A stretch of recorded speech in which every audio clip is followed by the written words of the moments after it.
My apologies. Norman is still having a difficulty with logging in. We're trying to get him in now. Thank you.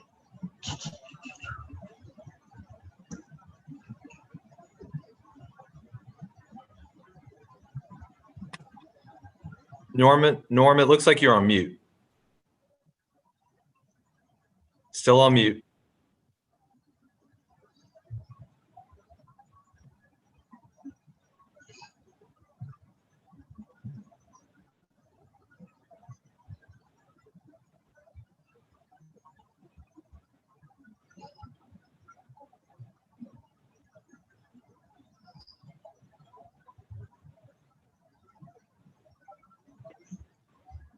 Can you hear me now?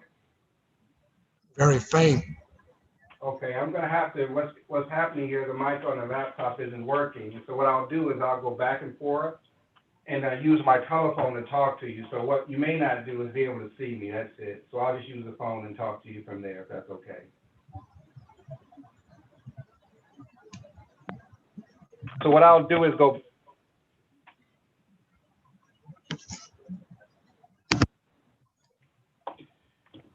If you can you hear me from my telephone at least?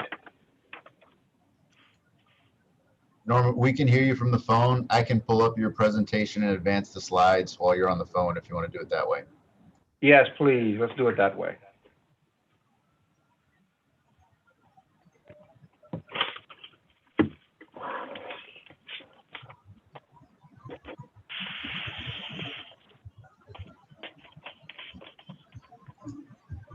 Just let me know when you're ready. All right.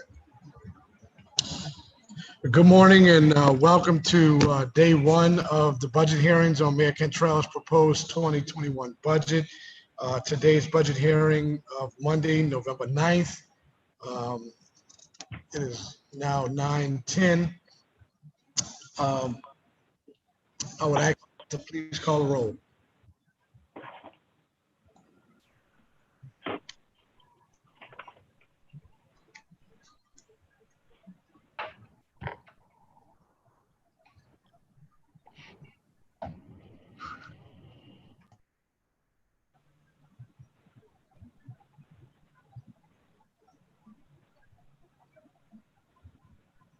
Councilmember Broset, Go ahead. Go ahead. Let's go.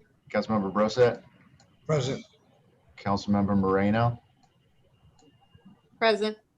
Councilmember Giarrusso, Here. Councilmember Giselson Palmer, I know she's logged on. Councilmember Nguyen, Here. Councilmember Banks. Here. Great, and we have a quorum of the Budget Committee. Good morning, Councilmember Banks. Good morning, sir. Over the next 6 days, the mayor's administration will appear before this body in a virtual setting to present their fiscal and operational plan for the next year. We will also hear from various independently elected parish officials regarding their budgetary needs and outlook for 2021. These hearings are for informational purposes and there will be no vote taken on any matters. However, at the conclusion of the final hearing today, there will be a 3-minute time for public comment period where staff will read the comments received today's agenda items. The council will exercise its authority to appropriate, amend, and adopt the proposed budget at the regular council meeting in the coming weeks. The public will also have an additional opportunity to submit the public comments at that time. With that, I will ask staff to go over the agenda and we will begin the first presentation.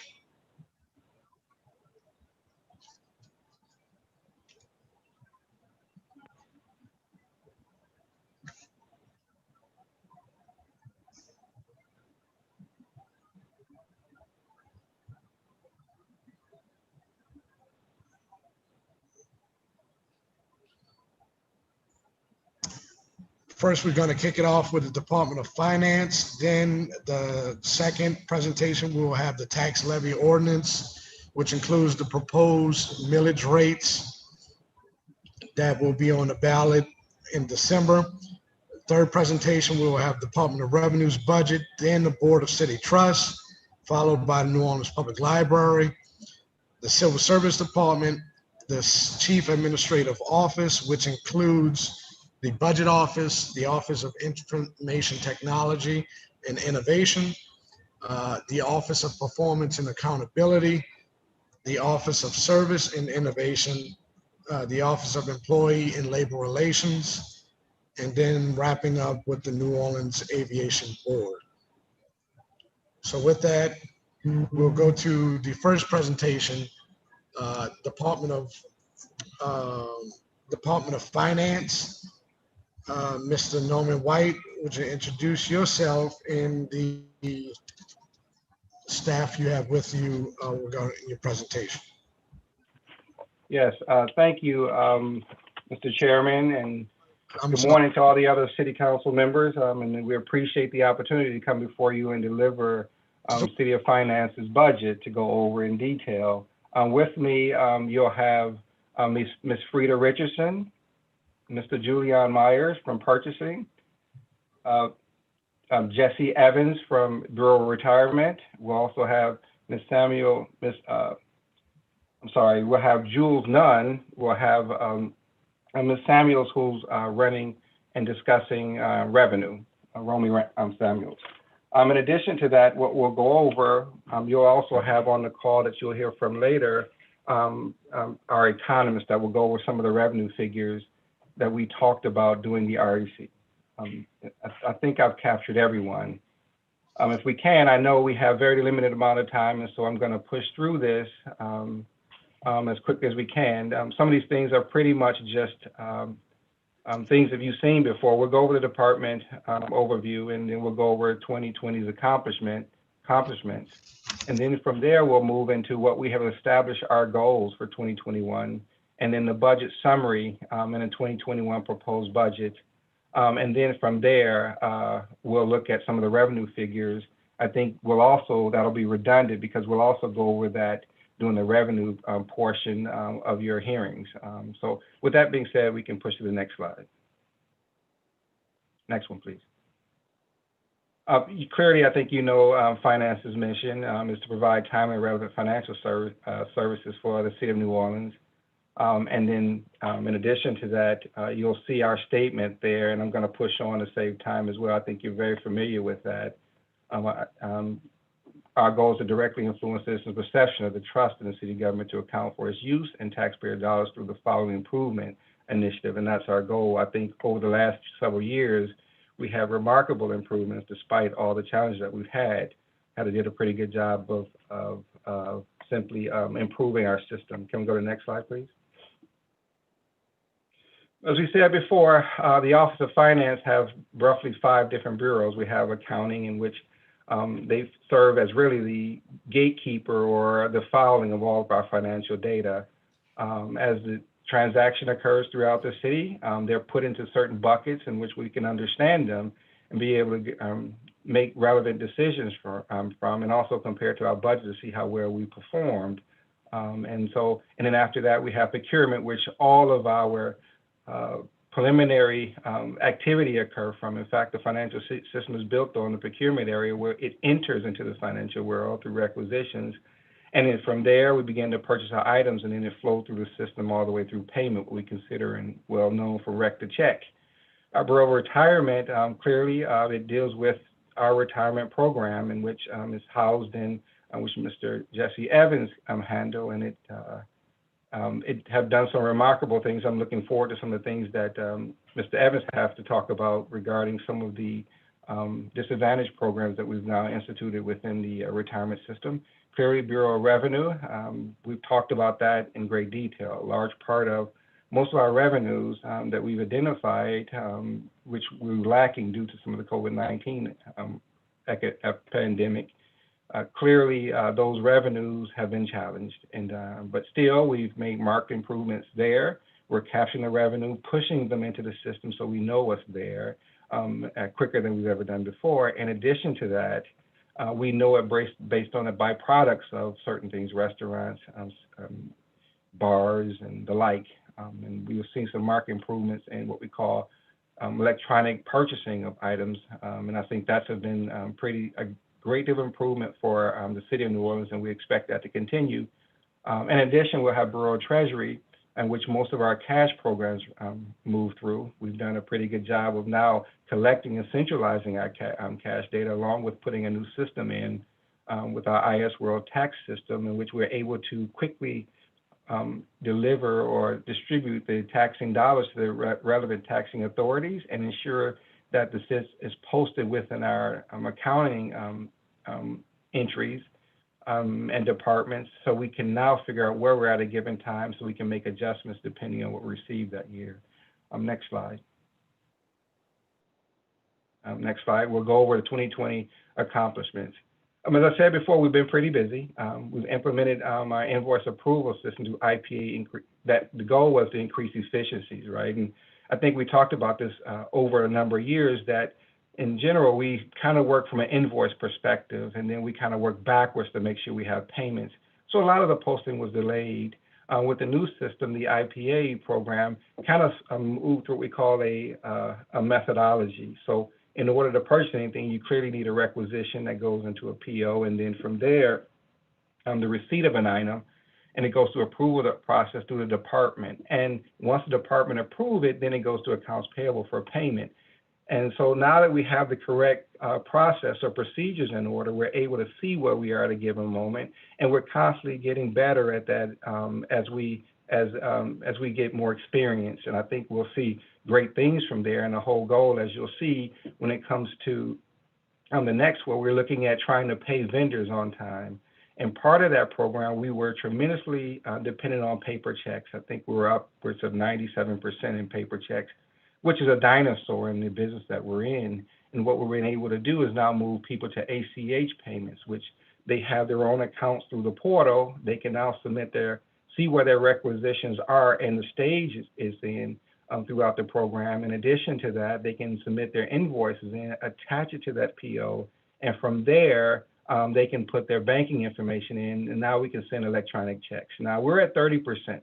But our goal is to get better and better. I think that's a marked improvement. It's not where we want to be. We're going to aggressively push the program so folks can understand how reliable it is, and also how quickly we can disseminate their money after completion of receiving their invoice through their purchases. And in addition to that, we've been working remotely under COVID-19 conditions, and clearly by being virtual in a cloud-based system, we're able to communicate with our staff and still pull the work through.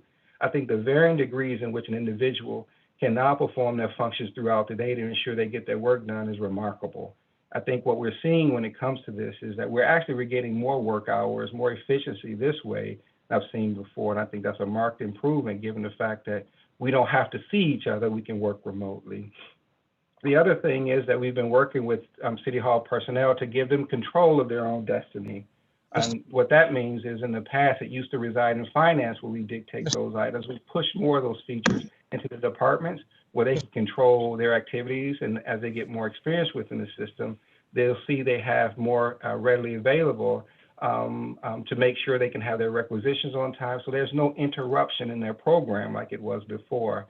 And lastly is the challenges that we're pushing forward to ensure that we're going to get people paid within 30 days after receipt of an invoice. Now, as I said before, we're pushing and getting better at it, but most importantly, once we get the requisition in on time, understand how to use it, the vendor understand how to use their portal, begin to put their invoices in, match it with their POs, which is a two-step process. And then once they submit it, we approve it, we're going to get them paid within 30 days. And I think some departments and some vendors have become very good at this. Others, we still have to kind of support and help them understand that this is the way to go and it is the way to create efficiencies.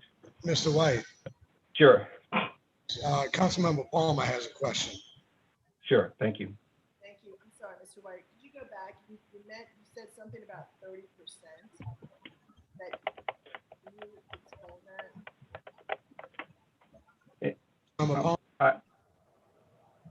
I apologize. I can faintly hear the council person, but I believe it asked me to go back and look at the 30%.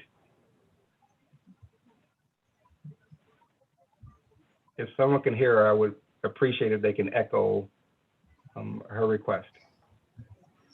I couldn't hear her. Well, I'm going to go based on that premise of 30%. If I can reiterate, what we're referring to is we were roughly less than 1% in delivering electronic checks through our invoicing system when it comes to vendor activity. Sure, we did some ACHs, but they were outside of our system. So mostly what we would do is once we approved and the proper receipt has occurred, we would print out paper checks, and that paper check would go into the mail, and those checks would at some point be delivered to the vendor. The vendor would take their checks and put it to the bank. What we've done is we moved to a more electronic format where the banking information exists within our system. So once the receipt or the invoice is tied to the purchase order and the department have received it, meaning accepted the merchandise, what happens from there, once accounts payable make the payment, is the information, the data is automatically transmitted to that person's bank, and they get it that following day when the system kind of rotates. And so that's what we mean by that. So we improved from somewhere to 1% to 30%, and our goal is to get up to 70% by the end of next year. We'll see that. And then after that, we'll continue to push on. The goal is to help folks understand the benefit of this system, how quickly they can get the information, and if used properly, how efficient and seamless it will be for them, and also thereby providing the transparency through the portal.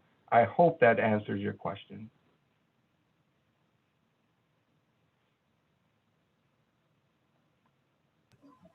Thank you, Norman. Councilmember Palmer did say you answered a question. Yes. Can't hear her though. Councilmember Brissett. I believe I got an affirmative. Clearly with procurement, we've vastly changed how we perform there. And I think one of the bigger feats is our transition that once we went into the pandemic, we were able to flip and not have what we call much of our informal biddings and solicitation occurred at a face-to-face perspective, right? Teams would go in and evaluate POs. And if we receive what we call the responses for these bids, that would have to occur in person. We flipped it, and immediately we were able to go to the virtual piece of it, use it through the system in the portal to push out the bids, and then at some point get push out the RFQ, receive the responses from particular or prospective candidates, and be able to evaluate that virtual. Our teams who have been selected to evaluate those bids can go on virtually. And then the scoring is all electronic as well. So not only were we able to more efficiently perform these functions, schedule it, now create the data within it, use the system so the record keeping is available, the back end information if anyone wants to retrieve it later, and all those who want to view it have the ability to do so as well, because the format is similar to how we're doing now. They always have a comment. And so that's going pretty well. We look forward to increasing our value and pushing out what we consider the use of this system. I think is going to really improve the way we perform our activity and also provide a great deal of transparency, which is always great when it comes to procurement activity. We've also looked at outreach program through BRASS, and not just to our internal folks, but also to our supplier. And within what we call our supplier portal, they have every vendor have an account. And within that account, they can see certain information through the city they've never seen before. So they don't have to pick up a phone and give someone a call to figure out where things are. They can look right in their portal, watch where the actual the reaction or response for who's chosen for a particular RFP. They can see it as it occurs. They receive information immediately from there. In addition to it, they'll receive their contracts through the mail and push through the system. They'll get their, once the department move forward with completing a contract, or in addition to that, pushing out a PO, they can see that occurring. And once that occurs, they now have authorization to perform those activities. Once they perform those activities, as I said before, they now can go in and attach their invoice to it and see the progression of the invoice as it gets approved to the various departments to make those things happen, all the way to payment. And in addition, they have record keeping information of all the payments from their relative vendors throughout. And also, they've been an instrumental piece in really promoting the ACH payroll program. And so we're working as a team. We no longer have those silos. We work, procurement, work with accounting and across the board when it comes to these things. And so together, they've had marked improvement in how we pay people. And also, I think we're all aware, because I think you guys did a great deal in helping us make sure that we were able to push out this mass feeding program. It was something that was done pretty quick, and with the coordination through the administration and your honorable body, we're able to do some pretty good things for our citizens. Retirement, one thing, I think it's been a while since we've really had what we call a diversity investment program. And now I think we've made steps in creating a diversity investment manager, which was initiated through an RFP process that will consider to pull in what we call an emerging manager of managers. And so from there, we'll be able to give whoever selected, allow this emerging manager to begin to have a great deal of other folks behind them within a disadvantaged investment portfolio can now participate within the investments and responses that the retirement system needs. And what we found is they couldn't participate in the past because the volume and the requirements were too high. But when you look at their portfolio and see their performance, they have performed exceptionally well. So what we see is we've uplifted the program by allowing these folks to participate, manage it, and then begin to incubate it and grow it so they can participate, and we'll have a broad perspective or a spectrum of folks who can participate of all walks of life. And I think that's pretty, I don't know, based on my conversation with most folks, have that ever been done before. It's not an isolated program. We've seen this across the country, and we're now instituted within our program now. And thanks to the board members for really becoming creative and having the foresight to now begin to push a program out. And we're also moving in phase 2 of an online retirement option and benefit program through the portal. So everyone be able to see, based on their monthly benefits and members of their selected beneficiaries, they can go online and see everything within their system. So we're moving away across the board for anyone have to pick up a phone and call. That's still available, but they'll be able to look at it from a perspective of electronic version and see it at their ready. They don't have to wait on us anymore. And then also we moved toward accepting recommendations for our most recent 5-year actuarial study, which the goal is to make sure that we're moving the investments return and the requirements to make sure that we move to what we call a fully funded program. And we're now aggressively moving to that goal. It's always going to be painful, but that's where we're headed. When it comes to revenue, clearly we're implementing, sure. Yeah, Councilmember Paul. Yes, can you hear me now, Councilmember Brustad? We can hear you. Great, thank you so much. Norman, you did answer my question regarding the 30%. So my understanding is you said that we're up to 30% in terms of checks that can be directly deposited once the invoice is approved. Is that correct? Yes, so I would like to, that's absolutely correct. So I'll modify it, electronic data moved to banks. So yes, very quickly. So can we please have a list of the departments that are not doing the direct deposit at this point? Because isn't the goal that we should be up to 100%? Well, it's not the departments that will drive it, it's vendors who will go in and put their banking information in. And so the vendor control their ability to now this function. Okay, so to be clear, everybody has the capacity and they're given the capacity to be direct deposited, and it's a choice amongst the vendors. Absolutely. I mean, I hear you. I think folks have to get comfortable with it, right? It's something we haven't done before. They would submit a piece of paper, we would approve it through 3 different steps and then make it available. Now they're in control of it on their own. They say yes and no. And I think that's something to get used to. We will continue to promote the program, put the information out there so they have an idea how to do it, train them if they need a call, but all that stuff is available online to teach them, and we're staying ready by the phone. A marked improvement from somewhere to 1% to 30%, I think it'll grow over time. Okay, and then my other comment is that you said the goal is to pay all of our vendors within 30 days from receipt of the invoice. Is that correct? Yes, that's correct. And then how are you measuring whether or not you're hitting that target? What is the percentage of that target that you're hitting? Well, so that's a good question. In fact, it's a great question. Within the BRAS system, we can see, just like a vendor And also department manager, project manager can see the maturation of a PO, requisition, receipt, and then invoice approval. And you can see all that through the system. So we can see once the invoice is submitted in our system, and once it's submitted and received, meaning a department say, yes, I did receive this item, the clock starts then. Oftentimes what we see is late information into the system, and therefore we're late at that point. So there's a couple of things that we have to do, actually 3. One is improve requisitions that are timely. The other, ensure that vendors are putting the information in their invoice into the system and matching it to a PO. And then it comes into our hands and we can ensure that it's paid 30 days later. We have a clock that ticks within the system. We can see when it was submitted and when we paid it. And so we're getting better at it. Go ahead. Yes. You can provide reports then showing the number of invoices that come in and when they get paid. So you can produce reports like for the council, like if we wanted to be able to see how vendors are getting paid, you can show us over a 30-day period what that looks like. Yeah, yes, the reports itself built into the system have to be adjusted because it's based on the invoice date.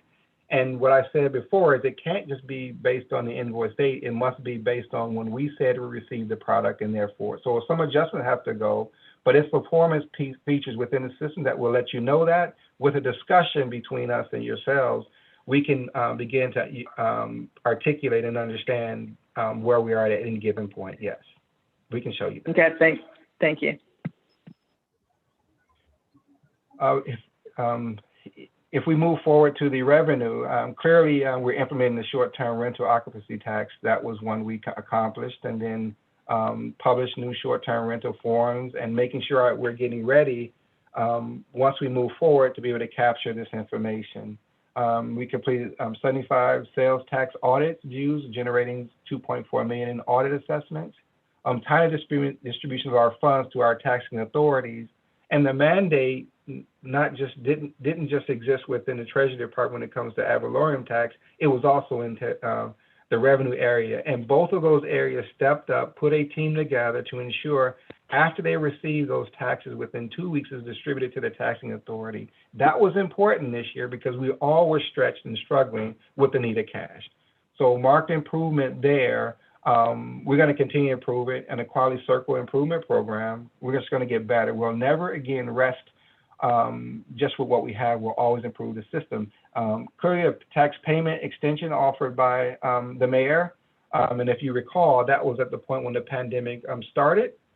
And then what we did was give folks another extra 30 to 60 days to make their payment, and we can see 11.3 million collection by May of those due dates. And so they did come in and respond and make those payments back to us. If you will, can you go to the next slide? And so we're moving into what we call the 2021 goals. And so what we do is we've always went forward and said, here's what we're doing, here's our goal for this year. And then when we go into that following year, we'll tell you how we perform within those goals, and we'll establish new ones after that. And that way we can show how we're improving, and we'll say it and then we do it. Sometimes we'll hit the mark, particularly this year because of the COVID, some of the challenges, but we've always pushed forward in doing that. And clearly in the county, we're implementing citywide financial closing procedures that will allow the city to be more efficient in producing its CAFR. And what I mean by that is you'll see published within a week or so guidelines of what needs to happen, meaning we'll start closing out certain accounts, and as those things start closing out, the data and the posting information start rolling through our financial system to a total close. So we'll begin to know where we are at a given time, bundle those things up so it can be more efficiently audited. All things are centralized within the system, so the auditors can go right there and see it without asking for paperwork or account information. I have to talk to anyone. They'll have it at their ready. And you'll also see we'll begin to encourage the vendors to use the supply portal up to the 75% level. Now, we'll love to be 100%. I mean, that would be our goal. But I think some folks are just not ready to move away from paper. And so what we'll do is move from 30% to 75%, which is a tremendous improvement where we were last year at roughly 1%. We're ongoing dedication to 100% invoices paid within 30 days. Now, I know we look at the payment side just from the accounts payable perspective, meaning when do we pay? but we can all agree it takes a lot of work to get there. And that means all the way from the procurement side of creating a contract to the vendor who makes sure they don't perform any work until they receive it.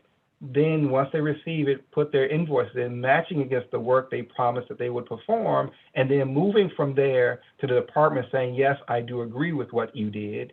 That's the receipt, and then the payment starts there. And we're constantly pushing through that program. We do know where there are challenges, and we'll begin to push that through, if you will, squeezing toothpaste to the tube to make sure we'll get there. And we can identify where we may have some problems and make the adjustment. But that is our goal. We're also asking the ERP system. Mike, Sure. the, on slide 6, Bureau of Revenue, you referenced that the Revenue Department completed about 75 sales tax audits assessments. Of the Yes. of the $2.4 million generated from those assessments, one question I have, how much is outstanding in sales tax? And this is, I imagine, this is back pay of sales tax that went to the city. Is that correct? That's basically due to that 2 months forgiveness program that we allowed due to the pandemic that we allowed. And I don't know if Ms. Samuel's on the call, but I'm sure you are. Can you unmute yourself and discuss that with us?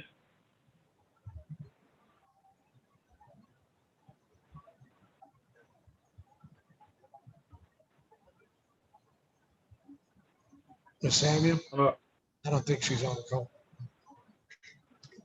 So, Hello, There she goes. can you hear me? yes, ma'am. Okay, so you asked about the 2.4 million, how much is still outstanding? Correct. Okay, what we do, once we do an assessment, the taxpayer has a right to protest findings. So we do have to work through in the settlements process of the audit. If there are things that the taxpayer has brought to issue or provided more documentation that they did not provide during the audit, we will give that consideration.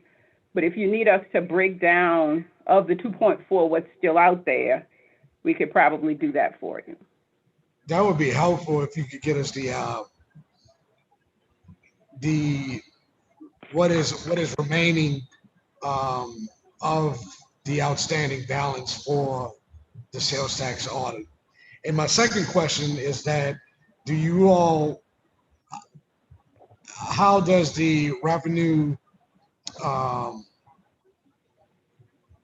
auditors in other funds like fines and forfeits work with other departments to collect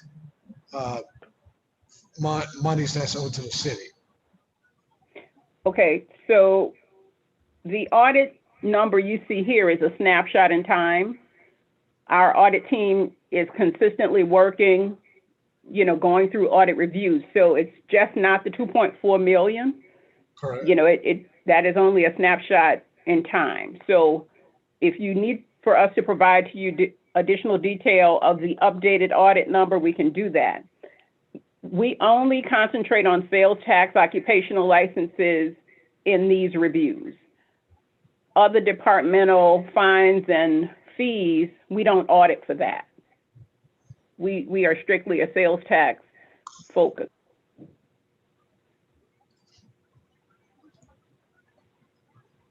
All right, thank you. And I could probably answer your next question regarding, I think it was not just sales tax revenue, it's also leading to other areas in which we generate revenue. And so we can discuss that. I think as we go through the budget hearing, or not necessarily that, but the revenue means monthly, we get a chance to look at all the revenue features, and we can see sales tax is just a subset of that. So can we go back to the slide? I think we'll look within the improvement area. We'll discuss that a little bit deeper. And I can't remember which slide. Yes, thank you. And so if you can read along with this, I hate to pass it by because I think you guys need to see where we're headed to and as we move forward. And maybe I do a couple of highlights and then I'll answer your question when we get to the next slide and talk about Treasury, which goes into discussion of how we collect with other systems and other departments. If I can do that, if you allow me, the procurement activity, as I was saying, the receivable, let me go back there. We're not implementing that program. And what that means is we've always had these individual systems that exist outside the city where departments collected their own receivable. We have very few because it's general fund related, and that's cash basis, but we still have some. And so what we would do is we would now take a piece of paper, the money, deliver it to Treasury, and from there it would post into our system, and it would travel through the bank, and some time would occur before it's posted. With this receivable program, as we begin to roll it out, we'll be able to centralize the receivable program throughout the city. And so it'll be one receivable portal throughout for those who can participate. Once that occurs, we'll be able to roll out different programs of different payment methods that will be consistent throughout the city. So you'll be able to go into your account and get all the things that you owe. And that's what we're looking for. So you don't have to go to individual departments to find out what you owe. You'll have it right there in your account.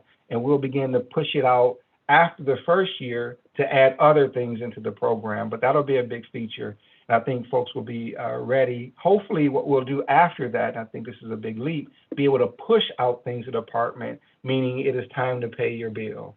And that's what we're looking forward to getting to. With procurement, clearly the citywide contracts, we're going to centralize all those items. And the reason why we're doing that is because what we often can figure out when we centralize things, we can see where we are at a given point, how well we're doing with letting out contracts. Oftentimes when it's every place, everyone performs as a procurement agent. And that's very tough to do and very tough to figure out who you owe. By centralizing everything, then all the data, the request, the approvals and acceptance of a vendor rest in one system where we can make sure it's moving within the correct process and the timing. Because what we don't want to do is have a nod and a wink at providing some services, and then now we're finding ourselves backwards trying to pay them. Everything is working in the right way. We can see what's happening and we can audit those items. We also launched a training program to make sure everyone's getting efficient with the use of it. Now, I think when you bring a new system in, it's clearly very difficult for some folks to gravitate to it. We have a tendency to want to go back to yesterday, and that can't happen here. And we make sure that because the old systems don't exist. So we're going to continue to train people, and we'll identify those who need more training and then give them as much as they need. The other part is we're integrating the BRASS procurement activities with the B2G Now system to improve the compliance of disadvantaged business enterprise program. So we're working with those areas to ensure that once a contract is approved, it automatically go into the B2G Now system so everyone can see it. Supply diversity can now begin to monitor it. Once payment is there, it moves from BRASS directly to B2G. And so payment can exist. The contractor knows, the disadvantaged business also know the payment, and then we can begin to monitor and improve our statistics on that area, identifying where we have some holes and gaps, and then target those for improvement. We're going to continue that. We've got the RFP together. We're going to begin to start working on both those systems integrating within the upcoming 30 days. Other issue is always creating and expanding our transparency and procurement activity. That's always our goal. You'll see everything you need to say. And as I said before, all that's available within the system. And then lastly, make sure we get in front of our renewals of our existing POs, contracts, and the like, because when we get to the end of it and it's time to do it, it's often the very last day, and that holds up delivery or hold up pretty much efficiencies and payments and things like that. So we're going to work our way backwards, start within a year, identifying those things that have to be renewed, getting it done before the time run out, and that way the supply chain from all the way from rec to check isn't interrupted. That's where we're heading. And then clearly for the Bureau Retirement System, we're moving to, as we move out the RFP for the Emerging Manager Program, we're looking forward to accepting that, implementing the program, and begin to see how many individuals are willing to participate. We've been receiving a lot of folks who are interested in it, not just from the standpoint of participating, but those who are interested in this sort of creative ideal. Jesse, I don't know if you're on the call. I know I'm kind of pushing through quickly, but can you give us some enlightenment on the program if you're on the call, please? Yeah, I'm on call. Thank you, Norman. Thank you, Council. Hope everyone can hear me okay. Yes. So Normia, you did a great job of kind of explaining that on the front end. This has not been a short conversation. The board has actually visited with this particular item for well over a year, I'd say roughly 14 months, and looking at rolling out a diverse sort of investment platform. What we have now, in August of this year, we submitted an RFP, a public RFP, where individuals could submit to that RFP in a manager's kind of concept. And what that looks like is that we would provide funding for a manager or managers. So the manager would actually be more or less kind of like the supervisor or the overlay of compliance. That manager would then in turn provide funding for various other smaller, diverse type investment managers. Those managers would normally be managers who would traditionally not be able to come to us directly for an investment mandate. But because we have this additional compliance layer here with a manager of managers, we're able to do that and comply with all of our investment guidelines, also as well as with our regulatory requirements. It's really a great program. We have great energy. I think we had over 12 respondents so far. And the goal is to actually hire that manager of emerging managers before the end of the year. The mandate will be anywhere between $10 to $30 million. And I don't want to jump too far ahead, but as we look at our goals for 2021, we plan on expanding that particular mandate to look at those managers who may, at some point be able to come to us directly. But really great energy here and really providing a platform for those who have been successful managers who could normally not come to us directly, will now be able to go through that emerging manager platform and then be able to provide funding and hopefully build our success upon what they're able to do as well. Thank you, Jesse. If I can move forward, and Romy, if you're still there, I want you to step up and kind of talk about some of your goals. But before we do that, I want to kind of go into the chairman's question earlier, and if I can paraphrase it, the goal was, how are we working with other departments and ensuring that their revenue get into the system and are available? And so as we integrated the IS World ad valorem tax into BRAS, so it posts within the accounts of the property tax system, and then it pushes from there into the BRAS system, so we see the cash and the respective posting of the revenue. The same things with sales tax, a manual push there, that the data goes into the RCS system and then into BRAS, so we have that the moment things happen as that day turns.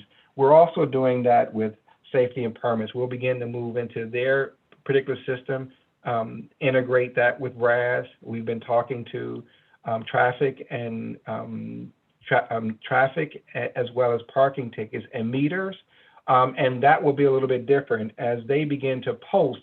Once items get moved to the bank, they'll simultaneously begin to post those revenues, and as the cash goes through the actual cash management tool, it has a coding on top of it that have the respective accounts associated with it. So they'll be going two different ways with the information and the cash. Once it's at the ready in the Treasury Department as well as accounting, they'll be able to look at that coding, see what the revenues are. At that point, compare it to what the system is saying, not only posting it quicker, but providing a new auditing feature in which we can see how well we're performing and ensuring shrinkage don't occur.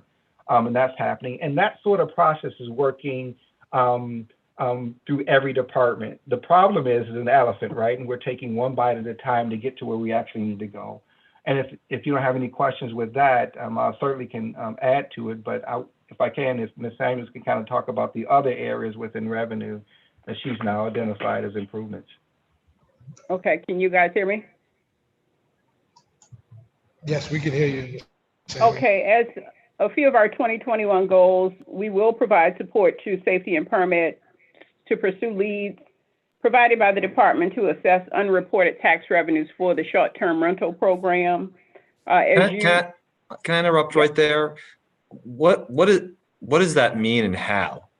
Does that mean people who have permits who aren't reporting? Does it mean people who are gaming in the system and don't have STR licenses? How is that going to work? So as safety and permits identify leads of potential non-taxpayers, those individuals who have not gone through the process to register or pay, we will immediately jump on those for audit. So we are in discussion with the Department of Safety and Permits about some technology that can also assist in identifying those individuals who use social media platforms and that kind of thing, almost a discovery program to identify those who are flying under the radar so that we can identify those and go after those aggressively. When will that be implemented? And I guess the reason I ask is we have at least one property we've reported routinely that continues to violate the rules and does not have a license. So I just want to make sure, I think it's a laudable goal to get this tax revenue that we're entitled to, not only from people who have licenses, but most particularly to shut down people who don't and then collect the revenue that they shouldn't be getting and make them disgorge it. So I would have to defer to Safety and Permits on the timeline, certainly as it relates to permitting and enforcement. But if we do have information on those, you know, we can move forward with at least piecing together the audit review. We can start the first steps in engaging the homeowner or the business owner so that we can bring them to the table to provide the documentation. We need to begin a review. As it relates to the enforcement side of it, I would have to defer certainly to Safety and Permits on that. Thank you. And go ahead. If I could add to that, the key would be is as we begin to integrate these two items, one is we clearly know the sales tax or revenue areas clearly focus on collections and audit of sales tax related items. But as we integrate department activities and systems of the like, and that should go online this budget year, in which if those folks who are not within the proper protocol of being adopted or approved as a short-term rental feature, then that's the one piece we go in and now void it and then deal with them appropriately. The other step is it would move to sales tax. We have to now oppose those sales tax related features to it, and also those who are outside the system who are performing that way, but also is legitimate, right? And so it's a two-tier process. I think your question is more related to how do we now deal with someone who should not be a short-term rental provider, but is acting that way. And so we'll get with code enforcement and then put those programs together this year to now identify them and deal with them appropriately, if that answers your question. It does, but I think also, just to be fair, there are people who don't pay and they don't realize or they don't get the notice or whatever. So I'm not saying all of it is untoward. I just think some of it is just simple negligence. Can I ask this too, Norm? When would it expect between Safety and Permits and the integration for this to happen in 2021? Yeah, I hate to be broad with you. We're going to start working on it immediately. I can give you an evaluation soon of when we think it'll go online, but the work will start immediately. It's going to be a matter of the systems itself getting back online, what we have to do, you know, because we have all those other things we have to bring back online. So I would predict maybe the first quarter of next year, but I can give you an update as we see it move forward. I hate to give predictions since it's not solid, but we'll put a project plan together and give you the exact date when we expect to go online. But let me coordinate activities so I'm not saying anything outside of our partners. Thank you very much. Sure. I'm sorry, can I piggyback that on Councilmember Giarrusso? I really believe that, you know, we've had the resources to do this. When we first passed the STR legislation, we mentioned programs that tie other, you know, municipal departments together in trying to research players that are operating without a license. You know, I just feel like this has not been a priority. We set aside money for the legal department to hire 2 more lawyers that would sit within Safety and Permits to help ferret some of this out. And it's just not happening. I appreciate about, you know, what happened with the cyber attacks, but I just keep hearing lip service.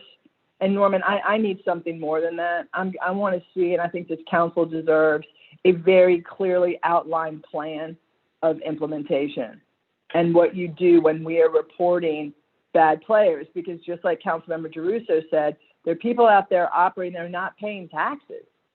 And right now in this city where we're going to be strapped for revenue, this is the way that not only can we receive revenues, but we should also shut them down based on that and let the legitimate players, people that have gone through the process of getting a permit, have the benefit of that business.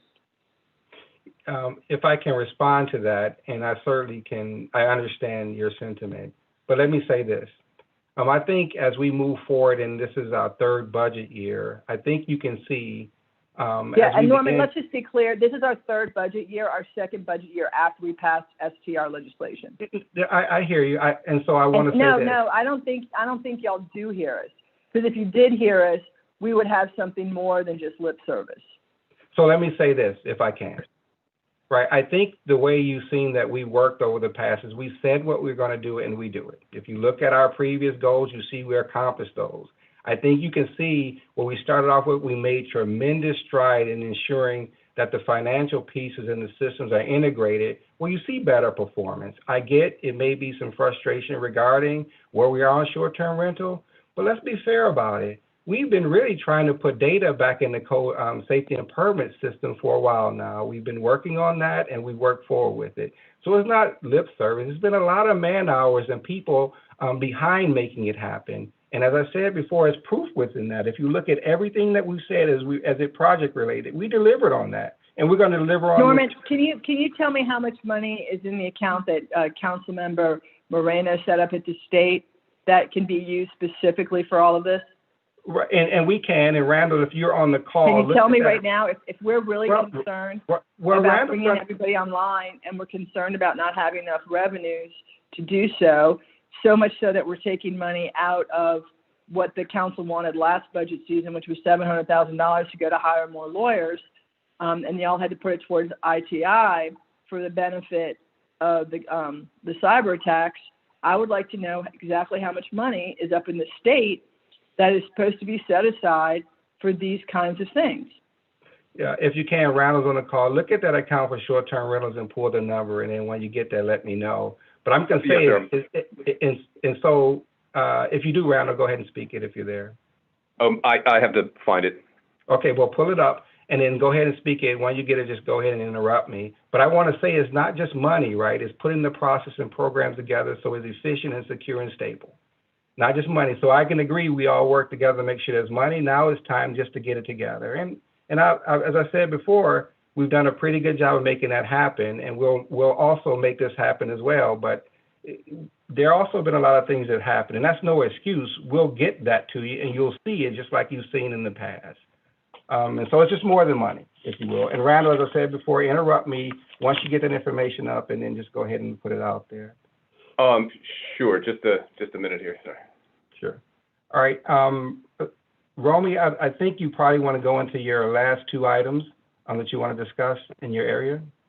Okay. So if funding is available, we would like to implement the discovery technology, which builds on analytics to identify people who are not registered, not paying, utilizing social media platforms and any other advertising, that we are able to share data with other agencies as well as extract data from them so that we could run down audit leads, so that we can make sure that we're maximizing sales tax compliance. And lastly, we have had conversation with the Office of Debt Recovery with the state of Louisiana, the Department of Revenue, and we started that program, but it had to be put on hold when the COVID situation ramped up. But we're going to re-engage with the Department of Revenue as it relates to debt recovery, those items that have gone stale. The state has a lot more access to banking information than we have. Because of the payroll taxes that they collect, we are able to leverage their access because we do have a CEA with the State Department of Revenue, so that if they do have an individual who is getting a refund of some sort, we will be able to put a lien on those individuals so that we can recover our money. Okay, all right, thank you. If we move on to Treasury, we'll look at part of the other question of posting revenues. The key is, just come online and just say it on public. So the issue would be, we're now moving to, we call it a centralized cash sharing system, where the cash itself, once it's collected, is automatically posted within the system, travels through the right approval piece, book the revenue, and also validate and reconcile the information before it. Cash security and increased payment methods will be increased throughout the city. And as we said before, one is providing security for it, but most importantly, making sure the revenue is posted in a timely manner so we can see where we are relative to the actual individual period of when that revenue was earned, and thereby getting a better understanding where the revenue is relative to the budget and being able to make some adjustment the minute we know that we're over or under. The bank account consolidation piece that we're working on with within Treasury, ultimately what we've done before, general fund has been the cash used to pay most of the things that exist within the city, whether it's grants, whether it's some of the other programs with other funds, and then what we'll end up doing is refunding the general fund when those relative repayments or reimbursement come in. Sometimes that can take with Express Pay a matter of days, and other times it can take a matter of months, and then even after that a matter of years when it relates to like emergency situations with hurricanes and tropical storms. And so that pressure exists within the general fund. And right now, general fund is the only one that have those cash pressure because of the revenue reduction. And so all of our cash dollars are needed. We did move forward with the CR to help with that. But what we're doing in addition to that is reduce the reliance as we begin to get advances on revenues from some of our granting activities, some of the funds that exist within these accounts. As the payments and receipt of those invoices come through the system, we can determine what actual cash account that it needs to be paid from.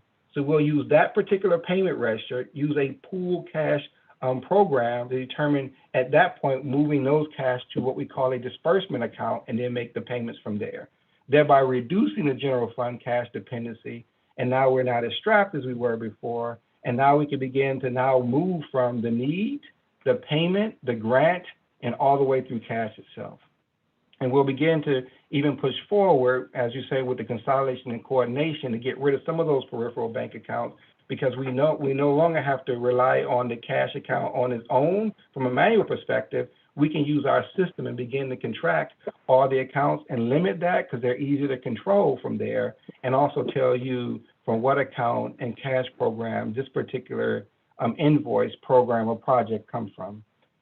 In addition to that is we'll always increase the tax collection program within the ad valorem piece. And when we went into the property tax and implemented a new system, it was not just to make sure we collect the better and provide more transparency to the citizens, but now we're moving into an area where we're now providing those tax receipts and funding to the taxing authorities, increasing our return and posting it to the taxpayers' accounts so they see. There was a hiccup because of the cyber attack and delays there, but they'll be able to see it instantaneously as we begin to add more features of payments to it.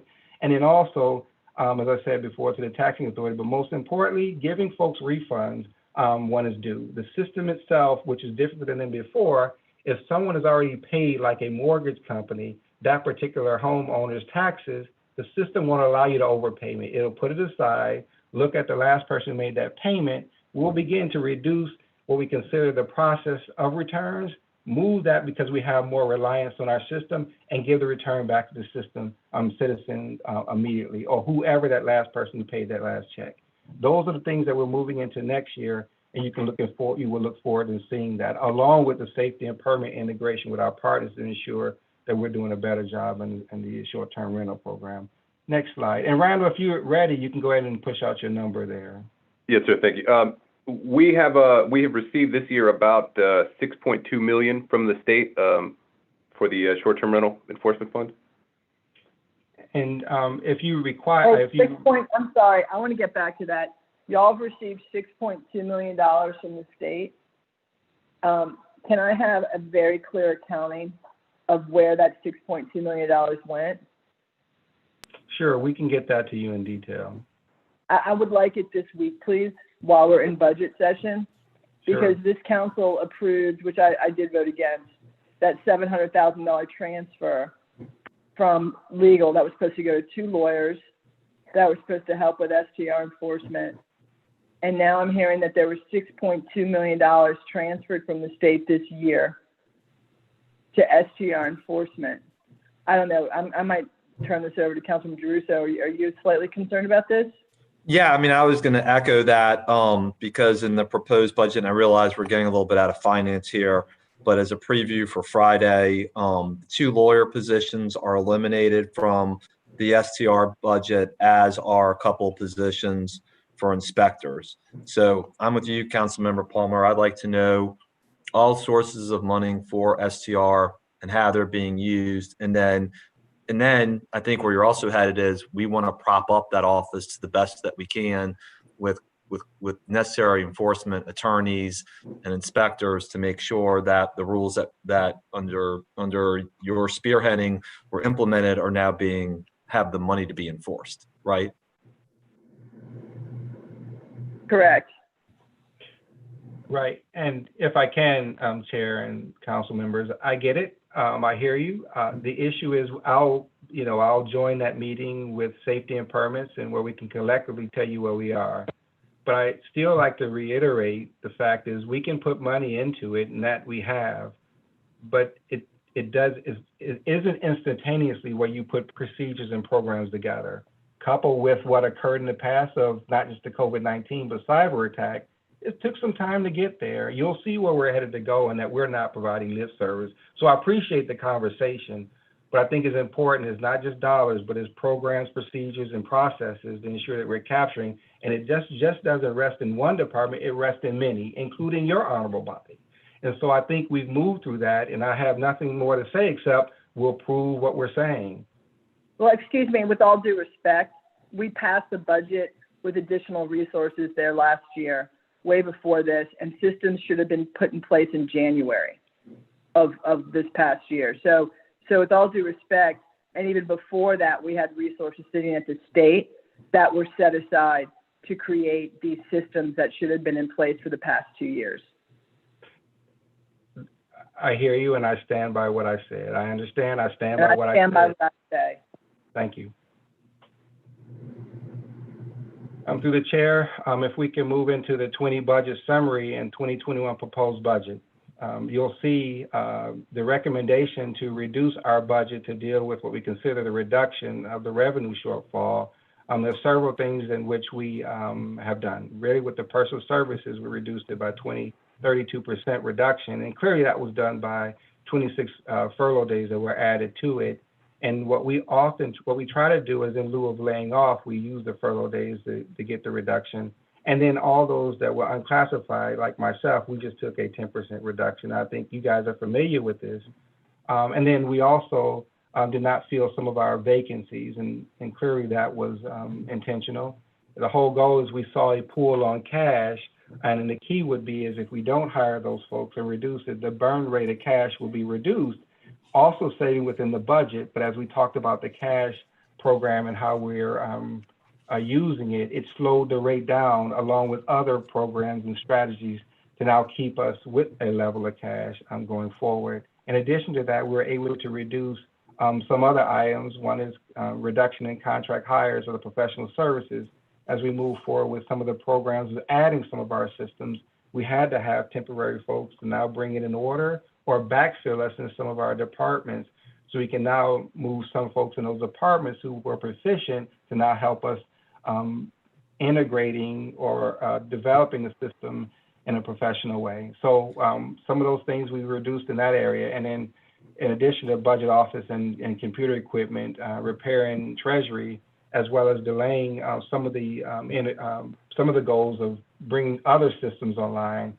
Our goal is to now move everything from being on our platform to move to a cloud-based system in which we're protected, integrate them overall with all our essential program into the financial component as a hub, and add ERP programs across the board. And then we'll get to the RCS system, which is our sales tax, and make that more efficient, integrated with safety and permit system, and then all the other systems throughout the city. And what we feel is the reduction itself will provide an opportunity where it would not sacrifice it momentarily, but we do expect as money returns, it will get back at it. Norm, Yes. can I ask a couple questions, please? Sure. On the pay reduction for unclassified employees, which I appreciate, how many unclassified employees are there in finance? It's 3 unclassified. Okay. Let me just say, no, I'm sorry, it's 4. Okay. It's 4. And then, and I realize this isn't a norm issue, but I just want to point it out. The budget book has a different number than the presentation and also the system that we have. In the budget book, for some reason, under other operating, it's $22,837,427, and then it goes to 14 million and some change. And so I just want to put that on your radar because I don't want to get over my skis and miss it one day if we're looking at things. But for some reason, there's a pretty glaring delta between what's in the budget book and then what's in the presentation. Right. In the presentation, I will through the chair. If you look at the presentation, it's rolled up. The budget book in Questka have the details of it. And so what we'll do is budget will get with you and show you what the differences are so you'll have better informity of what you see in a detailed way. So you'll see where the reduction occurred and now tied to it. And we can cross-reference this to show you where the differences are. Thank you very much. Sure. Can we get to the next slide, please?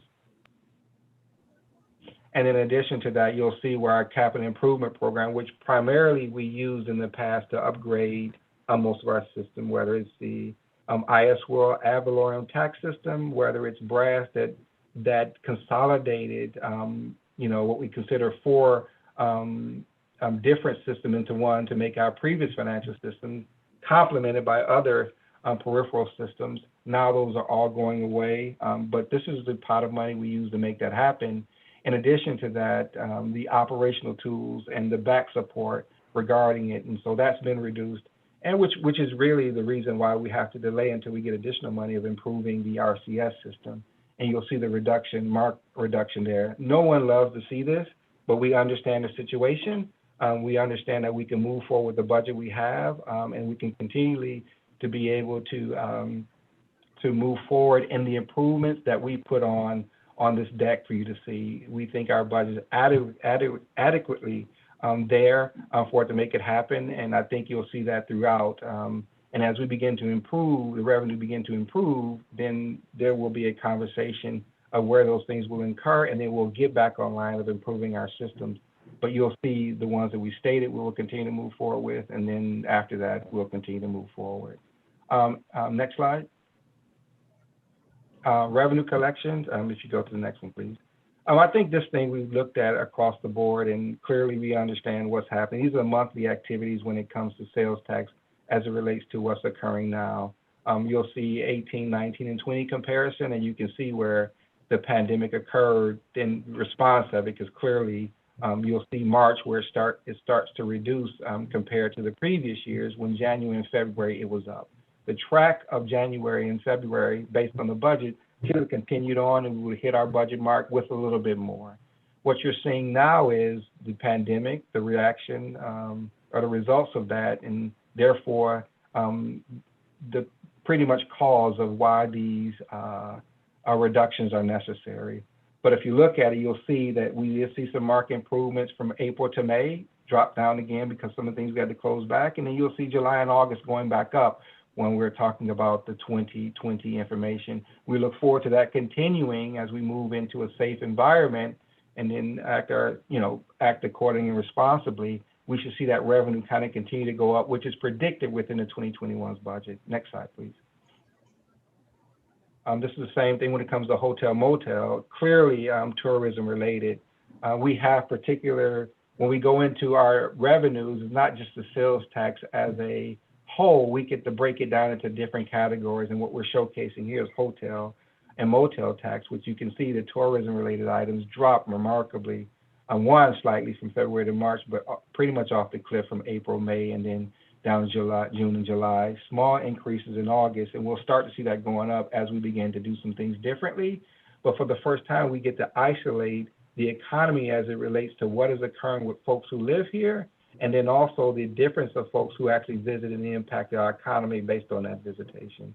I mean, you'll see it here and other things alike. So it's broken out, not just with hotel, motel, but restaurants, bars, grocery stores, pharmacies, and the like. And so we monitor all those on a weekly basis, a monthly basis. We get to go back and see where we're making marked improvement and where we have some problems, which Romy used to identify some things we have to go and make sure we audit things that occur that we don't see that's actually consistent across the board. So we use that data pretty proficiently. Next slide, please. And with that being said, I know you guys asked a great deal of questions, and I've made my notes, and we certainly will respond and react. But if there's any more, I'm more than happy to answer them. Thanks a lot for allowing us to present to you. Thank you. Thank you, Mr. White. In reference to your current staff organization, for the proposed 2021 budget, you have employees of FTEs, roughly about 100, reducing to 128 staff members from where you are 144. Those that difference in the staff, are those current vacant positions, or is that people? Yes, yes. To answer your question is yes. Most of our cuts are relative to vacant positions. We did not lay off anyone when it comes to active positions, and attrition would be the other. Do you have, how many positions were filled in 2020? Oh, I have to go back and look at that because some were filled, and it's rotating, right? Some were filled, we lost in others. I can get you a detail of the positions that we increased in and the positions that we decreased in. I can get that to you. Yeah, give me your the appropriate bureau as well as your department and the particular salaries for those positions that was filled in 2020. Yes, and I think what the report tried to do is look at the positions that were adopted in 2021. I think what you're looking for is the actual, and then we looked at 2021, what's proposed is what was filled in 2020 versus those that were not, and then were cut within 2021, and those who resigned and remained vacant and then cut after that. We can get that data to you. Thank you, I appreciate it. Thank you. Back on slide 8, 2021 goals. Can you tell us, in reference to the BRASS system that was launched in the B2G Now improvement, the goal is to improve compliance. What specifically is the department attempting to do as relates to having the DBE, Disadvantaged Business Enterprise Program, which the B2G is the payroll, the invoice software. How is BRASS going to complement that system in the Office of Supply Diversity? Yes, thank you for that question, because I think before, once we updated the B2 Now system, it was manual, right? And so every time we got a payment, it was put into the system. The vendor would either go in there and say, hey, yes, I did get paid, meaning the prime. And then from there, once that happened, the DBE would have to go in and say, yes, I did get paid. And then there's a performance piece on the back end of it. But there wasn't a connection between the systems, so it was all manual, delayed in some cases. Data was lagging. It was there, but it took time to get there. So, by integrating these systems, expanding the ERP program, what we in fact do is now ensure that Supply Diversity know every contract the minute it has been let. The minute that we approve and the mayor has signed off on it, it is now available within the system to say, Supply Diversity, now this contract exists. Now start putting, put your performance pieces in there. They know who is at that point the contractor or the prime. They also know who the respective DBEs associated with it. In addition, other contracts that weren't project related that also have 35% performance goals associated with it, all those contracts will be pushed into the B2G system, and the employees or the project managers and the supplier diversity will now say, yes, we want this one or that one or not the other, and they get the information as more real time than we've ever had it before. And I think we can expand the DBE program on many different facets of our particular programs throughout the city. What I mean by that is not just with projects related to infrastructure, but it will be on most of the items that we do. And then on the back end, we get to see that once we make a commitment that a DBE will be 35% of the authorized contract, we get to ensure whether that occurred throughout the year, and now put some performance pieces on. If we renew your contracts, we get to evaluate whether you perform that way. And so it's not just putting it on the front end, but it's watching it out throughout the process, now looking at the data and scoring people accordingly based on how they performed it or not. We understand that there's issues associated with that performance and also DBE's conduct. But what we'll see now with the B2G Now system, since it has relevant data, and the supply diversity employees can now go back into BRASS to see where the payment exists. They'll know when it gets paid because it gets pushed to their system, but they'll be able to go into the BRASS system and see where the payment process is and where there need to be some adjustments to occur. So what we're doing is providing transparency, not just in the supply diversity area, but to the prime, also to the DBE, and also the performance indicators. So when it wraps back around the procurement, everyone can be monitored and scored based on their performance. And then if they didn't perform properly, the scoring will reflect that. If they have or better, the score will reflect that as well. So we're integrating the program, and I think the data itself can be seen across the city, and we'll be better able to now perform it, and not just within one section, throughout the city itself. Hopefully that answers your question. Thank you, Norman. It does. And just a quick follow-up. You have a timeline on the expectation of the integration between both? The PO for B2G Now have been completed. We've also pushed the PO for Infor, which we're just getting them to accept it. So once they accept it, we'll put the three teams together, meaning Infor, which is BRASS, B2G Now. I can't remember the actual company who provided that service right now, but I can get that to you. We've already been in contact. They stand at the ready. It's a matter of when Infor can complete what we call the template of the data that's being pushed for B2G Now to create the receivable addresses to receive that data. And so when they get together, they'll be able to put a timeline together, but our goal is to get it within, hopefully by the end of this year. That is what we're looking forward to. But if not, it'll be certainly by the end of January. And then procedures throughout the program as finance relate to supply diversity and putting the entire program together. And then we roll it out together, making sure the DBE, the prime, as well as supplier portal, purchasing, and accounting are all familiar with the new programs and processes we're putting in place. We expect that by the end of January on the back end. Great, thank you. And I also want to give a big thank you for IT, who really performed well in helping guiding us through these integration processes. That they really stepped up and understood that it's the functionality, the operation, and the IT piece of it is just the conduit in which we put these things together. And so all these folks coming together create a true partnership to make these improvements become reality. Thank you. Thank you, Mr. White. Mr. Chair, can I just kind of jump in for a second? Councilmember Wynn, yes. Thank you. Hey, Norm, how are you? I'm good. How about you? Thank you. Hanging in. So can you, I know you mentioned about the B2G Now and the BRASS, and particularly around DBEs, and you mentioned about how the system will evaluate their performance. What type of performance factor or indicators do you guys look at for these type of contracts?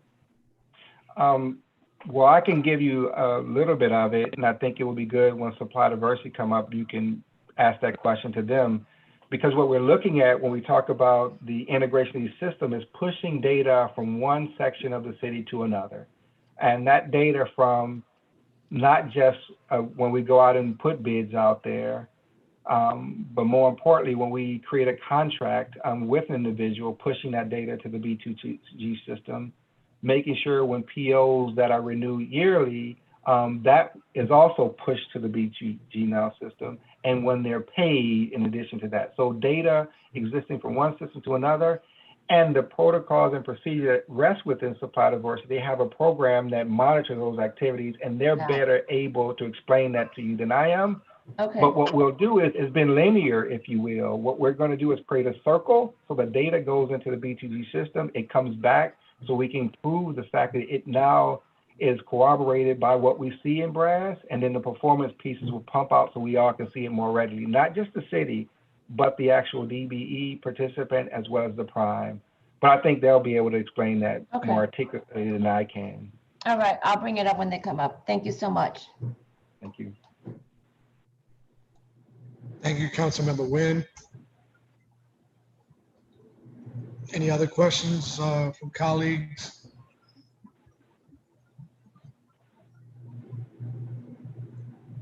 All right, seeing none, we will now move into the tax levy ordinance and proposed millage rates.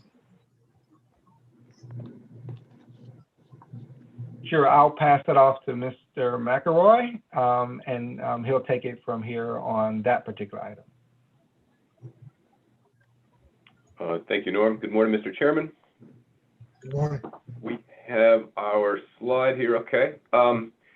This one we will cover the tax levy ordinance and the revenue budget. They are related in being linked by the ad valorem tax based on these millages. So this is why we're bundling together. Next slide, please. So, Mr. McElroy, let me be clear. This is the tax levy ordinance presentation in conjunction with the revenue budget. Yes, sir. Yeah, we're presenting them in the same package here. And yeah, we'll begin with tax levy ordinance discussion, proposed millage rededication, which Gilbert, I believe, will do if he's on the line. And then we will conclude with the revenue budget. All right, so number one, tax levy ordinance. We have, this is to show what we're looking at right now. These are the broad millage rates across these large, broad package of millages here. The REC subtotal is what we talked about before in the previous revenue estimating conferences. Several council members will have seen that already. In addition, there are other citywide millages here, and then some of the special districts. We don't have to get into every single item here, but the point is to emphasize the some of these millages are being proposed as part of a package to rededicate, and they are noted here: street and traffic control devices, public library, economic development fund, neighborhood housing improvement fund, and capital improvements. Randall, I just want to ask something really quickly. For people looking at this, they'll see the NORD-C go up and also Parks and Parkway. That's not because they're being rolled forward, but that's because of the vote last year on the parks package proposed by the administration. Correct. These were already built in and will go up anyway. That was right from a previous vote. Thank you for pointing that out. Thank you. So yeah, so the 2020 rate, this is what we were looking at here this year. The 2021 proposed rate is what it will be next year. And this is what the REC, the revenue forecast and the budget was predicated on. You will notice a slight increase in the REC subtotal, more than matched by a decrease in the other citywide subtotal. And then we have these other, 5 parts that are proposed for rededication. Next slide, please. All of this course, depends on the value of the assessed value of properties. As we know, we do not control the assessor. The assessor acts independently in making these assessments, and recently this year has put some fairly large decreases in assessed value onto our plate here. Compared with 2020, 2021 is a decrease overall in total taxable assessment of about 2.6%. This is this is built into the budget. We had a preview of this, but it is good to point out here. Also noting that homestead exemptions increased slightly. Hey, Randall. I have We a don't have to dwell on. Yes, please. Thank you, Mr. Chairman.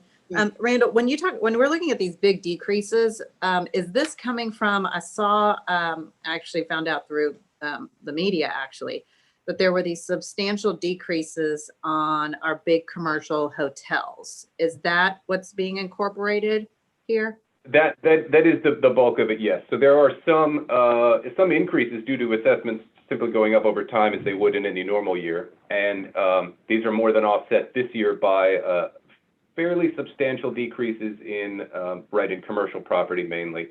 There was an article in the paper about it that was slightly more sensational, I thought, than it had to be. The actual net effect to our revenue will not be as dramatic as it was, basically as it sounded like reading the article. But yes, that article was referring to these large commercial property revaluations.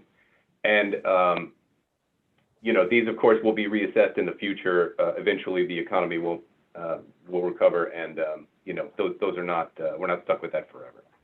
And since and Randall, I don't know if you can answer this question or not, but since, we're hearing all of this potential conversation in Congress in particular about, whether there's going to be a bailout or money coming down for some of these bigger commercial corporations like big hotels. So if they were to get some type of, bulk of funding there would be that correction down the road from that? I couldn't speak to that exactly. The assessor, it's sort of their method is opaque to me. It seems like it should have a positive effect, but I don't want to say it's a one-to-one, or I really couldn't speak for them on this issue. Yeah, because I am curious myself.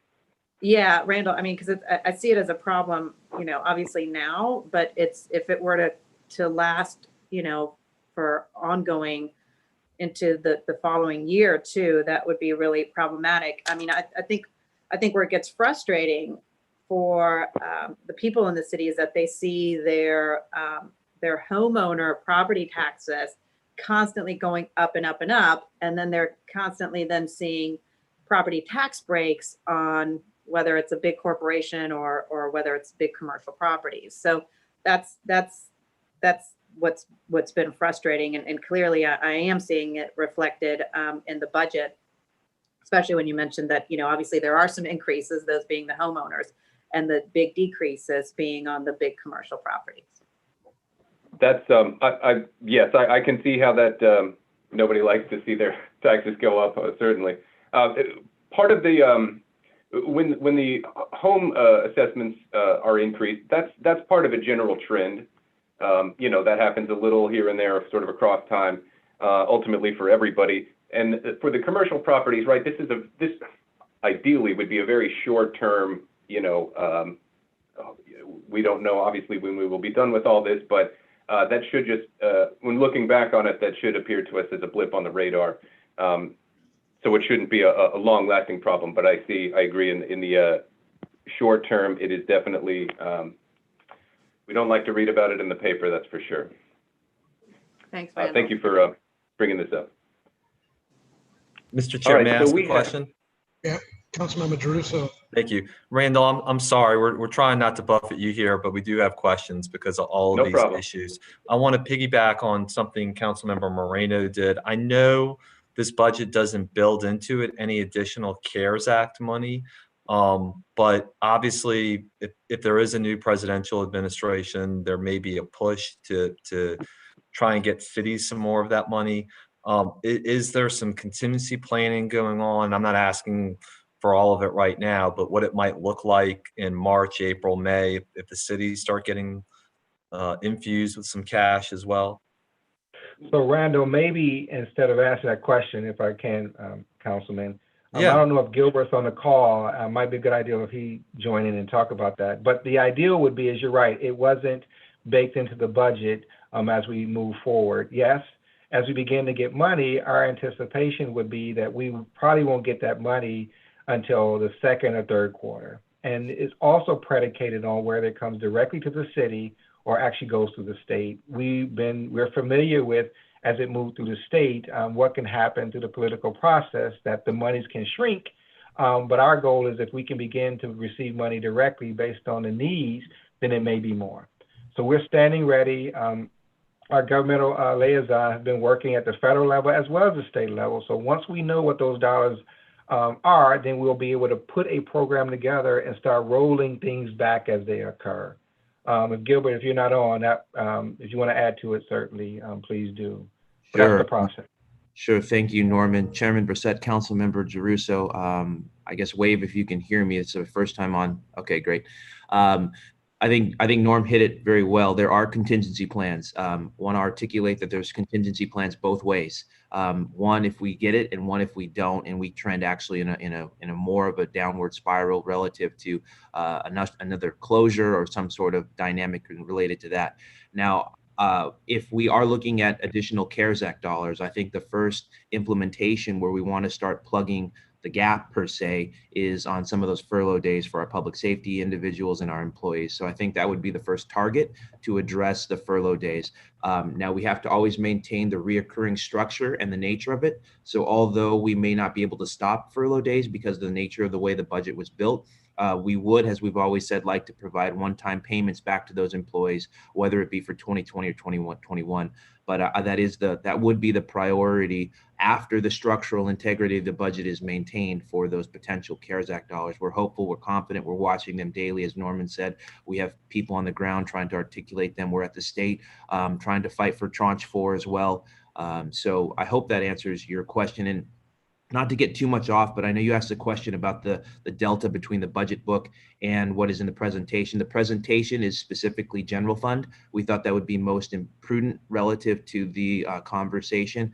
What is rolled up in the budget book is your grants, your special funds, and the like. And if there is more specific questions related to that, we can dive into that. So I thought I'd just clear that up. both of those were incredibly helpful. Thanks, Gilbert. Appreciate it.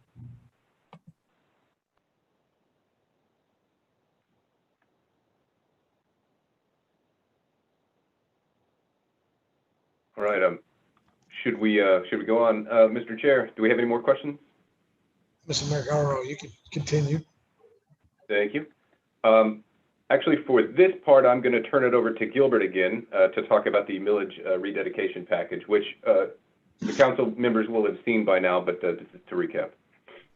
Sure.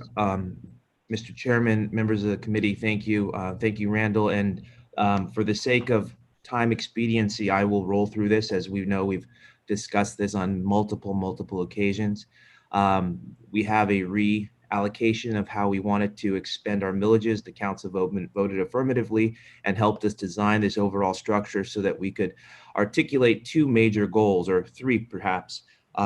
Make sure our residents do not see a tax increase, but in fact a tax decrease, maintain continuity of services, and of course, enhance the services ultimately needed to provide function within the overall government operation. So we could dive to the next section that really articulates where we have been, where we're going, and where we want to highlight the existing spending. You'll see that we have collapsed some of the various proposed rates. We have additionally added early childhood education into the millage rate, so we have sustainable funding throughout, and of course an investment in our economic development structure in a new revised post-COVID dynamic in hopes and anticipation to really hit some of that workforce development strategies that are currently being designed and implemented. This shows the revenue side and ultimately a little bit of a snapshot that you all have seen before. I think there's only one more slide, and then I'll turn it back to Randall. This is just basically a slide that shows where the savings would be based on the various homes and property values with the exceptions and the like. And we can go to the next slide, and I'll give it back to Randall, and of course be available for any questions should there have any for the December 5th millage renewal package. All right, thank you. Randall, please. Thank you, Gilbert. Okay, so now the 2021 revenue budget. The revenue estimating conference members will have seen this by now in a lot of detail. This is going to be a slightly shorter version. Ultimately, the bottom line number for 2021 total revenue is a very significant number. This is the breakout of the various revenue categories, recurring and non-recurring, that we expect to contribute to this. In response to the earlier question, we do not have any CARES Act money built in. You will notice that would go under non-recurring revenue if it were to appear. But you know, there was no certainty that it would occur in 2021, so we had to leave it out. So this could change, of course, but this is about where we look, where we think it'll end up in 2021. The general fund revenue ends up being $633 million, and adding in special funds and grants, we get this number here, billion and change there. Next slide, please. This just compares 2020 to 2021. Both of these forecasts were officially adopted in the month of October. You'll see property tax growth, although there is a slight decrease, basically there are several changes competing with each other, and it ends up almost as a wash. Other taxes is a large part where we expect some very slow but steady growth to occur with sales taxes, hotels, etc. It'll be a long time. Well, it won't be in 2021 when we get entirely back to normal, I think, unless we get this vaccine distributed quickly. But we will see some growth, and this is encouraging. And we have this category about increasing a little over 9%. Licenses and permits is a kind of a normal year fluctuation there. Intergovernmental revenue, the percentage is good, but that's from a smaller base, so that ends up the change being encouraging, good, but not drastic. Service charges and miscellaneous revenue, we see substantial decreases. These are from mainly one-time payments, Harris money and the CARES Act, that are not going to happen again, or will not happen to the same extent in 2021, unless a new plan is made for CARES Act money that we wouldn't know yet. Fines and forfeits, we expect to increase. This, in large part, was from various traffic driving offenses fines that simply weren't happening this year. And you know, as we resume normal life, we'll get back into more of that. And other financing sources, this is mainly fund balance use. So our total general fund revenue next year versus this year is expected to decline about 6.8%. But the recurring segment of that, the fundamentals of it, we expect to increase about 8.5%. So that's actually an encouraging sign. This is our fundamentals. You know, our one-time revenues. We of course always like to receive them, but they come and go year to year. And the recurring, the base level, we should see a healthy increase there. Next slide, please. I'm sorry, I have a question on that back slide. Yes, ma'am. Randall, thank you. My question is regarding fines and fees, your fines and forfeits.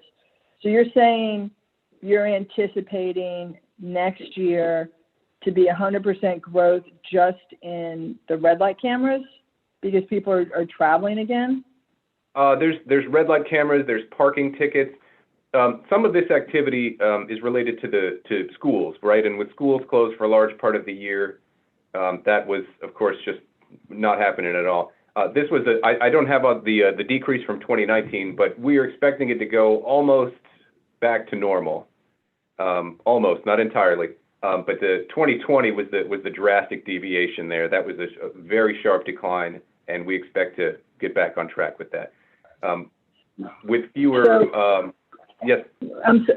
So you're not going to, are you increasing the number of red light cameras, or you're maintaining them? No, I don't know of any plans to change the number of cameras. This is just the activity that will be in front of the cameras. This year plummeted, and we expect to return somewhat almost back to normal. Not entirely, but again, right. And if I can add to it, if I can. I'm sorry, who is that? Yeah, no, it's also including traffic and municipal court, the red light cameras, clearly parking tickets, impound, and abandonment. And there's a whole host of other items within that category, but you're right, we're not increasing cameras. It's pretty much during the pandemic, everything was turned off, and what you see is pretty much a tremendous reduction based on inactivity. We will remain with the same number we've had before based on the previous strategy, and we're just looking at what the trend will be going forward. But there's a whole host of revenue categories other than just traffic cameras itself. And maybe we can get that. Right. Can we see that breakdown? Because I know everything that I'm reading in terms of the new normal, even if COVID is under control next year, is that you will still have a large percentage of folks working from the home, working part-time from the home, also going in. So we're not going to have the same type of activity that you see on the streets pre-COVID. So I'm just curious what type of formula y'all used to derive this amount, because it's pretty high. Sure, yes, I can give you that separately. I don't have that in front of me at the moment. Right, but it is not entirely back to normal. You were right. There certainly will be people working from home. Some people, unfortunately, may not be working at all still. Right. It is not just back to 2019 or pre-COVID business as usual. But I can get you details on that in a follow-up. Okay, and I'm sorry, I missed the other financing sources that also went up 141%. I'm sorry, what is that comprised of? Oh, sure, that's just from a small base number. This is due to a budgeted use of fund balance.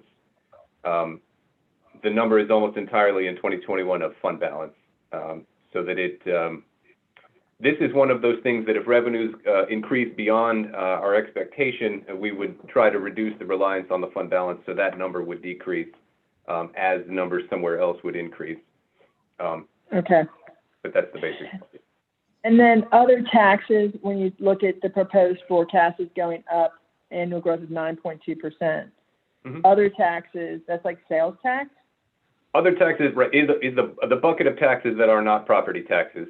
The lion's share of this is sales taxes. But we include other, the category is other taxes for a reason, but right, the sales taxes is the main major component of that. We've got, some of them are truly small or, we don't think about them that much. But we've got things like document transaction tax, off-track betting tax, things like that bundled into there. Okay. What was that number in 2019? The 2019 number for other taxes, I have it here. It's in a very large spreadsheet. I'm getting to it right now. Randall, maybe I can just help you. I have it here with me. It was Yes, roughly 264 million. There we go. How much was it? For other tax area, it was 264 million. For sales tax, it was roughly 205 million. Okay, so it was 264 million for other taxes, you're saying? Yes, yes. Okay, now that makes sense. It probably would be helpful going forward. Well, I know y'all don't have time, but if we had the 2019 end of year budget next to these numbers, then we see what it was like in a normal year. Yeah. And then that makes your 2021 number seem more reasonable, right? Because if in a growth year where the city was doing fine pre-COVID at the end of 2019 and other taxes, we had 264 million, then you understand why 2021 is it 212 million, which is increased over 2020? Do you see what I'm saying? No, exactly. I think that makes sense because it kind of goes to your previous question when it comes to fines and forfeit, right? I think you were looking at, hey, look, the increase may be a little bit higher than you expected. We're not returning to normal because of things and folks may stay at home. But if we look at it in terms of what the 2019 budget was roughly $39 million, you can see is baked into what we're saying is happening. That's still a $12 million reduction. So you see that's already factored in. We'll add another column to that so you can see it, and you'll get, and I think it'll answer your question. We'll all be on the same page with it. I do agree. Great, I appreciate it. Thank you, Norman.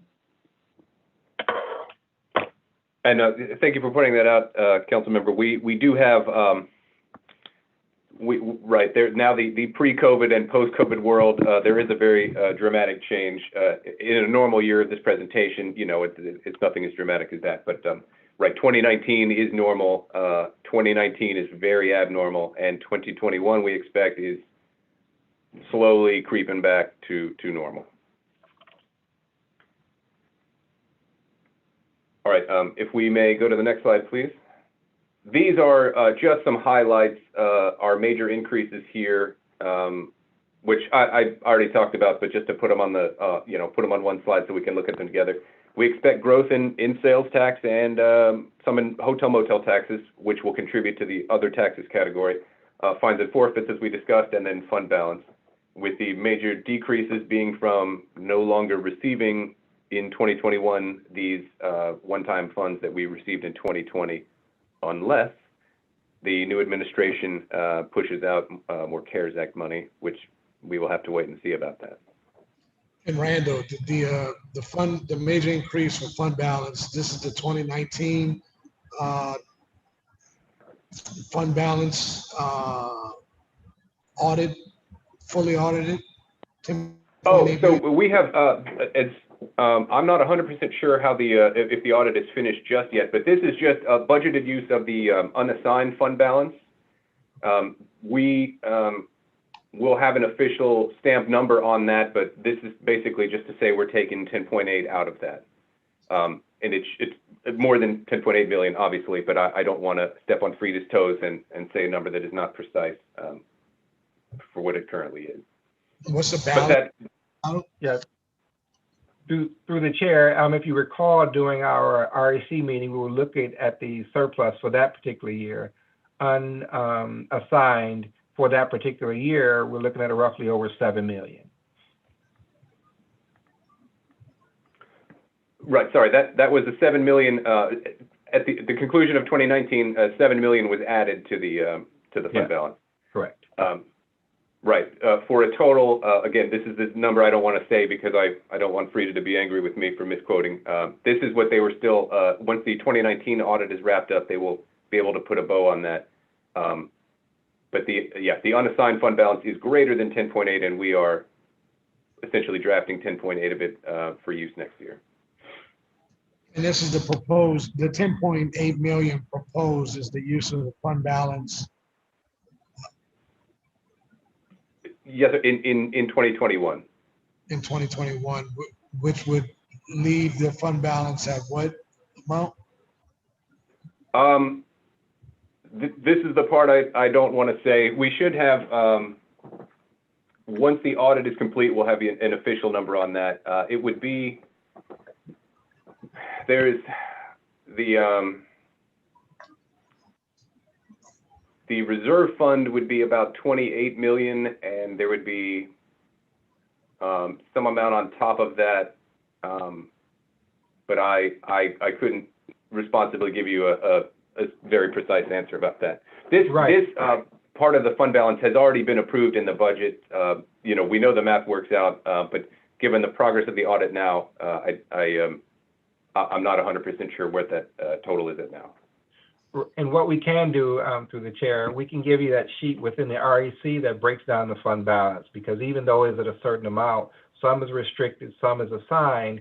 I think what you're particularly interested in is the unassigned amount. And what we can do is get you that number But rather than do it, I think we have to do is get the information that once it's passed over to the auditors from a child balance standpoint, and we're comfortable with where that number is going to end up, so we're not really allocating dollars. It's not there.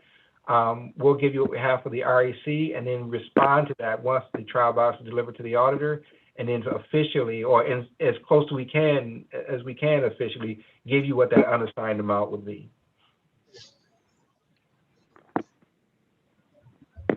Thank you. Thank you, Mr. Chair, and thank you, Norman, for explaining there. If we may go to the next slide, please. This is a breakdown of the non-recurring components of the general fund revenue for this year and for next year. This is essentially just more detail of what's already been covered. I wouldn't dwell on this unless anybody has a question. All right, if not, can we go to the next slide, please? Yes, the use of fund balance here. We have been trying not to rely on it, and assuming this had been a normal year without COVID, we would have not needed to rely on it. Unfortunately, this is, obviously these are crazier times now, but we have been moving away from this. These 2018 numbers are, dedicated ordinances drawing from this on top of the initially budgeted use of fund balance. We did not have any of these ordinances in 2020. And again, any excess revenue above the forecast, as Gilbert mentioned, we need to be, we have contingency plans for what we'll do with relief money. Part of this idea is to reduce the use of fund balance money, but we have to see how that goes. Next slide, please. Okay, so this is the big cloud hanging over a lot of the revenue forecast and budget meetings. Is there's just a lot of things we don't know about how 2021 is going to work out. We have a pretty good forecast. I mean, I think it's pretty good. Excuse me. This incorporates things that we know, trends that we're observing, market factors, a lot of things, that get bundled into what the economy will be like next year. But we still have a lot of uncertainty. And relative to a normal year, I mean, this is almost an entirely different ballgame. From year to year, things are generally pretty consistent. And in 2020, we were completely blindsided. And we're still finding out how this is going to go. The major factor, of course, is public health conditions. If there's a dramatic increase, if public health, which has been, steadily improving, takes a big turn for the worse, this is going to change everything in terms of what's open, who's going to work, that sort of thing. And on the other hand, if public health conditions improve beyond what we expected, or if the vaccine is developed and distributed faster than we thought, that would help. We just kind of have to wait and see with this. Macroeconomic conditions is the same thing, but for everywhere else in the world that normally would be sending people our way to visit. The economies, of course, are linked, and we just can't predict these things. I know the mayor and the director of the health department are looking at these conditions constantly, and we over here just have to wait and see. We do have the issue that some people will not do anything really, will not resume normal life until there's a vaccine. Some people will, with a higher taste for risk, will resume doing things. And we just have to deal with this decreased preference for activity until we have a vaccine or for some other method of controlling the public health situation. Travel restrictions with other countries, that's something we sort of keep an eye on, but we can't do much about. So again, we just wait and see. And a big one here, policy uncertainty. When we were making these slides up initially for the revenue estimating conferences, Of course, the election had not happened yet. We didn't know how that was going to turn out. Certainly not well enough to make plans based on it. Now that we have a clearer picture after the election, although I guess officially not settled yet, but you know, a much clearer picture of what we're looking at in the federal, in the administration.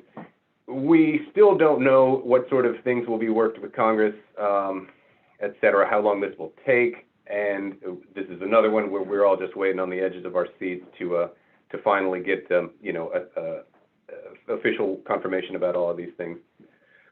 So given this, we have a pretty good forecast. There is some uncertainty; it could change, but basically this is it. And if we can go to the next slide, please. Questions? Anybody have other questions?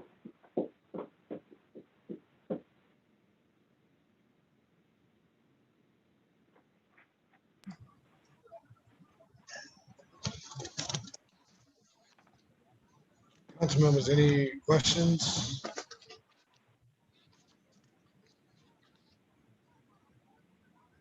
Thank you, Mr. McElroy. Seeing no questions, we'll move to the next presentation, which is the Board of City.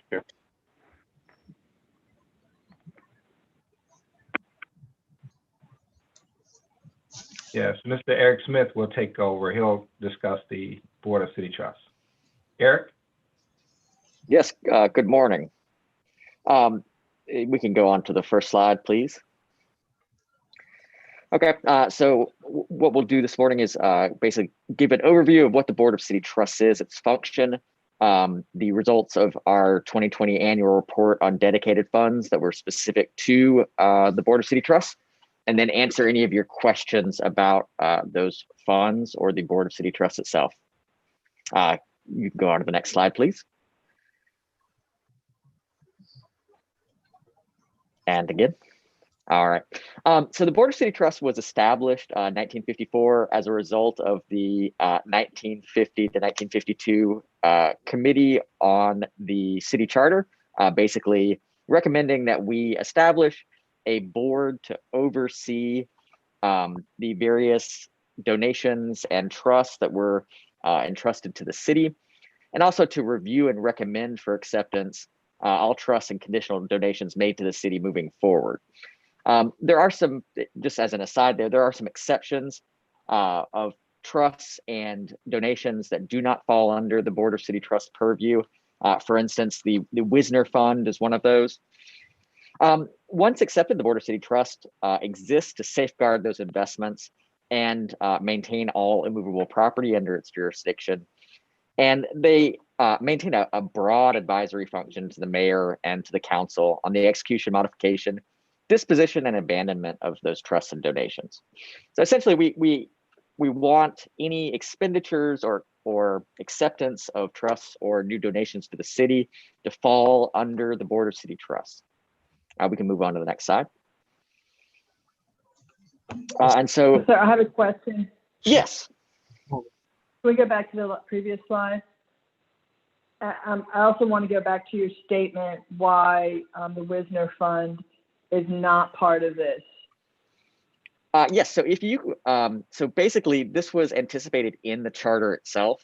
So under section 4-1806 of the charter, basically they saw that there was a potential for existing trusts that were accepted to the city before the Board of City Trust was established in 1954, that would have terms that would force the trust or the donation to revert to the settlor or donor if they fell under that Board of City Trust.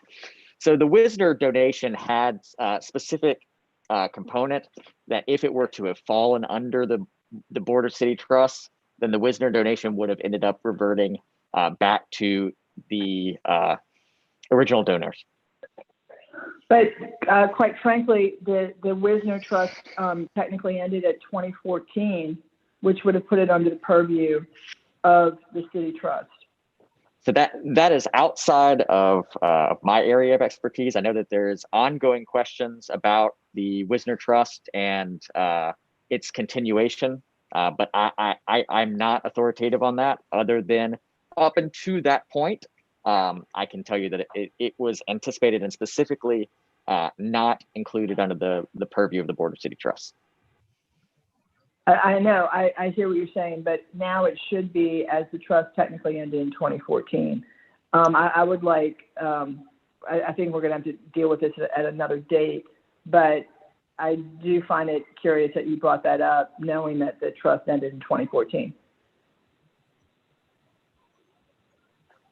Understood.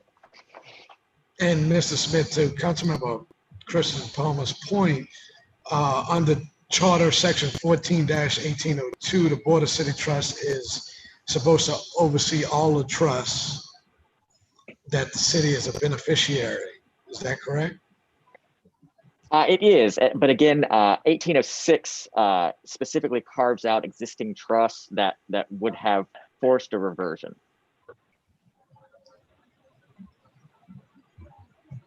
So is the Wisdom Trust, to which the city is a party, shouldn't the board be involved in administration and oversight of the trust? I would have to defer to legal on that, but I can follow up and get you a more specific answer. Thank you. Councilmember Palmer, I'm sorry if you had something. No, that's it. I would like to follow up on this. I think we have not had any clarity on the Wisner's Trust and the fact that it should have been dissolved in 2014, and the corpus of the property is supposed to be now under control of the city of New Orleans and the governing body thereof. So I do have some outstanding questions, but thank you. Obviously, I don't think he's able to answer it right now. Thank you. We can go on to the next slide, please. So the Board of City Trust is made up of the 3 ex officio members, which are the mayor, the president of the city council, and the director of finance, and then 8 additional members who are nominated by the mayor and approved by the council. As you can see, the board has, been largely dormant for most of the previous administration, and we managed to actually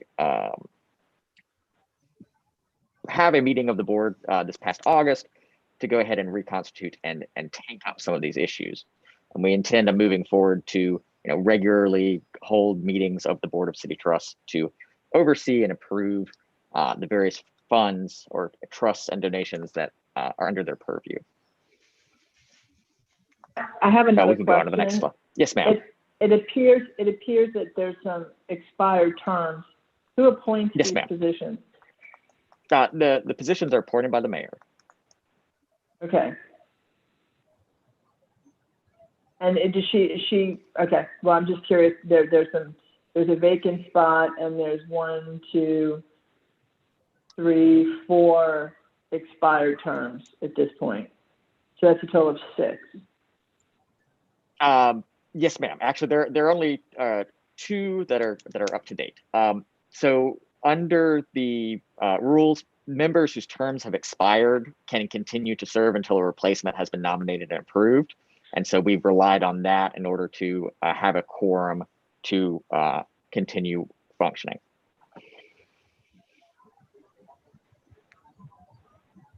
We could move on to the next slide then.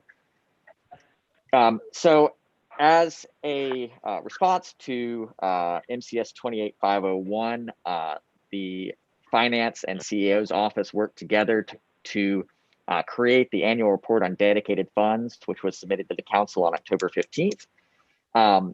This report was broken up into 2 pieces. Basically, all of our normal special funds, and then the funds that were specifically under the purview of the Board of City Trusts, which are obviously the ones that we're talking about this morning.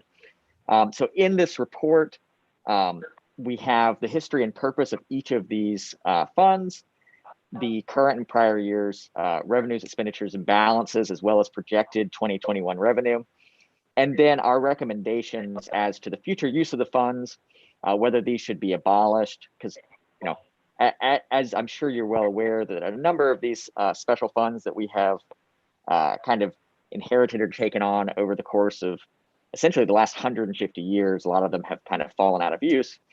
And then also to see which of these funds could be rededicated to the general fund. And we can move on to the next slide, please.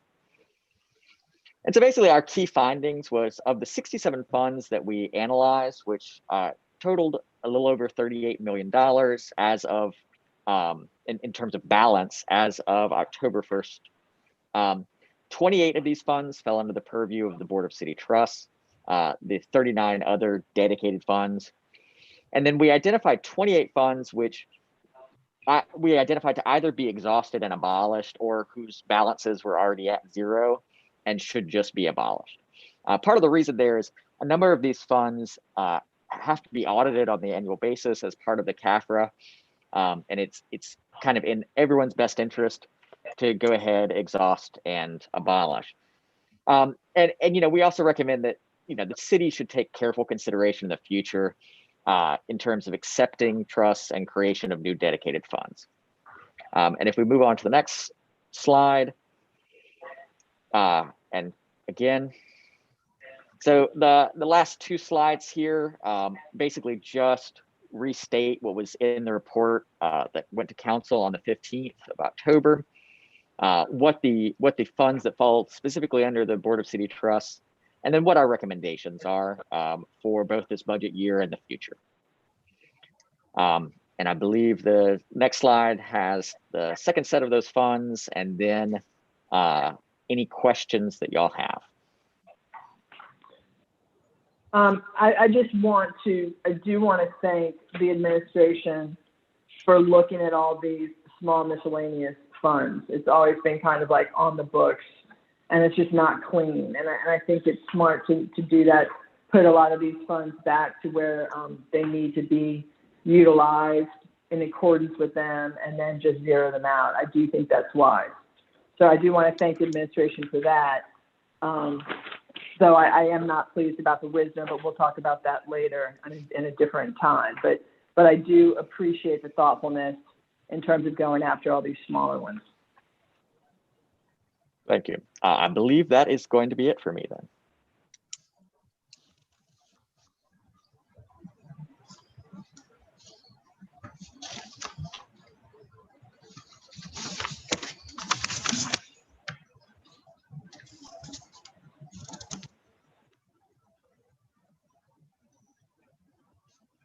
Through the chair, I believe that kind of concludes our presentation. I don't think there's anything else left for finance at this point. If it is, please let me know. Thank you, Mr. White. Thank you, Mr. Smith. Seeing no other questions, we appreciate your presentations this morning. We'll look forward to working with you throughout this budget process. Thank you, and I appreciate it, and take care. Thanks, team.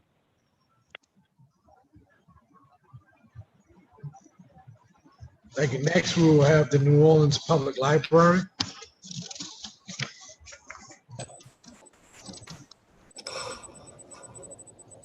All right, good morning, everyone. Can you hear me? Good morning. All right, good. My name is Gabriel Morley. I'm the library director. I have with me today Michelle Thompson. She's the library business manager. She's been here for quite a few years, so she'll be able to help us out if we get hung up. Mr. Morley, you want to reintroduce yourself? It was kind of faint. How now?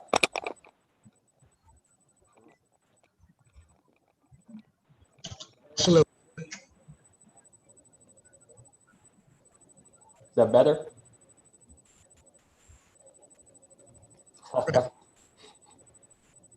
All right, my name is Gabriel Morley. I'm the library director. Is that better? Better. Oh, perfect. All right, so today I have with me Michelle Thompson. She's the library business manager. She's been here for a number of years, and she'll be able to help us out today if we get stuck. All right, we're ready to go with the next slide, please. So this is our organizational chart. This is no big changes here. Everybody's seen this before. We can do the next slide. These are the things we'll talk about today. Obviously, our department accomplishments, our goals for 2021, and then our 2021 budget request. All right, next slide. Next one.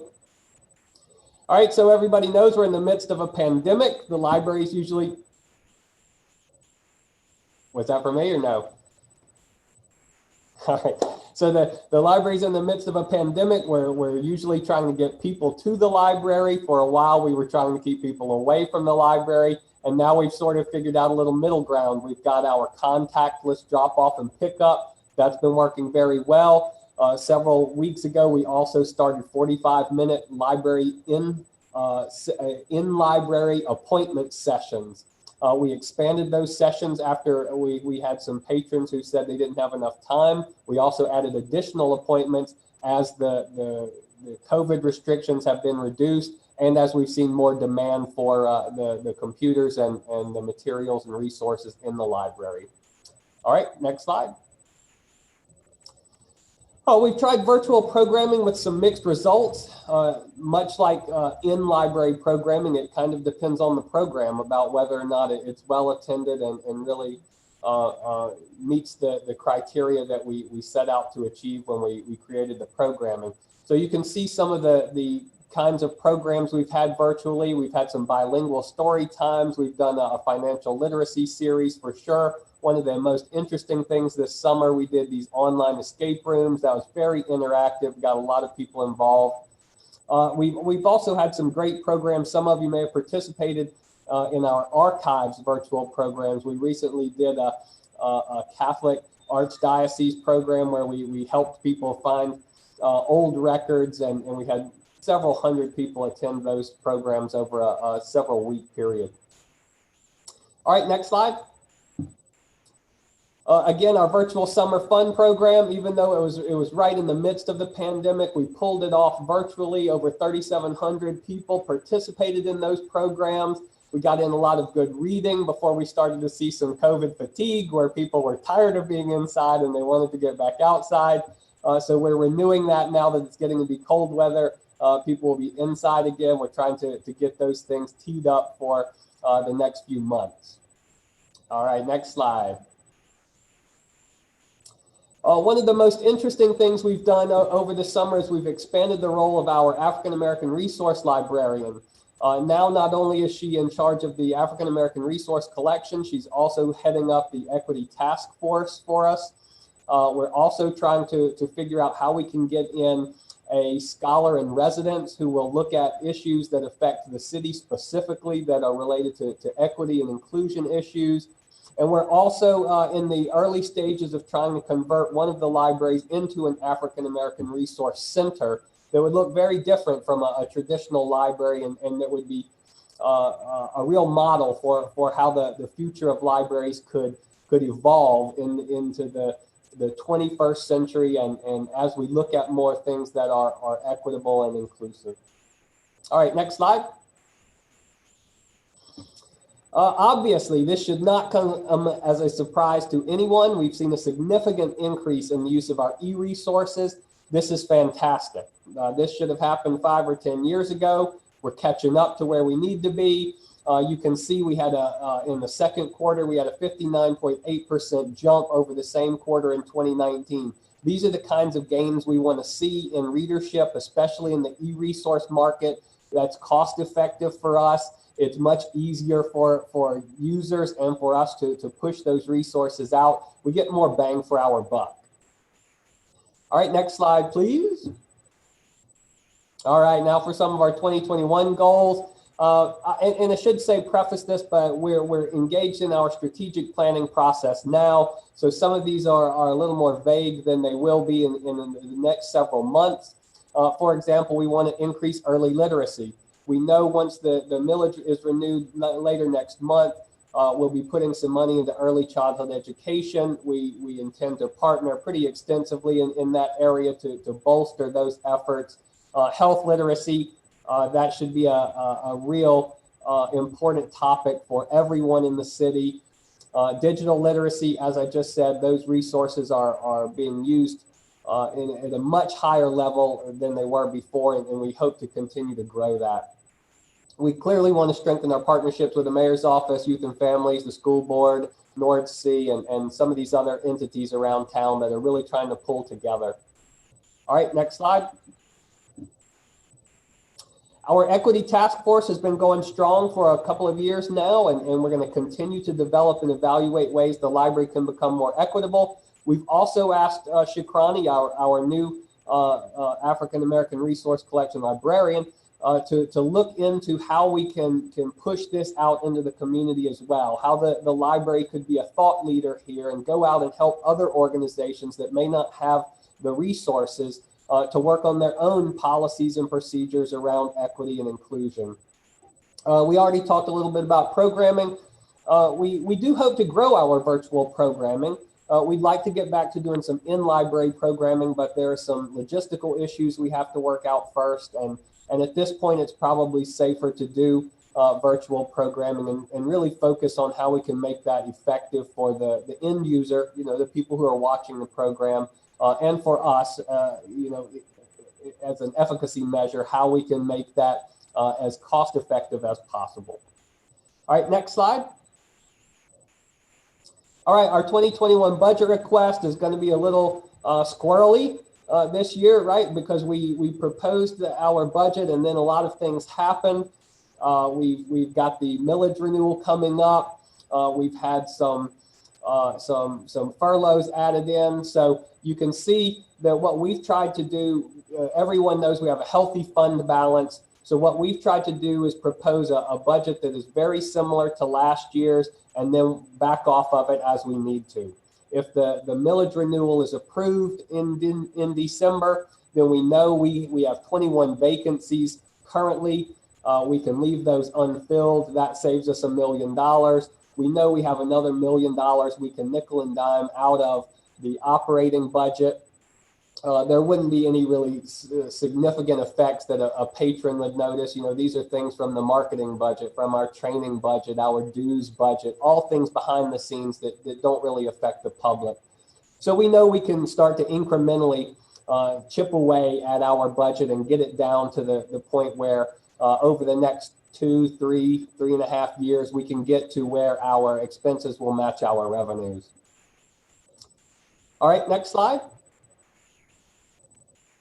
These are our special funds. You just had your Board of Trust hearing, and this is just a duplication of that. This is a much more granular look at the trusts and the libraries bucket. You have in your templates, we provided that package of each specific fund, what the expenses are allowable in each fund. We've delineated that. You have that in your materials.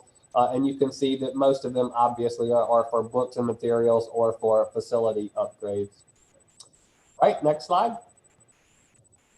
Oh, that's it for us. All right. Any questions?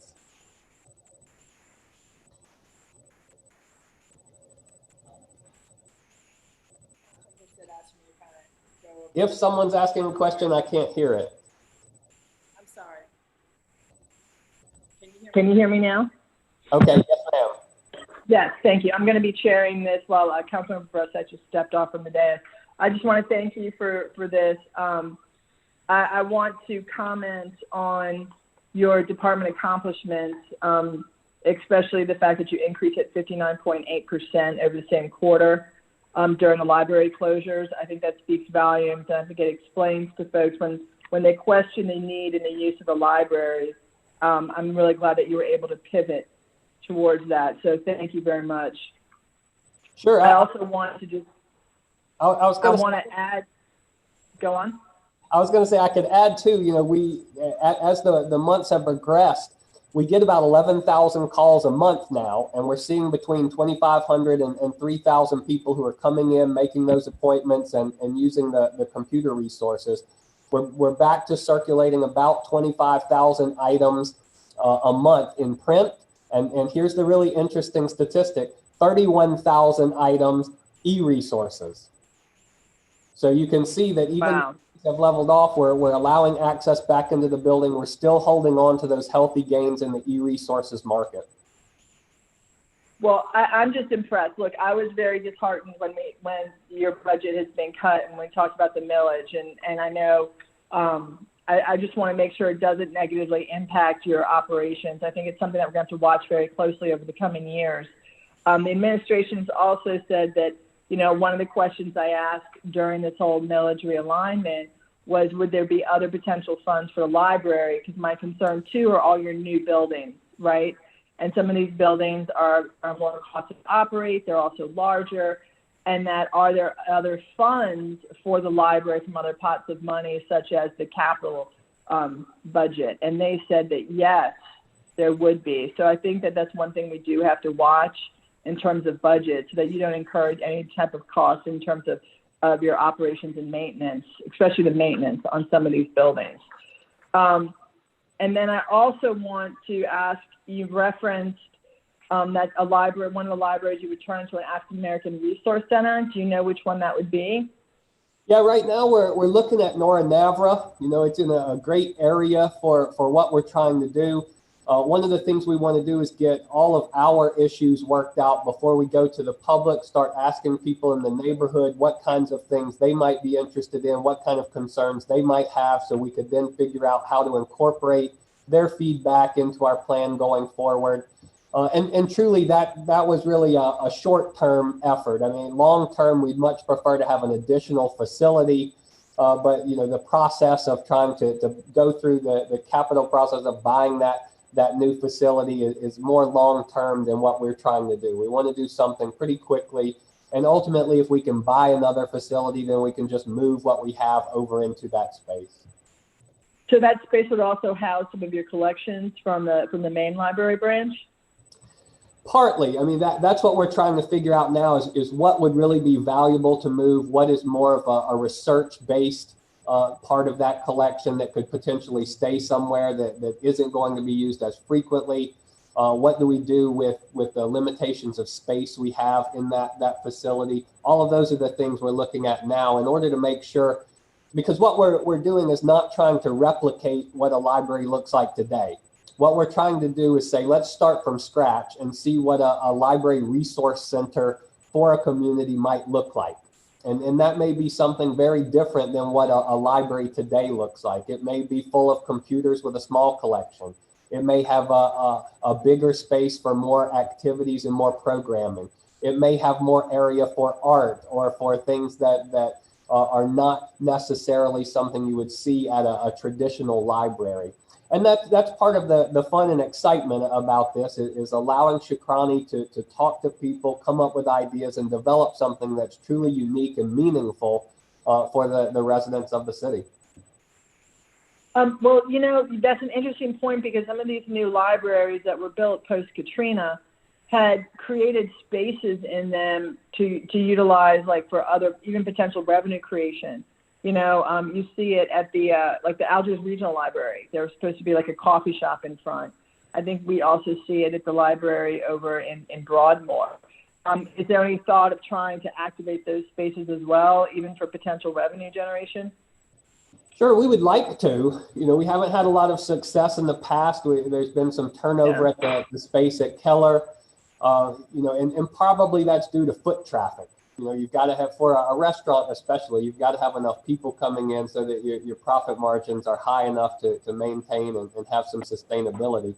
Partly what we're doing now is partnering with OBEZ and offering some of the city services at these outreach locations. And ideally, what we're working on now in the east is building out that enterprise zone space so that we have the space available, but OBEZ can come in and try and meet with constituents in that area of the city and solve some of their permit issues, some of their fine issues, their water bill issues, those types of activities. So that's a pilot program we've got going on now. We hope that it'll be successful, but in the long run, if it isn't, it's still a win for the library because we've built out those spaces and now they are available and much more attractive to somebody who might want to come in and lease that space. Yeah, and I do want to say thank you. We utilize the space of the Algiers Regional Library very frequently for community meetings, and that's a very needed space. And I know that the library over there also uses that other space for selling books. I don't know. Hopefully that generates some type of revenue for them as well. I do want to also thank y'all for the research you've been doing for the Streets Renaming Commission. I've read the research that's come out from your researchers. It's very good. It's very well written, and I want to thank y'all for participating in that. That's been very positive, I think. And it's Councilmember Brossett. He's not back. Councilmember Banks. Thank you. Good morning, Gabriel. I just wanted to get clarification and confirmation. When the discussion relative to the library's millage was taking place, it was stated that it would not adversely affect you all and cause shortening of hours or layoffs. And that was assured to us on this council that that was not going to happen. I want to know if that is still the case, or has there been any adjustment in that? Because that's not what I signed on for. So I want to hear from you as to how that's affecting. No, at this time, we don't have any adjustments. I mean, we intend to keep every facility open for the same amount of hours, all of the staff. What we're trying to do is accomplish this through attrition. We typically have a 10 to 13% annual attrition rate. And if we can maintain that same attrition rate over the next 2 or 3 years, that gets us down to where we want to be while we supplement the budget with the fund balance. We also know, like I said, during the presentation, we can eliminate almost $2 million worth of expenses immediately by not filling vacancies that have been vacant for a while, and by nickel and diming some of these marketing expenses, training, staff dues type things, expenses that don't really affect the public. You know, it doesn't adjust anything that we're doing programming wise or collection wise. Well, I just wanted to commend you all on the work that you all do. See, I'm a believer that education is far better than incarceration. And what you guys do to help our public to better themselves, I think is immeasurable. So you definitely have a friend and an ally in me, and whatever I can do to help you, I want you to make sure you reach out, because again, make no mistake, investing in education is far better than throwing away money on incarceration. And that's clear to me. All right, thank you, Councilmember Banks. I do want to echo that, because some of these libraries, again, I hate to go back to that, but these libraries that were built post-K now have, like, for instance, the one in Algiers, the Algiers Regional Library has 2 floors, right? And I know that means that we need more staffing at a library that was built that way. I just want to make sure when you say that there's attrition, that we're not going to limit the resources to these libraries via staffing. No, I don't think the resources will be involved at all. I mean, part of this is a reprogramming. No offense to anyone who designed the library, but it was poorly designed inside. We've created situations where we have to have people on multiple floors in multiple different places, and we can undo some of that. That's partly what the fund balance is used for, is to consolidate the computers closer to the front desk so we don't have to have so many access points where people are stationed. It's a much more effective method. It's a much more modern method going forward. And truly, I mean, we have a lot of times during the day when places are staffed and they don't need to be staffed, right? So we can move those things downstairs and make a much better use of time through some consolidation inside the buildings. Right. Thank you very much. Council members, anyone else have a question, comment? All right, Mr. Morley, thank you very much. We appreciate you. All right, thank you.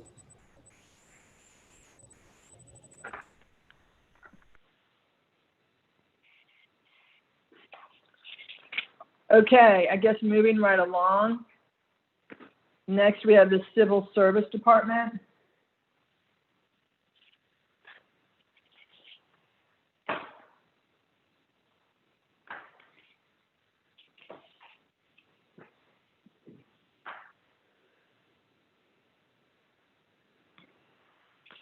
This is Lisa Hudson. Thank you, Ms. Hudson. Can you share your screen with us for the presentation? Oh, I'm sorry. I thought that was going to be done for us. That's right, Ms. Hudson. I'm pulling it up right now. Okay. Thank you, Paul.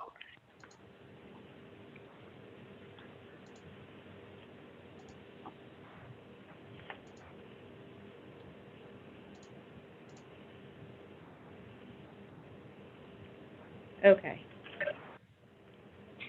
Do you want me to start? Please do, Ms. Hudson. Thank you. All right. My name is Lisa Hudson. I'm the Personnel Director for the Civil Service Department, and I'm here with Amy Trepanier, our Deputy Director, and Robert Hagman, who oversees our Compensation Division, to present our 2021 proposed budget. And we thank you for that opportunity, council members. Next slide. So those are the items that we're going to cover today. Just a brief overview of our department, our accomplishments, our goals, and our budget summary and 2021 proposed budget and our supplemental request. Next slide. Next slide. Okay, I'm going to begin with our mission and vision. The mission is to provide the most efficient and effective human resources services and programs to enable city government to recruit, develop, and retain a well-qualified and high-performing workforce in accordance with merit system principles. Our vision is to partner with city departments to make the City of New Orleans an employer of choice and a leader in the management of human resources. Next slide. So a brief overview of our organizational structure. As director, I report directly to the Civil Service Commission. I'm assisted in my duties by our deputy director, and we oversee 6 divisions. We started with our recruitment and selection division. This division is responsible for processing applications, creating lists of eligibles, and administering exams. Our classification and compensation division administers the classified pay plan and oversees the ADP processing for classified employees. Our test development and validation division creates tests for classified positions, including those for public safety. Our management services division oversees the appeals process, essentially, and our public and employee relations division oversees public records requests and maintains employees' personnel files. And finally, our employee growth and development division oversees our employee training program. Okay, next slide. Next slide. All right. Like other departments, we've had to learn to adapt to a new working environment because of the COVID-19 pandemic. Most of our employees were able to adapt by working from home and also by changing the office practices to ensure that we were properly serving the public and respecting each other by wearing masks and social distancing. We utilized the NeoGov online application system to minimize interruptions in personal transactions during COVID-19 pandemic. Our applications were accepted for 344 separate job postings in 2020. Over 15,597 job applications have been received so far this year, including 4,192 applications for police recruit. We provided you with a chart in the center there showing the 2020 applications received by month. As you can see, we had a normal application amount of 2,500 over in January, but in February, March, and April, and May, you can see a sharp decline in the number of applications, and we believe this is due to stay-at-home order and the fact that the city had implemented a hiring freeze. But it seems like slowly, since June, we're getting back to normal. Year to date, we've had over 1,524 requisitions for personnel actions, which have been received and processed. The average time to hire in 2020 was 47 days so far this year. This includes 10 days from application to eligible list, and which is really the civil service component of the process, and 37 days for departments to use the list to make a hire. We've also modified our police recruit testing practices to continue testing during the COVID-19 pandemic.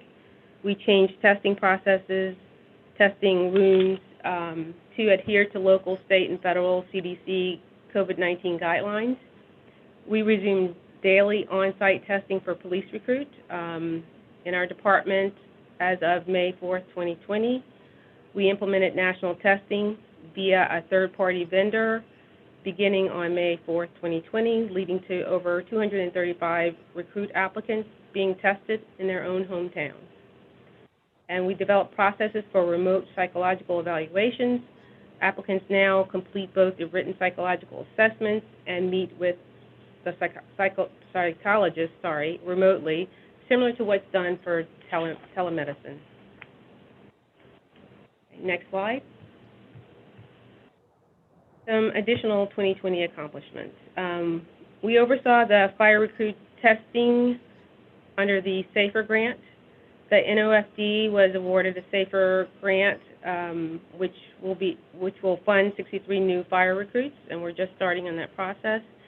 We administer a physical agility test in January, March, and we started in September working with NOFD to implement new COVID-19 protocols for September and October sessions.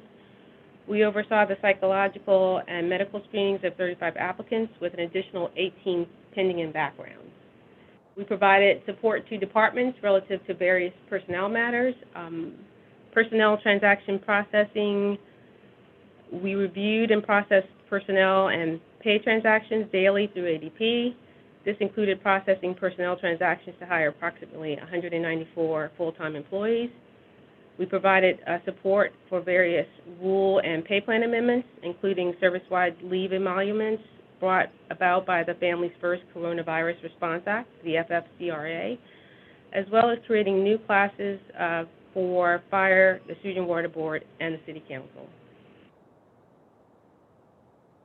We received and processed 88 employee disciplinary and other appeals. We completed 24 hearings and processed over 488 NOPD Public Integrity Bureau extension requests. And in our Employee Growth and Development Division, we worked with departmental trainers to quickly transition to remote versions of employee enrichment courses. Next slide. Our 2021 department goals. Next slide.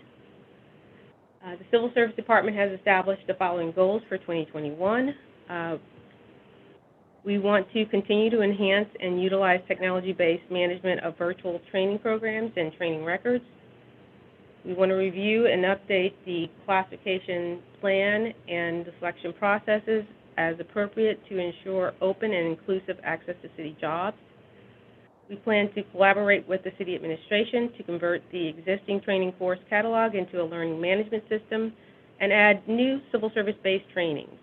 Topics would include employee selection, examination preparation, and general understanding of the civil service testing and procedures for key stakeholders, including administrative officers, support personnel, and other managers to continually build organizational knowledge and capacity.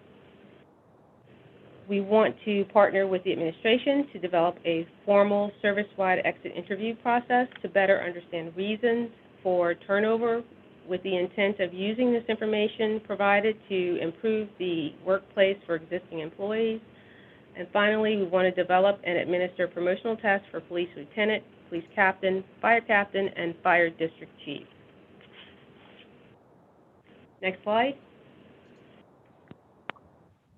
Okay, our 2020 budget summary and 2021 proposed budget. Next slide. As you can see by the chart, we're cutting our budget from the 2020 adopted budget by $1 million, a little over $1 million. This is a 30% cut. What does that mean for our department? The bulk of that cut is with personal services, and it appears that we're going to participate in the 26 furlough days for classified employees. We are also asking our employees to, at least for 3 positions, we're going to have an additional 365-day furlough. And one of those positions, it actually may end up in us having a layoff with regard to that one position. So we're still working, we're trying to work that out now. We're also looking at a 10% pay reduction for our unclassified employee, and we're not filling current vacant positions. And it looks like we're going down from 31 employees last year to about 26 for upcoming 2021. We're also experiencing a $135,000 cut to our other operating. This means a reduction in funding for our outside counsel and hearing examiners with regard to their professional service contracts, a reduction in travel and convention expenses, and a reduction in technology-related professional services contracts. Next slide. Our 2021 supplemental request. We did make a request for an additional $155,000 for public safety testing. This was not included in our budget, so we're making an appeal directly to the City Council for inclusion of this additional funding. The initiative would fund an outside consultant to support more frequent promotional testing for police and fire for 2021. This would include the examinations of police lieutenant, police captain, fire district chief, and fire captain. This initiative will allow public safety departments to fill promotional vacancies. It is also consistent with police consent decree requirements of regularly given promotional examinations. I believe under the consent decree, we're required to give police promotional exams every 2 years. So, and of course, as you know, council members, regular public safety testing also improves employee morale. So we're asking for the additional $155,000. Wasn't, Ms. Hudson, regarding the slide, was this not requested last year as well? Didn't we have to insert money for, or was that 2 years ago? Where we had been waiting for tests for the sergeant's test and lieutenant's test? Yes, we asked for recurring funding for police testing almost every year. It wasn't as large as this amount is because this year we weren't able to actually perform those tests. We actually lost our test development analyst and specialist, our administrator and our specialist. They resigned early this year, and so we have been struggling to get the test done. So what we're planning to do is contract the work out. We've already started the process of negotiating a contract with a vendor, and we are in the process of hiring a test development specialist to assist with that process. But we're asking for more than usual because we're trying to catch up on the exams, especially the police lieutenant and the police captain. Can you provide backup documentation regarding the number of requests for this test? The number of people that are eligible for the test? Okay, sure. Yeah, I can provide you with that. Yeah. And then where is like Pano on this? You want to know where Pano is on this? Yeah. Okay, I would have to ask them. And the Fraternal Order of Police. I'm just curious. All right. Okay, sure. Lisa, can you also provide that information? So I'd like to know the number of people that are eligible for the test. Okay, sure. Thank you. I can send that to all the council members. Yes, appreciate it.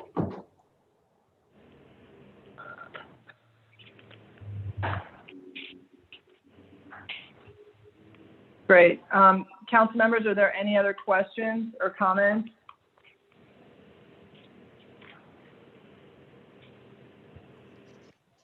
Oh, also, real quick, Lisa, do y'all also oversee the hiring practices when it comes to Sewage and Water Board? Do we also do, I'm sorry, I didn't hear your question. Do you have to process Sewage and Water Board hires as well? Well, we do with, when you say process, we have delegated a large portion of the application process to the Sewage and Water Board. They actually do like almost 50% of the job classes fall to the Sewage and Water Board to process. We do the other half, but the processing, the requisitioning process, all that happens through our NeoGov system, and the Water Board has access to that. And so, okay, so the Sewage and Water Board is processing their own hires, not you. For the Sewage and Water Board specific job classifications, they are. If it's not a non-delegated class, we are actually reviewing those applications and determining whether individuals meet the minimum qualifications and creating the list of eligibles. Okay. I see Councilmember Banks. I'm going to turn it back over to Chairman Brissett. Thank you, Councilmember Palmer, for chairing in the interim. Councilmember Banks, you had a question? Yes, please.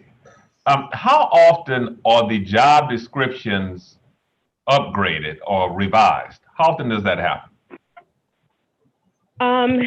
So it actually depends. We work with departments. Sometimes departments call us and ask for changes to their job specifications, and so we will work with those departments to update those job specifications. When we can get to it on our own, we'll do that. We don't have a direct schedule for each job classification, but we kind of work on it as it comes to our attention generally. Could I add something? And if that's the case, does that slow down a hiring process? If ABC department needs a widget technician, and that widget technician job description hasn't been updated in some years, do you slow down the hiring process to get a new job description, or do you have them hire them under what you currently have? No, it should not slow down the hiring process. We actually hire them under the job description as it is. The only time it becomes an issue is if the department wants to make an update, and usually we work with that department to update the job description. And with that, what about the pay scales? If you've got an older job description, then you likely have an older pay structure. So how does that work? We actually had a study done by the SSA consultants to look at our whole pay structure, and they made updates. I think this was done in 2018, and those updates were taken under consideration and approved by the commission and the council. So the pay structure has been updated recently.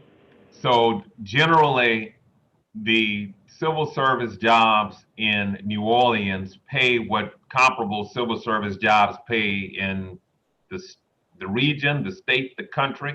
Who are we on par with?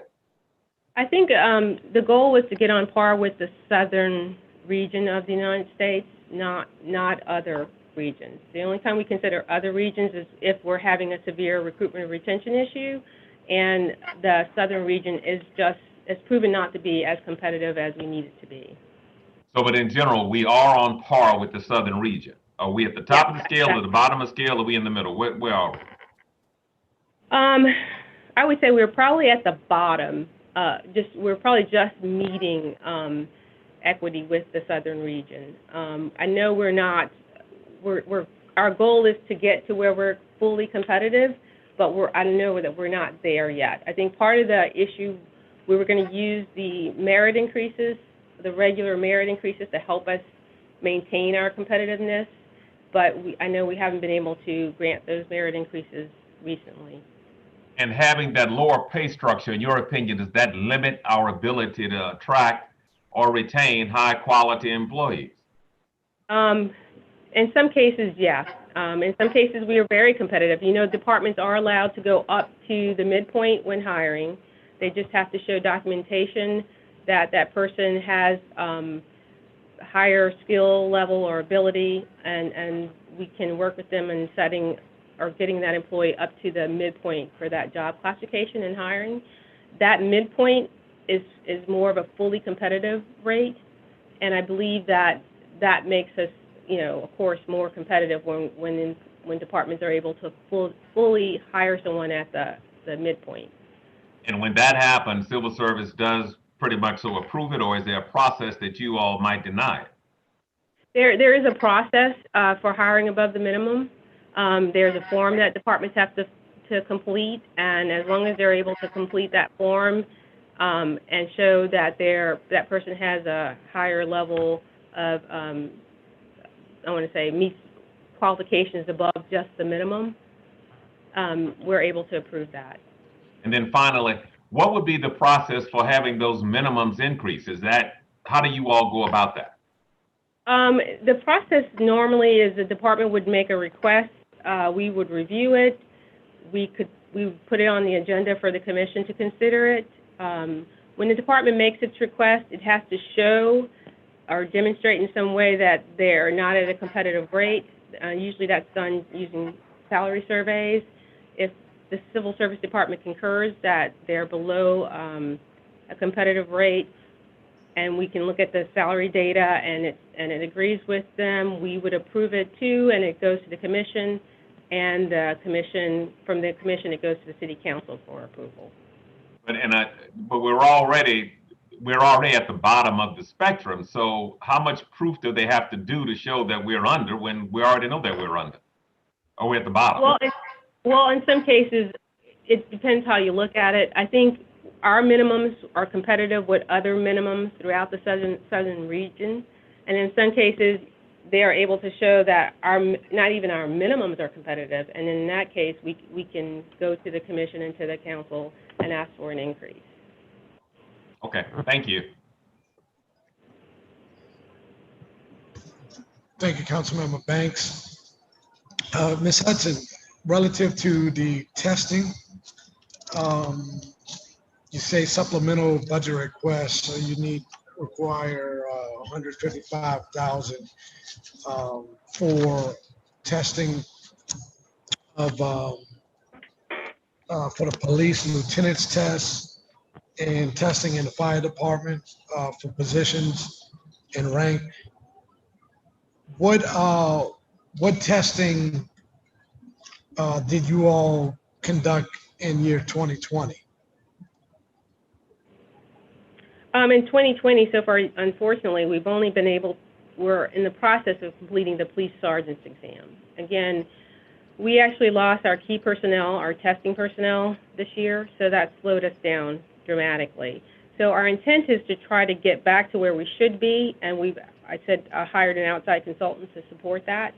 And so we're working with the outside consultant now on negotiating a contract so that we can play catch up on some of these exams that we had planned to complete this year. So this is actually to help us catch up on the exams that we need to catch up on.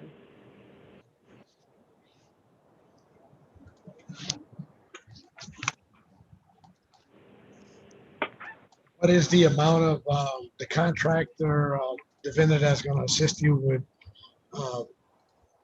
performing those specific tests? Yeah. So that is really the amount we believe we will need. We were approved for $45,000 in our current budget in 2020. For 2021, we were approved for $45,000. We're looking at the 4 tests, and we're guessing that using the consultant on average, that each test will cost about $50,000. And so we're planning to contract with the consultant for about $200,000. So you're saying that the $155,000 is needed in addition to the $200,000 for the contract? No. I'm sorry. No. What I'm saying is we have $45,000 that the administration has placed in our budget into 2020 for 2021. We need an additional $155,000, and that would make a total of $200,000. So, and without that, you couldn't retain the consultant or contractor to administer the specific test? Correct.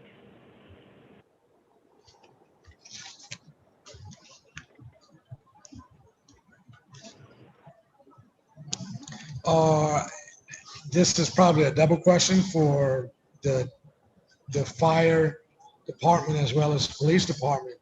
If you were able to administer these tests for, let's just say, the police lieutenant test and fire captain's test,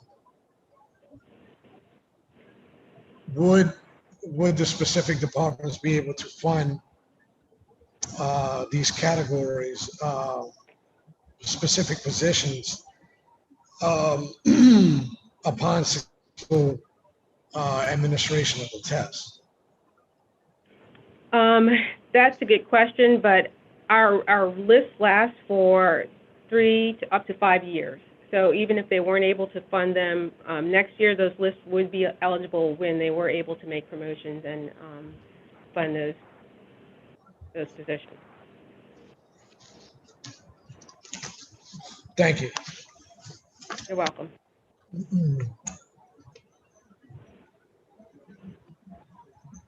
Council members, any more questions? Seeing no more questions, thank you, Ms. Hudson, and that completes your presentation, and we look forward to continuing to work with each other throughout this budget process.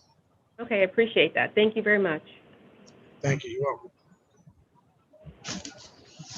Next, we will have the Chief Administrative Office, which includes Budget Office, the Office of Information Technology and Innovation, Office of Performance and Accountability, the Office of Service and Innovation, and the Employee Labor Relations.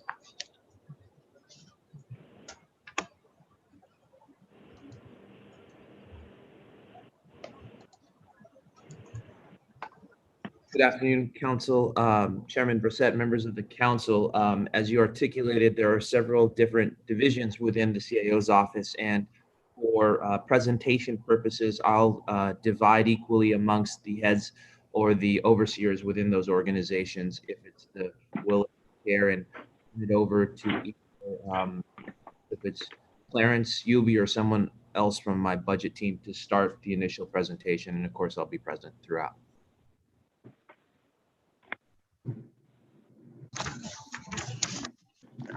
Good afternoon, council members. This is Clarence Lyman. Can you all hear me? Yeah, Mr. Lyman, we can hear you. Great, great. Thanks for this opportunity to present to you all this afternoon.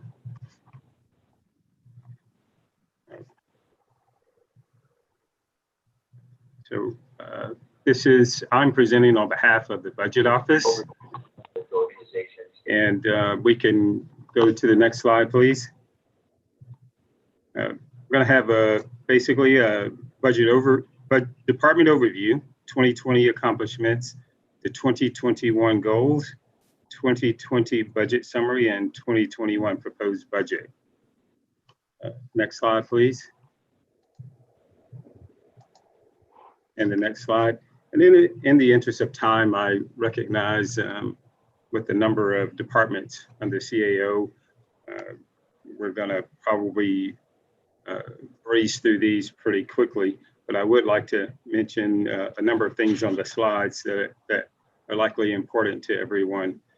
The mission and vision. The mission statement is the mission of the Chief Administrative Office is to uphold the city charter and city ordinance through the effective management and oversight of all mandated operations in the delivery of services to the citizens of New Orleans.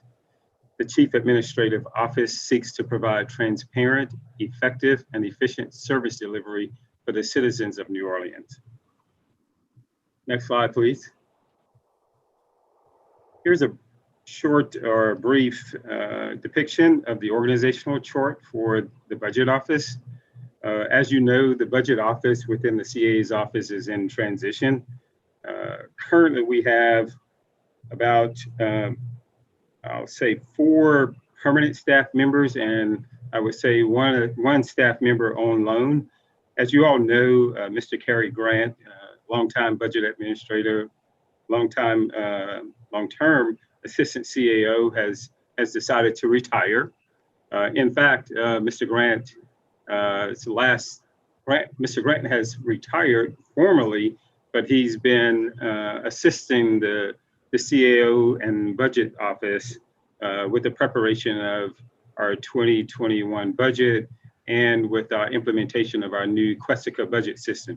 So I'd like to thank Mr. Grant. I'm not sure if he's listening or on the golf course at this point, but I'd like to thank him for his continued support of the budget office and offering himself and making himself available as a resource. We also have Mr. Yulbritton Shai, who's actually on our innovations team, Mr. Shai has a plethora and vast knowledge of the budget office and its inner workings, as well as system integration skill set that has been extremely useful to us as we implement different systems, especially our Questica budget system, as well as our budget book program that we are in the midst of implementing as well. Also have other staff members, or Ms. Jocelyn Johnson, Ms. Angelica Hayes, and Mr. Johnny Stone, which you all have probably, or your staff are very familiar with these individuals as well. But again, I'd like to certainly publicly thank Mr. Grant for his long-term employment with the city, and I hope you will join the CAO's office and the budget team in wishing him a great retirement. Next slide, please. The 2020 department accomplishments. The department accomplishments, we've had many challenges, as most departments have mentioned in their presentations. I know everyone is sick of a couple of those challenges, those being primarily the cyber attack, another being COVID-19. Has had both of those events have had tremendous impact on our ability to continue our operations here at the city. But in spite of all that, we've been able to produce a balanced and timely budget before the date mandated by the Home Rule Charter of the City of New Orleans. The Budget Office continued to improve its processes by implementing improvements in methodology, technology, increased data integration despite the severe impacts of the cyber incident. In doing so, we implemented phase 1 of our Questica budget system, which your staffs now have access, as well as those within other parts of city government. And we're using them for the first time in the presentation of our 2021 budget. The ADP projects we have ongoing in support of our new position control. And what position control may be a little bit new for us here at the city. We're proposing from the CAO's office the need and ability to control spending regarding personal services, not only from a total allocation amount, but also from number of positions. So that's going to be a new process as we go into 2021 that I think everyone will be excited about because it's virtually impossible to control spending on personal services without having some control over the number of positions that we hire here at the city. And this new project will certainly allow us to control both aspects of that component of personal services. Another thing is the recovery of budget data during the cyber incident in the start of 2020. Working with the budget office working with, I would say, finance department. It's been a collaborative and one of the best team efforts I've seen in terms of recovering data after cyber. Of course, IT participated in this to a large degree as well. And the ability to stand up the new system with the 2020 and some 2019 data has been a tremendous benefit to the city. And I would say our ability to track revenues and expenditures were somewhat threatened without this team standing up that particular platform. I think we've provided expenditure projections on personnel services and other operating, as well as solutions to budgetary issues. We've worked with the CEO team, additional members in the CEO team, in the implementation of hiring and spending freezes as a result of, and in response to the decline in revenues as a result of COVID-19 economic impacts on the city's revenue streams. We participated in an analysis of the budget reduction plan submitted by city agencies, again, to combat the negative implications and impacts of COVID-19 our revenue shortfall, and in that it presented revenue shortfalls. Next slide, please. So I'd like to kind of impress upon you and kind of remind you of some of the impacts of the cyber incident. This in no way was a small impact on the city's operations and its financial data. However, I will say the city's resources have stepped up to the challenge and done a yeoman's job in getting these systems stood up in time for not only our operations during the year, but in time for our budget presentation.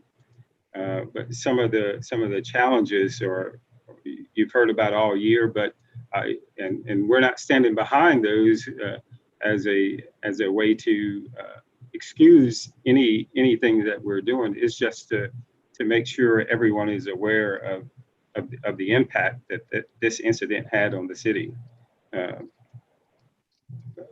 So with the legacy budget application, if you remember budget prep from years ago, well, from last year even, it was unable to be recovered, which is the reason why we had to accelerate the implementation of the new budget system. The CFO and the CAO decided that this was the best route to go rather than trying to and attempting to revive a budget prep system that was actually past its prime. And this was the best move for the city. And I think as you and everybody becomes familiar with using this system, you'll find that sometimes in the aftermath of a disaster like we experienced with the cyber incident, that this was something that probably should have been done before then, but no time like the present, I would say. The historical budget data from the legacy system was incomplete, and when that was unable to be transferred to the new budget system without manual input. There again, with the collaboration done by IT, the finance division, as well as budget, we were able to stand these systems up and bring that data into the new systems. That includes BRASS as well as the new Questica budget system. One thing I'd like to mention is the full budget book was unable to be produced, resulting in production of a budget in brief for the proposed 2021 budget. That's in large part due to the challenges we experienced with the cyber attack. We were not able to bring over, reporting was not completed in time for the production of the current year's proposed budget. However, I know you'll find as you evaluate and review the information in the system, you'll find that this system provides more information than you've historically had at your fingertips in the past. So if you would bear with us, we're making every effort to make resources in the form of subject matter experts available to everyone. We have had a couple of training opportunities for you and your staffs. However, we are still making sure that we have those resources, our internal resources here in the budget office, available to walk them through to find whatever information you need in the system at whatever detail level you need them. One of the issues we had was data migration was an issue due to the cyber attack, and manual data validation techniques had to be performed in order to ensure the accuracy and integrity of the data. I know you will find in this system sufficient detailed data to answer all of the questions you're going to have during this deliberation process. Next slide, please. I'm sorry, I have a question on this slide. Yes, please. I'm sorry. I don't know, and please forgive my ignorance. This Questica, I haven't been briefed on that. And then I thought BRASS was supposed to do everything. And like we had all these different systems and we were trying to align them into one system. So now we also have Questica. This is different. It is different. And Questica is specifically a budget system. As I appreciate it, when we evaluated the budget system that's available in Questica as compared to other systems that were available, it was determined that Questica was the best system for our purposes. It was already implemented in different environments at the state and local levels. As I appreciate it and understand, Questica has about 1,000 different sites that this system has been implemented in, and it was determined this would be the best for our purposes. So, if I can add this, if you will, this is Norman through the chair. It is a component of N4 or BRAS, right? So the system was brought in by N4 through the BRAS piece, and what you'll begin to see is components being attached to it, and that's why the integration is possible. So in some regards, you're true in the statement. It is associated with BRAS. BRAS is our name, N4 is the application that Questica bumps up against, who was facilitated by N4. So it is coming from that same umbrella, if you will. We have our unique names once it gets to the city, if that makes sense. And I'll just add as the third voice on this is Gilbert. So budget prep, Questica replaced budget prep. Budget prep died as a result of the cyber attack. So we needed a new system. What we always wanted was one that would integrate into all the other systems, which you referred to as N4 or BRAS. So although BRAS is the umbrella portion of it, there's multiple components that read into it. So it's not a new system. It is a new system in the sense it replaced budget prep that died after the cyber attack, but we were planning on replacing it regardless. It just got accelerated, and now it is configured into the BRAS system. I hope that clarifies. Okay, thank you. Thanks, Norm and Gilbert. Sorry, I didn't add that to my presentation. Next slide, please. Okay. So the department goals for 2021. As always, our primary goal is to produce the next year's budget and also track current year's budget spending as well as revenue data. Of course, our 2021 goal is to produce a balanced and timely 2022 budget on or before the date mandated by the Home Rule Charter, which obviously our primary goal each year. We also want to continue to improve budgeting processes by implementing improvements in methodology, technology, and increased data integration. As Norm mentioned, and Gilbert as well, the beauty about the Questica system is its integration with BRAS. N4 being the ERP system, BRAS being, like Norm mentioned, the city's name for it. We just haven't gotten around to renaming Questica, which is the name of the budget system, the formal name. We just have not gotten around to renaming it and coming up with a city title for the system, which hopefully we'll get around to sometime in 2021. But we want to provide further integration of Questica with BRAS ERP system by implementing the capital and performance measurement modules contained in phase 2.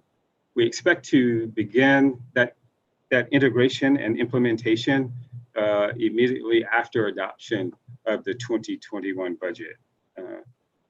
We're also planning addition of encumbrances to Questica. Basically, what that means is addition of encumbrance data to Questica nightly means not only are you going to have monthly data, you're going to have updates to our spending forecasts as we go forward on a daily basis. This is something that, as I appreciate, we've never had here in the city.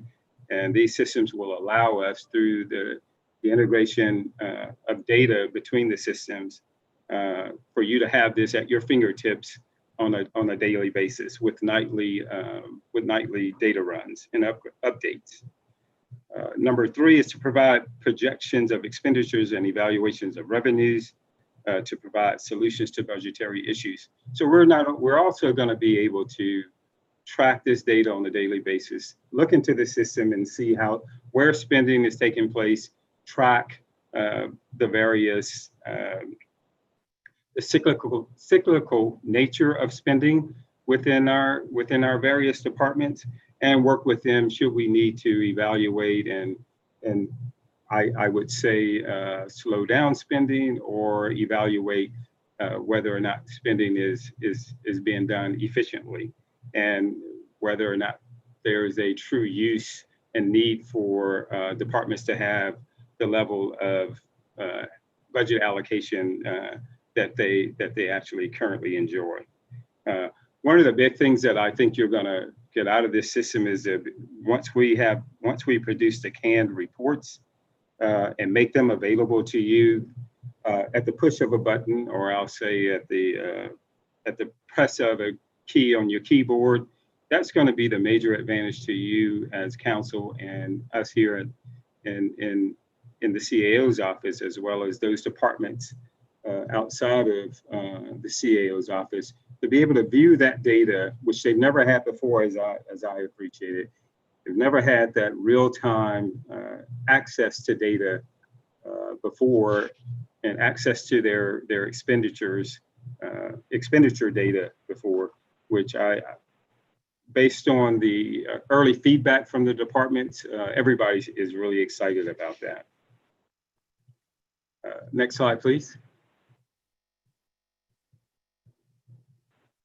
And again, to the 2020 budget summary and 2021 proposed budget, the general fund portion.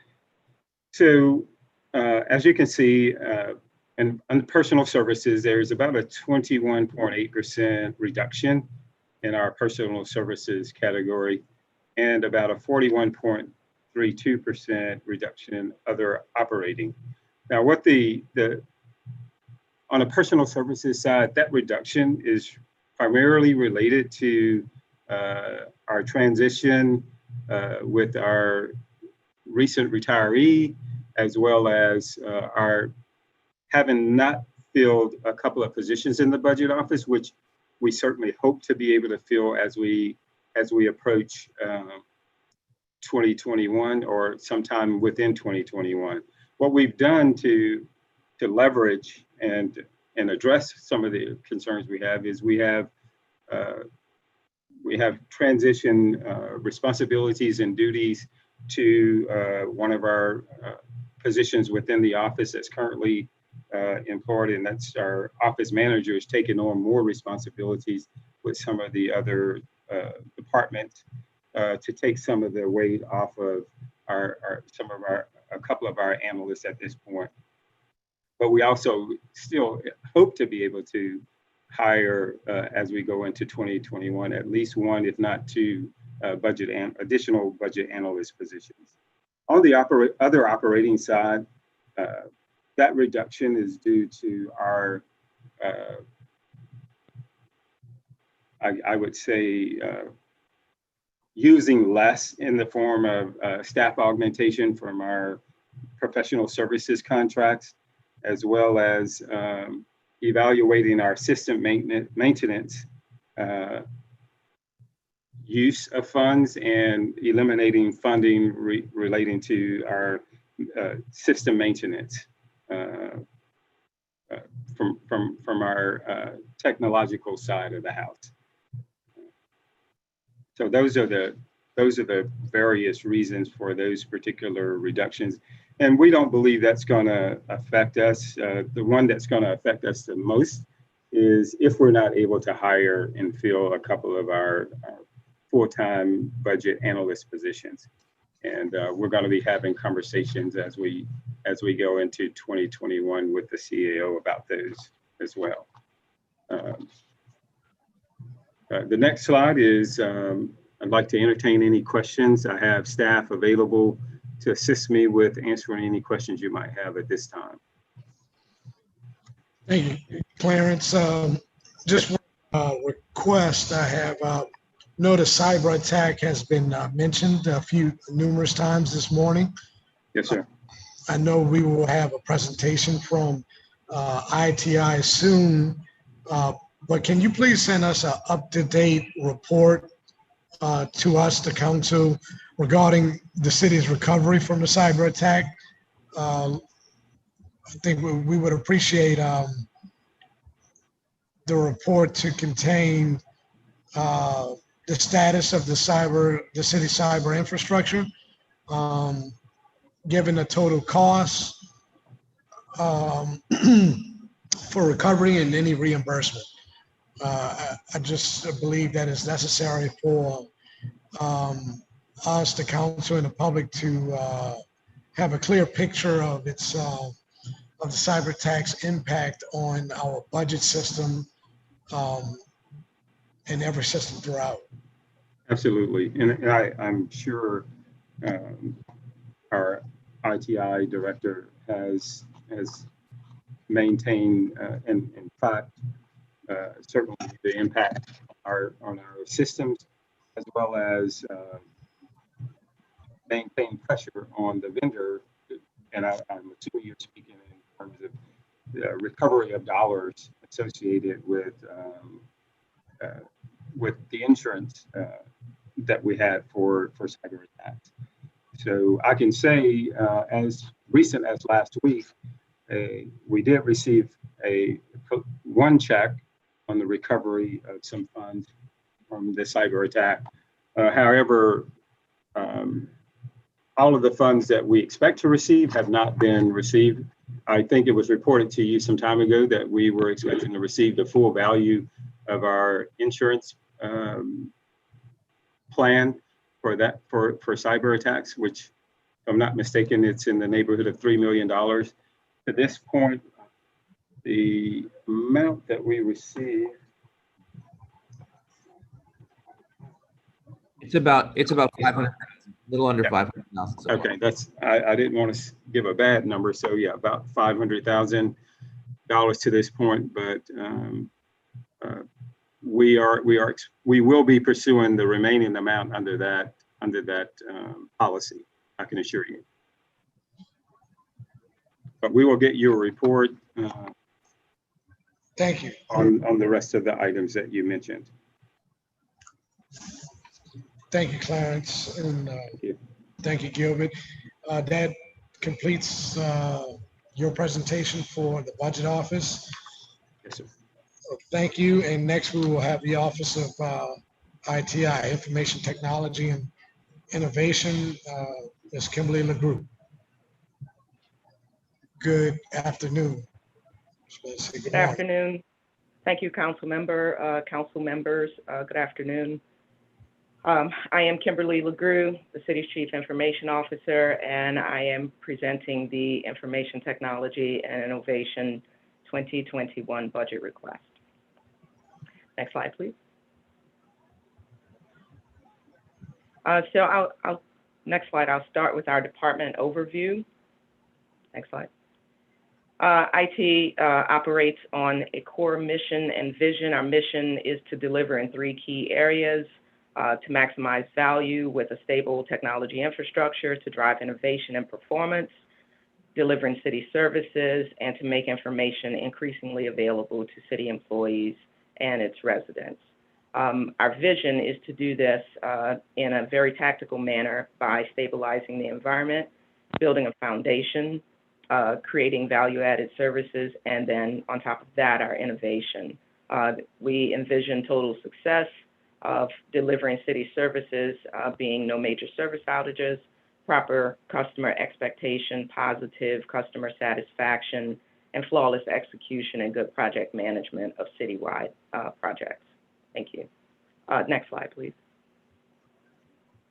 Our organization consists of me as the Chief Information Officer, assisted by our Deputy Chief Information Officer, Whitney Sankson.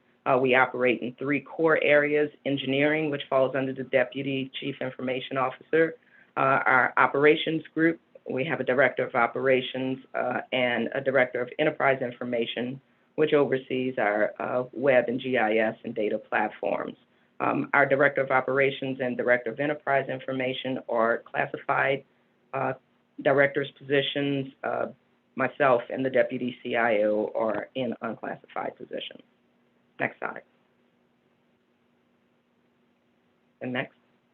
So our 2020 accomplishments were really focused on response in two key areas, the cyber incident recovery. To date, we've restored to previous service levels nearly 90% of our environment. That does include email and other affected services. We were then, in March, pivoting to a transition to remote work. So less than 90 days after the cyber incident, we worked to stand up a secure remote environment and make more work products available remotely, and then to really actively focus on the COVID response, and that included securing data streams and improved statistical information for decision-making, creating the COVID-19 dashboard, and to track personal PPE equipment and the ways that we could assist the Office of Homeland Security in response. We did implement the Office 365 platform, so we were very focused on that transition. And it was a proactive support and development of the platform, which includes email. And to date, we are very close to 90% of the pre-cyber email data being restored to city users. Digital equity was also a focus as we look at the remote learning that's happening in our environment. We participated with the Mayor's Office, the Office of Utilities in creating a citywide internet plan for how we could deliver remote business application training, and also a device donation program that would make more equitable access to internet and digital services for our residents. And we also look to expand and launch new software applications. So as Finance and both the Budget Office mentioned, we worked closely with them to implement the Questica budget application for 2021. And really importantly, we worked with property management to expand their building automation system, and that created and drove efficiencies for them throughout the year. Next slide.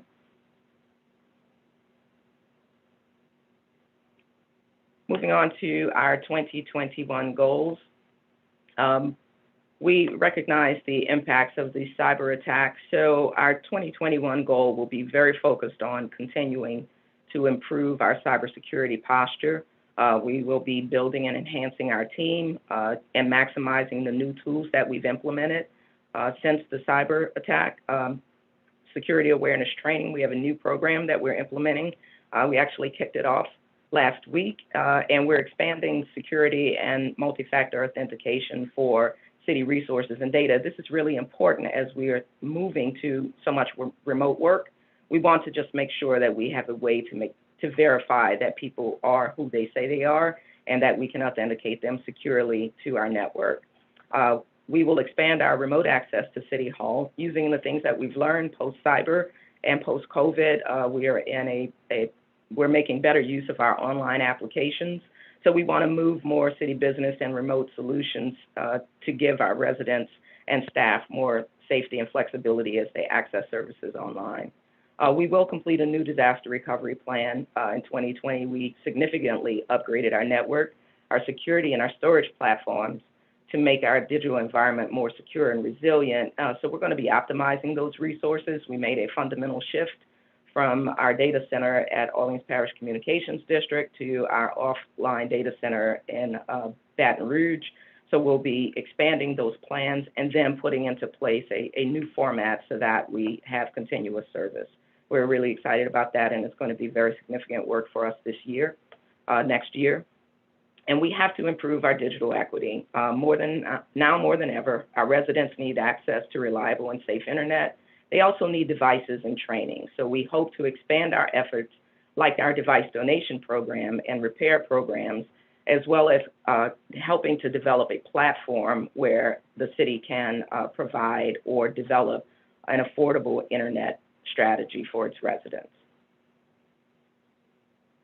Next slide. So moving into our budget summary and our proposed 2021 budget. In 2021, ITI will be participating in the zero-based budgeting process. So we've worked with the Budget Office and the ZBB team to identify our core services. So we've focused on those 4 key areas: infrastructure, quality control, cybersecurity, and digital equity and application management. And we've also identified our support services the 5 services listed here. Next slide. So our 2020 budget summary and 2021 proposed budget reflects an overall budget reduction of 20.4%, and that is being achieved through furlough days, our 10% pay reduction for our unclassified staff, and not filling our currently vacant positions. That is a variance of about 1.5 million, and our other operating, we were able to leverage, we were able to eliminate some cost of legacy infrastructure that was either replaced or retired post-cyber attack, and take advantage of the investments that we did make in infrastructure post-cyber attack to defer maintenance and life cycle refreshes until 2022, and then offloading technology support programs costs to departments where those were applicable. And we also right-sized the city's copier budget, and that led to an overall reduction in our other operating, leading to a $2.4 million total reduction in our budget. Next slide.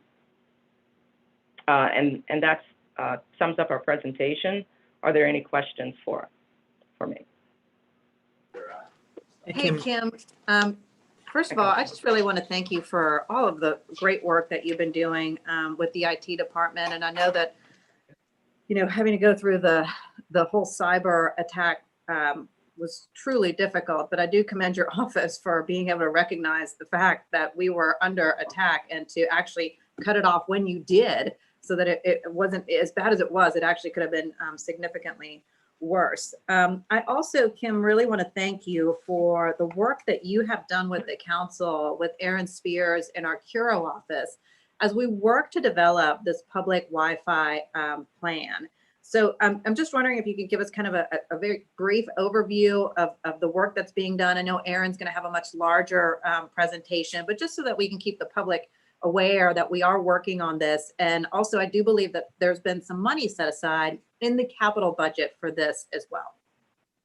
That is my understanding. What we have done and where IT has focused on this is, as I mentioned, digital equity is really important. So affordable internet is our goal. And IT has tried to stay very focused on the technology that would make that possible for us. So not in providing directly providing the internet service, but a framework that could work for the city. So working with the utilities office and working with our networking team, we look at what type of infrastructure would be most feasible, where the city should make its investments, where fiber infrastructure and where we could leverage the infrastructure that we already have to provide services to the public. So basically off of either our dime or off of our infrastructure or from our locations enhancing services. We have NORD facilities that have provided learning labs for residents and students.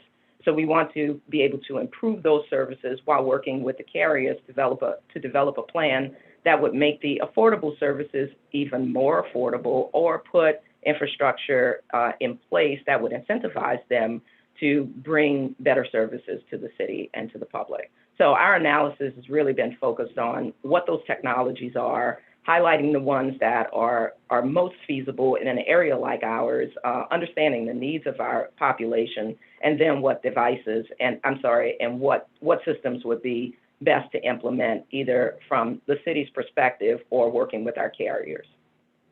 Well, I'm just so excited and just feeling so optimistic about this getting done. I know that it's been talked about for many, many years, but I know that with this council and with this administration, I know that we're going to be able to get this public Wi-Fi system, whatever it turns out to be, going. Because I'll tell you this, even if we end up with a vaccine, and I know that that was the big news today about the possibility of there now being a vaccine very close to completion. Even with that happening, just how we have transitioned into remote working and remote learning, I just don't really necessarily see us going back to the way things were. I think that the remote work and remote learning is just going to be the way that things are, and people will choose to live in all different parts of the world because they know that they can work remotely. So if we become a city that really has a robust public Wi-Fi system. I just think that economically, it would be a great boost for our city. You know, obviously, as we talk about equity with technology, but just economically, what it would do to boost our city, I think would be really important. So I just thank you so much for your commitment, Kim, to work on this. You're very passionate about this as well, so I appreciate that. Yes, I am. And let's just keep at it. And I appreciate you working with Aaron, our Curo officer. Thank you. I will. Council members, any other questions for Ms. LeGroux? Okay, seeing none. I have to thank the CAO's office, the Chief Technology Office and Officer for their continued assistance with IT in recovery from the cyber attack. We could not have done that without their support. We spent significant amount of our time reinvesting in our infrastructure, and those things were key to our recovery, being SWIFT, the Office 365 implementation, and many of the other tools that we put in place. We really had that support, and that was key in the recovery. So I do want to make sure that I acknowledge and thank them, along with our staff of about 60 who worked tirelessly weekends through the holiday season to deliver that solution. Many of them just worked continuously for about 7 weeks straight, and we really appreciate everyone's effort. Thank you. Thanks, Ms. LeGroux. Mr. Chairman, I turn it back over to you. Thank you, Council Vice President Moreno, and thank you, Ms. LeGroux, for your presentation. Chairman, I have one question. I'm sorry. Councilmember Palmer, there you go. Yes, thank you. Thank you so much for being here, Ms. LeGroux. My question is, I know y'all mentioned, the presentation mentioned offloading certain technologies and programs, support costs to departments, specifically for like Llama. Which department will be absorbing the Llama updates? I'm sorry if I missed that. We're working with the OBES group to look at the cost of Llama's support. So it is not much of a cost that we would be offloading, but it is the support and maintenance for that application. And we're also working with them to re-envision how Llama will work. So we thought it'd be best and most strategic to look at that program holistically, and then work with them to make the most appropriate investments going forward. Okay, we're just concerned that we didn't want to foresee any type of delays in functionality that could happen. Obviously, this is a forward-facing program that we use effectively. We have no plans for that. We're working with them to actually enhance the service, no abandonment of that service. And then when will that start? We're working with the OBES team now. We're looking at what adjustments need to be made. We have proposals on the table from the Llama developers, and we're analyzing those at this point. Okay. I would hope that you would also, maybe have some conversations with the users of Llama, especially the public, to see how it's user-friendly and how it's not. That might be helpful. We'll take that into consideration. We will do that. Sorry. Thank you. Thank you. Thank you, Councilmember Palmer. And Ms. LeGroux, I just have one question referencing the implementation of your learning management system. Just out of curiosity and I guess promotion, in these times of where the budget is, we crunching numbers for budget for each department, and the facilitation of your training and as it respects to ITI, different softwares, how much are our city employees being trained with the software capabilities that you have in-house? And the reason why I bring it up, because one, we don't have a magic wand to know when the budget will bounce back from this time of COVID, and an economic situation, gets better. And just wanting to know that our employees are adequately being trained and up to date on different software skills and applications. So if um, you know, they may have to move on to something else in the future, it'll definitely assist and be beneficial to them, those knowledge, skills, and abilities to be marketable in a different job if they were no longer to be here, one, or, you know, the employees that we are retaining here. So we have two efforts or two streams to do that. One is our digital equity and outreach actually includes classes every month that we conduct for city employees. So those are for all office applications and digital literacy skills. So employees who might be transitioning from non-technical jobs or jobs that did not require any technical skills into more office-based skills would be able to make that transition. It could be inspectors who are now having to use business applications. So we do have a learning stream for them. And also internally, as we implemented the BRASS system, we saw that learning and employee training was very important. So we do maintain staff that is responsible for producing materials that are either available online through our internal Neutral Ground website or printed materials that we produce that are directly relevant to the business applications we are implementing. For instance, the Questica budget book and the training that was produced, we have staff committed to those things. So we are trying to attack that from both ends, one from an equity perspective and also from the business applications, and making sure that our staff is embedded in the implementation of those programs.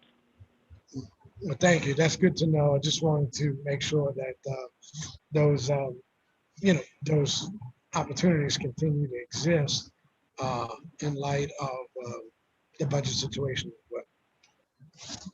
Okay. That concludes your presentation, Ms. LaGrue, and yes, it does. Thank you.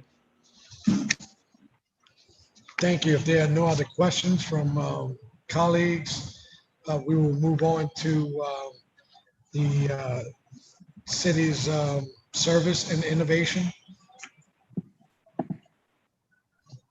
Council member, if I may, my name is Jonathan Wisby. I'm the city's Chief Technology Officer. I'm actually going to run through a presentation on behalf of both the Service Innovation Team and the Office of Performance and Accountability. So overall, both of those offices combined are about 10 folks.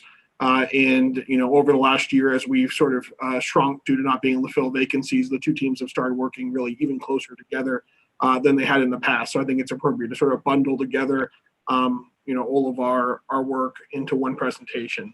Paul, if you could skip ahead to mission and vision.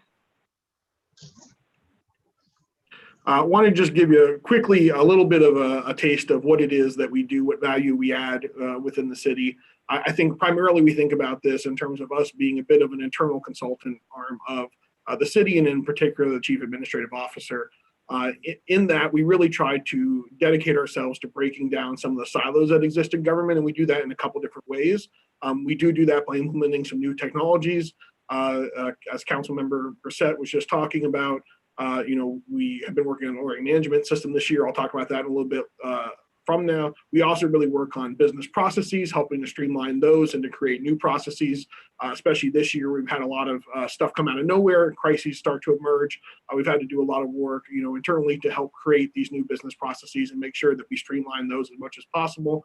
And then also really doing a lot of the data analysis work to help inform policymakers about some of the you know, implications of various policy decisions. So that's sort of the wide angle view of what we do. Paul, if you want to go to the organizational chart. Just really quickly, so we're really cemented within the Chief of Staff's office within the CAO. Myself, the Chief Technology Officer, I'm there overseeing OPA and Service Innovation Team, again, working very closely with OPA and with my team. I think in particular, you'll see that with the cross-cutting nature of the zero-based budgeting initiative, which I'll talk about in a minute. Both of those staffs have really been instrumental working together to get that work done, and that's going to be something that will continue into 2021.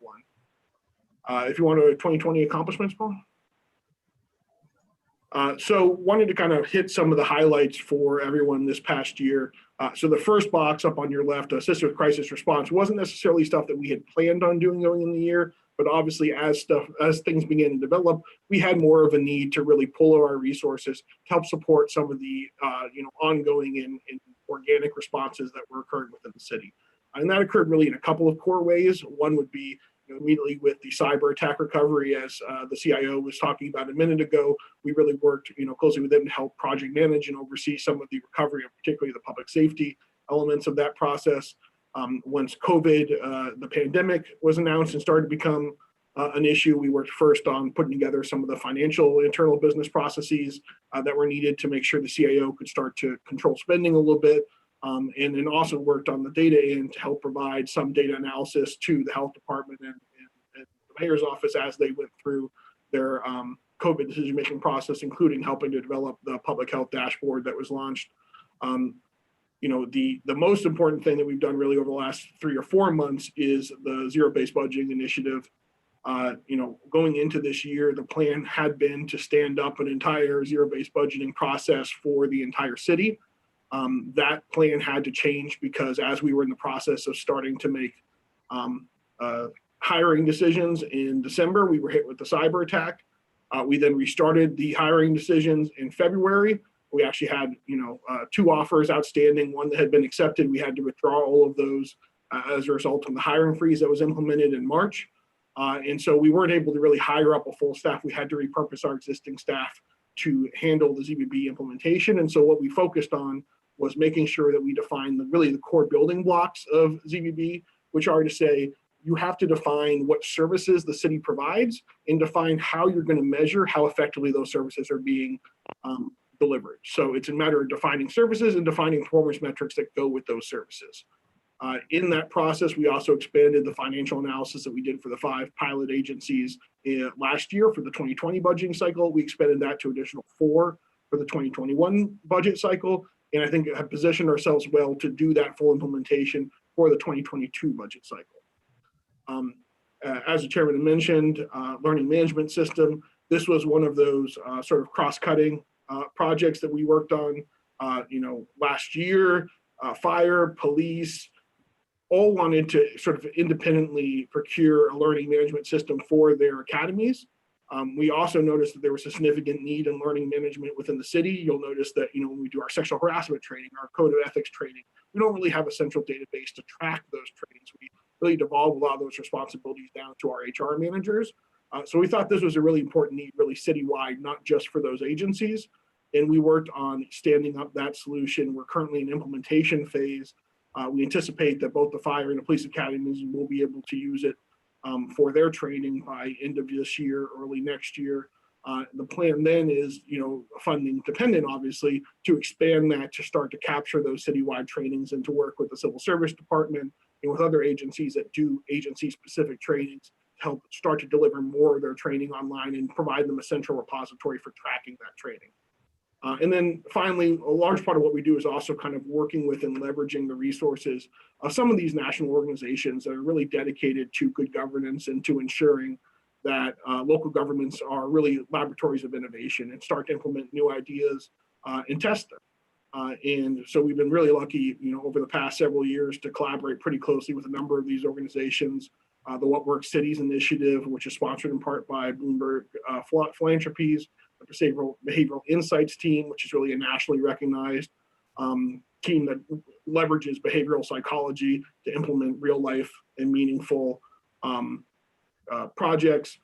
We also worked with the Cities for Financial Empowerment Fund on a project as well in the Harvard Performance Lab. So really leveraging the free technical assistance that these agencies provide, in some cases also small amounts of grant funding, but primarily leveraging those connections and those resources with access to information and to subject matter experts that we couldn't get on our own, really helped us to start to premiere and pilot a number of new initiatives that will hopefully be able to be scaled and expanded in future years. Paul, you want to go to the next slide? One more. So just to kind of talk a little bit about where we're going for 2021, the most important priority for the office is definitely the full implementation of zero-based budgeting. This is about taking where we are now, which is a defined set of services for the city and a defined set of performance metrics, and really combining those and integrating them fully into the budgeting process. So this means that when you submit your budget offer, You have to also include information about how that budget offer will be impacted by more or less funding, what types of metric changes you would expect. So, if we give you less funding for this service, does that mean that the timeline for processing increases? Does it mean that you can produce less of something? Those types of questions should be answered through your zero-based budgeting budget submissions. Another big part of ZBB is really ongoing monitoring, is ensuring that you don't just pass the budget one day and then forget about it until the end of the year. It's about setting in place structures so that departments and the CAO and finance and other component agencies can help to monitor those expenditures. So this is about developing those types of individualized plans to ensure that we can not only build the groundwork for implementing this for the 2022 budgeting process, but also make sure that our 2021 expenditures stay in line. And then finally, in the vein of the learning management system that we spoke about earlier, there is $2.5 million in the 2021 capital budget for an asset management system. And so now that we have that funding available, which is something that we've requested for a number of years, and it's really amazing to finally start to get some of that funding, we really need to do an assessment over the next month or two of how much of a system we'll be able to buy for that, and start putting together those requirements and figuring out exactly what will go into that asset management system. I think, everybody wants to see at a very basic level the ability to track very large scale assets like property, buildings, vehicles, those types of things. I think ideally we would also include a number of aspects of our built infrastructure, things like traffic lights, that type of thing. But I think we have to kind of do more evaluating to figure out exactly what that system will start to absorb in terms of data. But I think it's an exciting opportunity for the city, and one that we're looking forward to helping lead that process. Next, Paul. So just to take a quick look at sort of where we are financially compared to last year, we are absorbing a more than 40% cut when you consider the two org codes that make up our two departments. That's 7016 and 7030. And what that really is a reduction from 15 FTEs to 10. That won't be through layoffs, but rather just losses of attrition due to not filling vacant positions. It's also, of course, the 10% pay reduction that's being implemented citywide. So I think that's kind of why we're taking a cut this year, and sort of what level it is. I think obviously every department would prefer to have more resources, but I think that given what our goals are and what we're trying to accomplish for next year, we are sufficiently resourced to do that. Next slide, Paul. So that sort of concludes my remarks on that, but I'm happy to take any questions that the chair or council may have.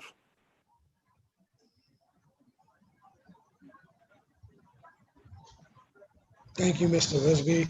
The 1.5, your total of 15,000 operating and 1,044,000 in personal services.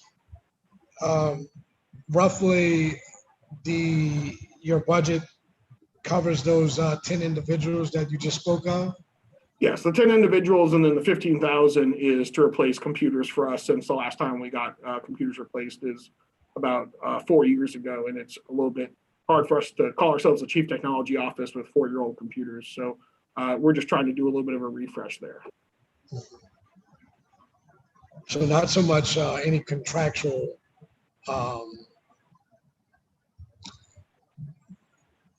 in your office, just. That's correct, sir. We don't use any general fund for contractual obligations. Separately, this year for 2020, we had budgeted money within the fund 701, which has a new number under brass that I'm blanking on, to implement that learning management system that we talked about. Any expenditures that will be needed in 2021 will also fit under that same non-general fund source of funding.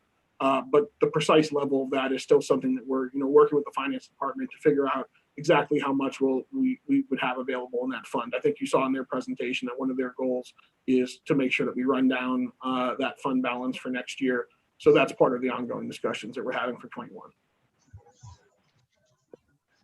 All right, thank you.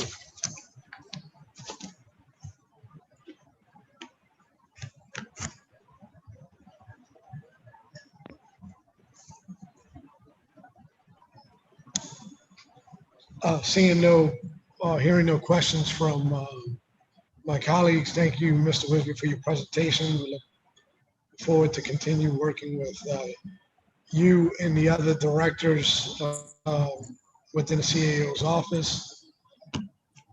Thank you, counselors. Next, we have the Chief Administrative Office, Office of Employee and Labor Relations.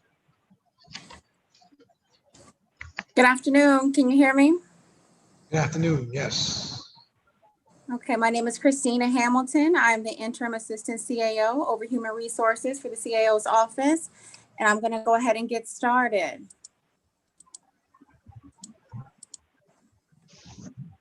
Our organizational chart consists of the Benefits Administration Division, the Personnel and Training Division, and Employee Relations. We have Ms. Renee Hollins, Bonita Robinson, Janae Farbe in Employee Relations. We have Ariane Gill and Cornisha Brown in Personnel and Training.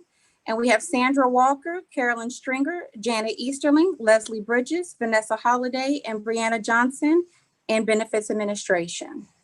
The Benefits Administration Division provides for affordable healthcare services, including medical, dental, vision, and prescription drug coverage. Wellness, I'm sorry, next slide, please. I'm sorry, I'm going too fast for, oh, I'm sorry. Yes, then the previous slide, one more back.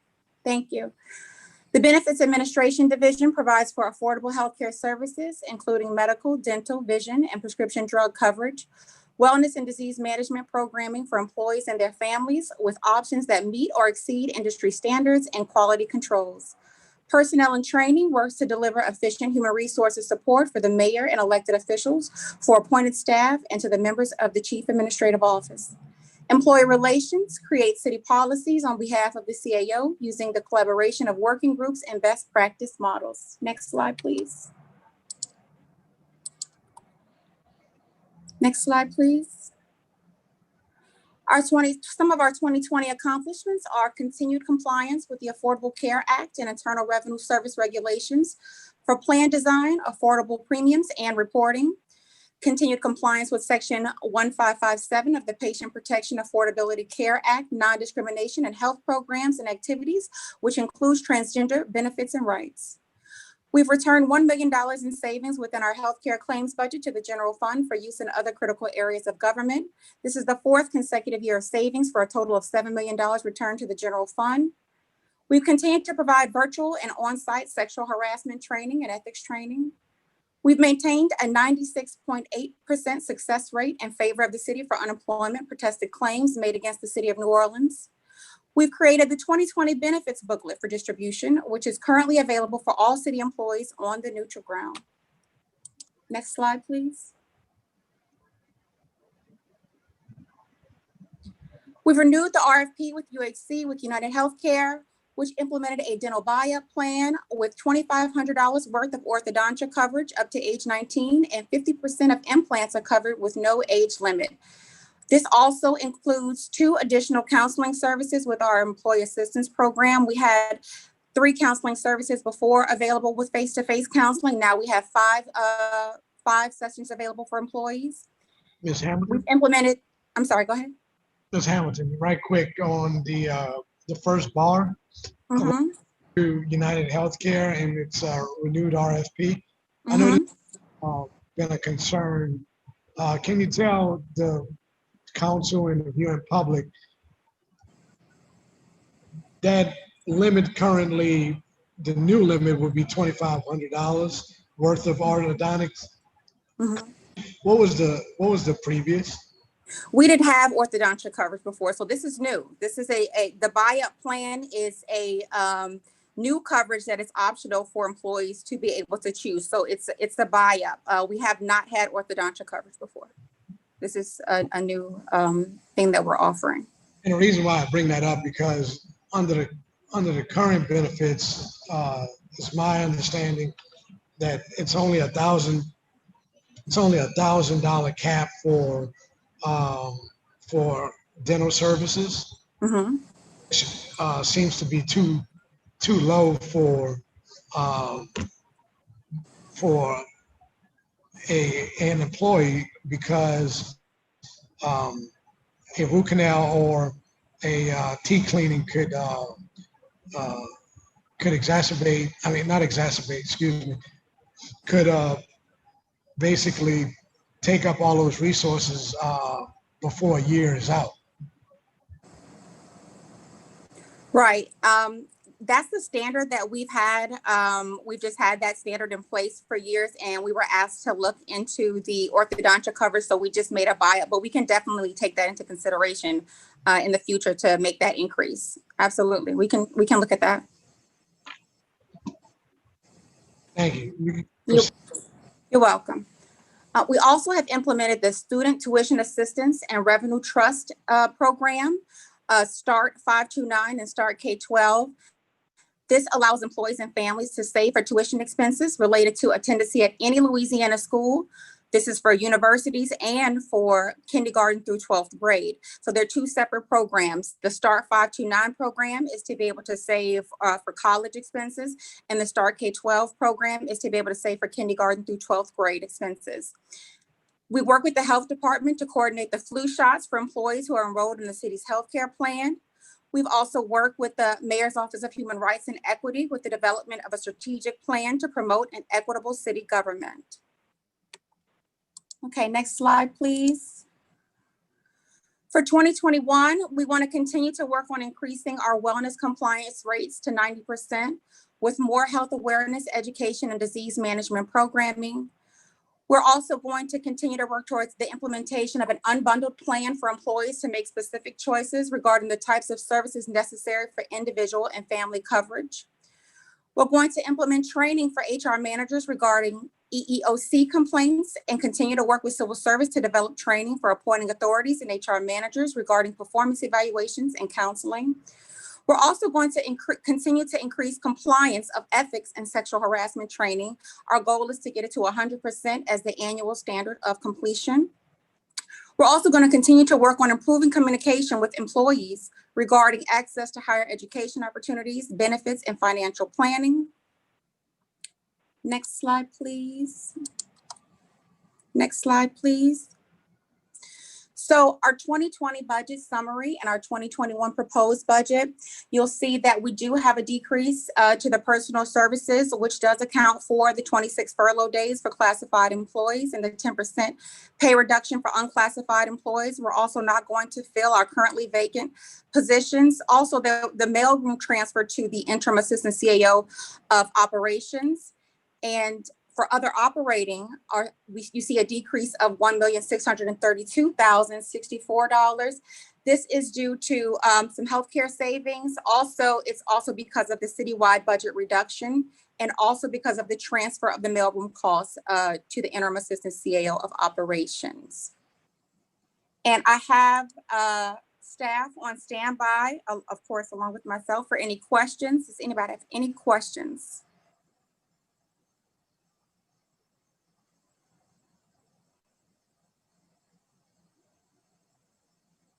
I can't hear you. I'm sorry.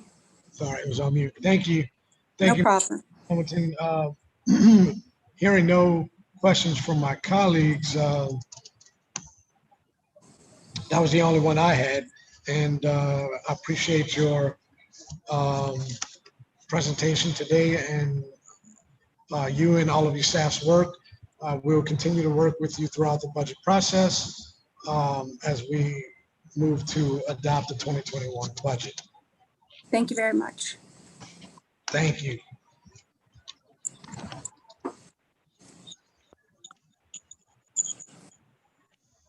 Next, we have the New Orleans Aviation Board.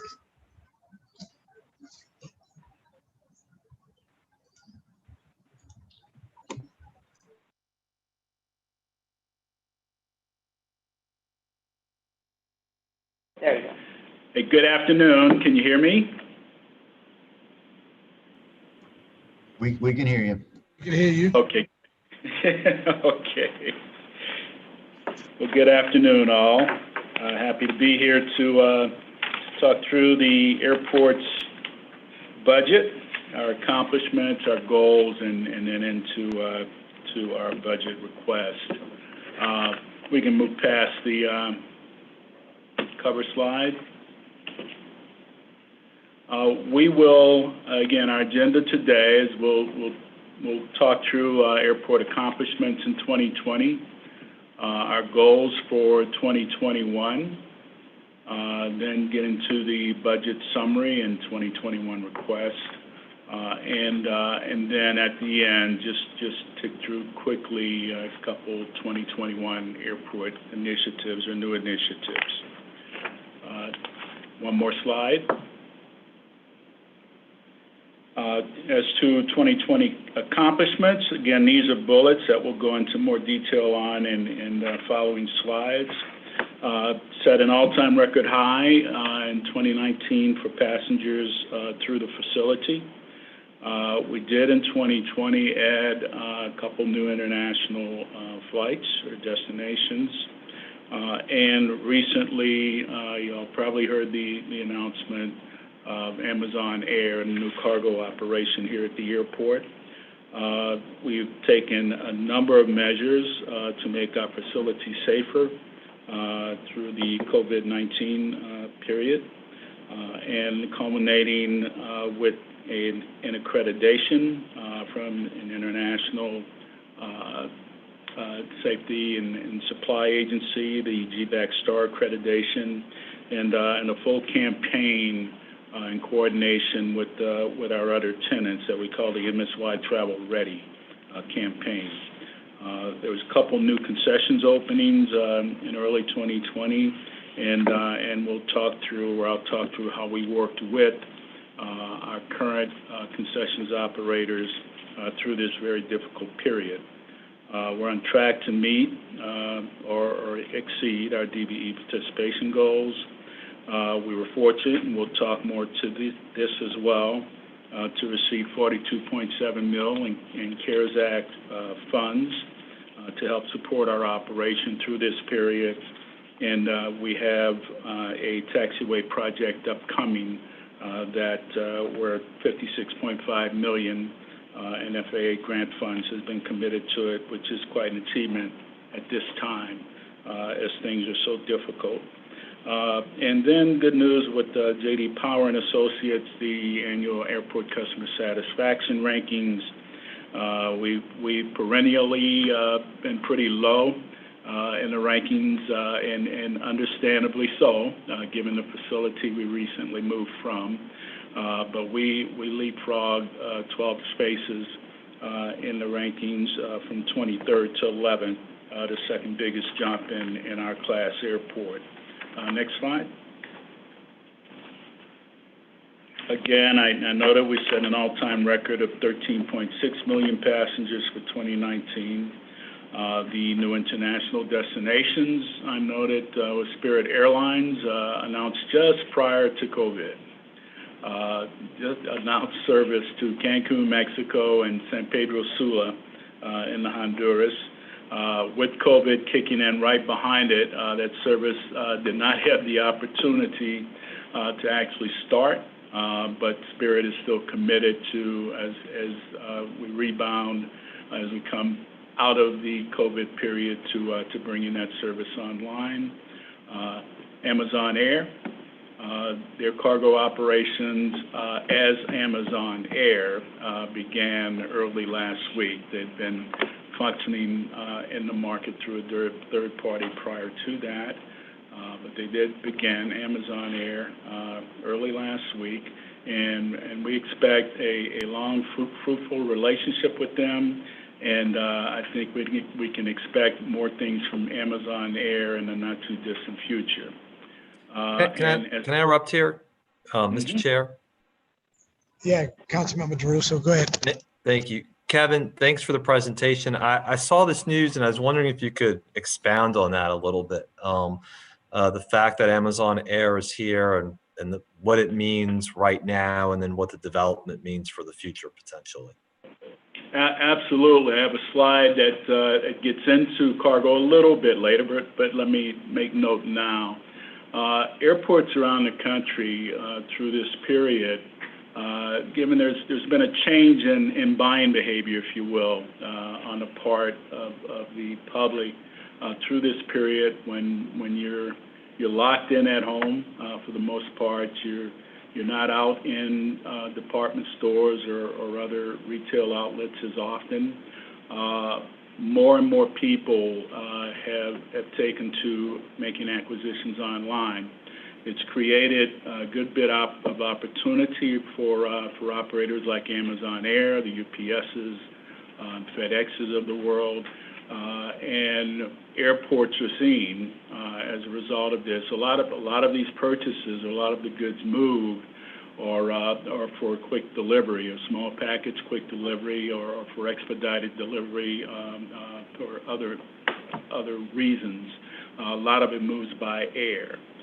So airports are seeing, while there's been really a very drastic drop in passenger enplanements in airports, we're seeing either steady or a little bit of a tick up in cargo activity through our facilities. We, year to date, are up about 4.1% over last year in cargo movement through the facility.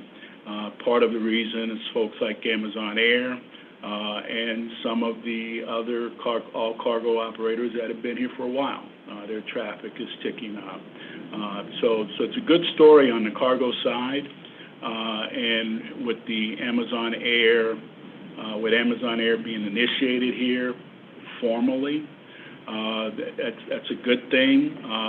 But I can see Amazon Air doing a bit more in the market going forward, as well as a couple of the other cargo operators here. Thank you, Does Mr. that speak Gilio. to your question? Okay. It does. Thank you very much. I Okay. appreciate it. Thank you, Mr. Great. Chair. Thank you, Councilmember Jeruso. And the last bullet on this slide speaks to our year-to-date passenger activity through August. That's the latest. We have reported actuals from the airlines. As it's just the way passenger activity is reported. Through that point in the year, we're at about 42% of pre-COVID levels. Now that's year to date. If you go month by month by month, you had the stronger months in the beginning of the year pre-COVID, and then we caved in April nationwide. It was 95 to 97% down for the month of April, and then each month it was a slow tick up, and then kind of plateaued for 3 months. Right around 70% down, and we're right now at about 67% down month to date through November. So just a very slow tick up. We think we'll finish the year in these 6 years. We were saying all along 50 to 60% down for the year, and it looks like it's going to tick up right around the 60% range. And the expectation in the industry for next year is about 50% down, then a slow ramping up for several years, and about 5 years before the nation sees pre-COVID numbers. I'm hoping and really think that this being a stronger market, particularly on the leisure side, which will come back quicker than corporate travel, that we might be in position to tick a little bit better than the nation, but not a ton better than the nation. It's going to be a long, slow recovery to pre-COVID numbers. Next slide.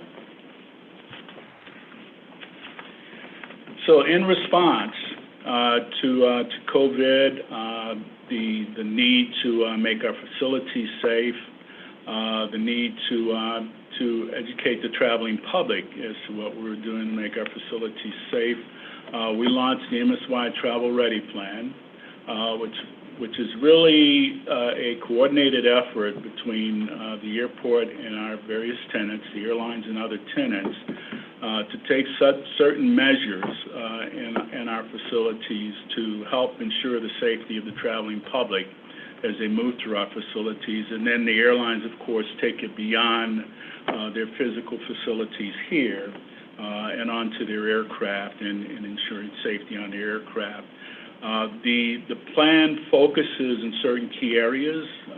The initiatives are in the areas of physical distancing, where you've seen signage and floor decals added throughout the facility to encourage proper physical distancing. At ticket counters, a lot of queuing lanes through the checkpoint in front of concessionaires, operations, and so forth. And in the baggage claim to encourage good social distancing there, and signage on elevators, limiting the capacity on the elevators to 4 people at a time. The airlines and the airport have installed plexiglass barriers, the airlines at their ticket counters and gate hold areas, the airport at our common use ticket counters, and the TSA at certain key locations at the TSA checkpoint. We really stepped up, ramped up cleaning of the facilities and efforts for better sanitizing throughout certain key points in the facility, high touch points and other key points, and added hand sanitizing stations throughout the facility. Face masks are required inside the terminal and, of course, on board aircraft with the air carriers. And I mentioned the DBAG STAR accreditation. That was a process whereby this organization evaluated, made recommendations, and evaluated our procedures, protocols, training of cleaning personnel, and so forth, as to and determining that we are properly cleaning and sanitizing the facility to help ensure the utmost of safety for the traveling public. With that, you're credited.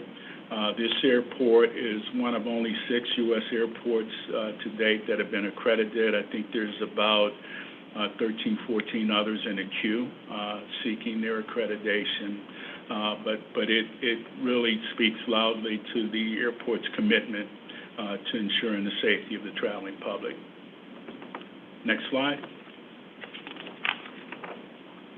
These are just photos of some of the things I was speaking to, the plexiglass at ticket counters and other key locations in the facility, the capacity limits on elevators, and other signage throughout the facility, then the hand sanitizers. Next slide. And of course, to be totally effective, first make the facility safe, but then try to educate and encourage, educate the traveling public as to the safety of the facility, and encourage use of the facility through those methods. So with the Travel Ready program, there was a public information campaign as well that involved print ads, certain static signage throughout the facility. There was PSAs produced, commercials, just to really push the word out that the airport has taken many measures to ensure your safety and that it is safe to use our facilities.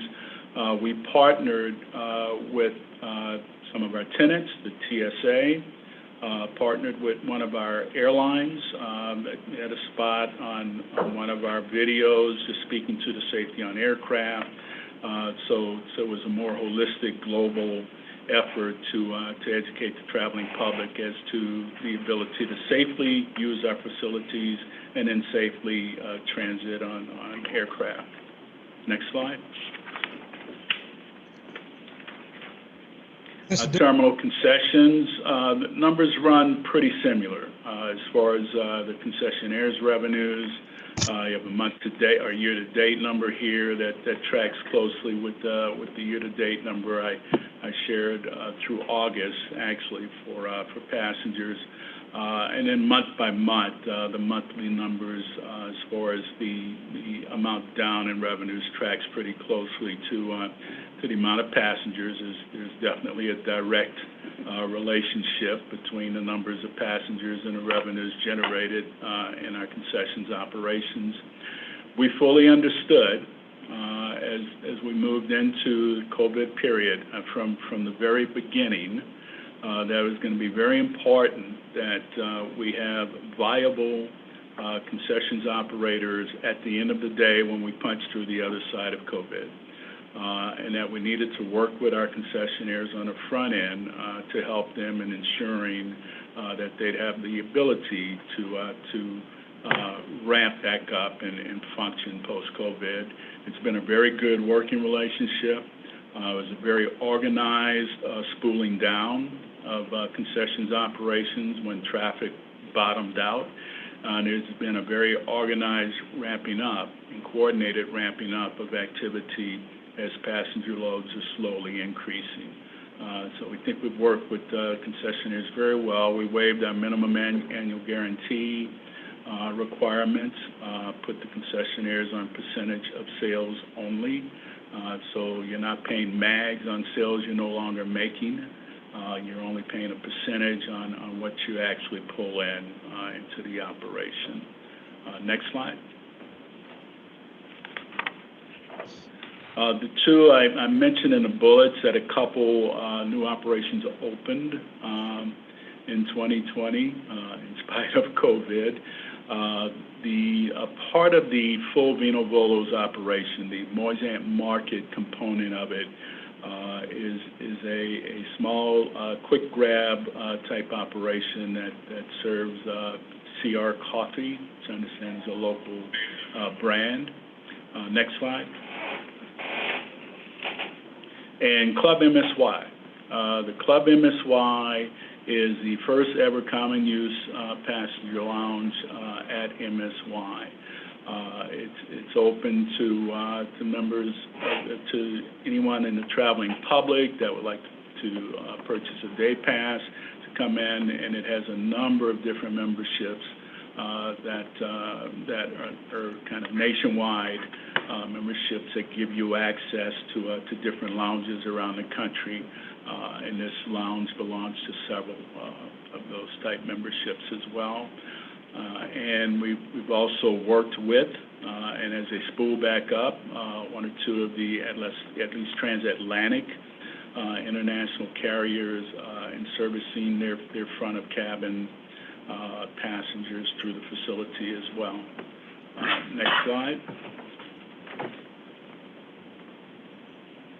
And I got ahead of myself a slide or two ago. I mentioned the waiving of the MAG, and then taking a percentage of gross revenues only through the end of 2020 for the concessionaires as a way of assisting them in getting through this down period. It's consistent with essentially what's being done in airports around the country.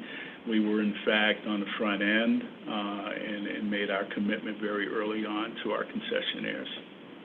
Next slide. The DBE participation, I have Philistine Ferran with me, our DBE liaison officer, who's going to quickly take through this slide. If you would, Philistine. Good afternoon. Thank you, Director Dolio. Philistine Ferran, DBE Program Manager. This slide demonstrates the fiscal year DBE participation October 2019 through September 2020. The first set of 4 bar graphs is for our federally funded program, and it's separated by the North Terminal Project. The first bar shows that the North Terminal Project overall goal is 33.09%, and we are currently at overall attainment at 23.97, and we anticipate 9.12 for the closeout projects.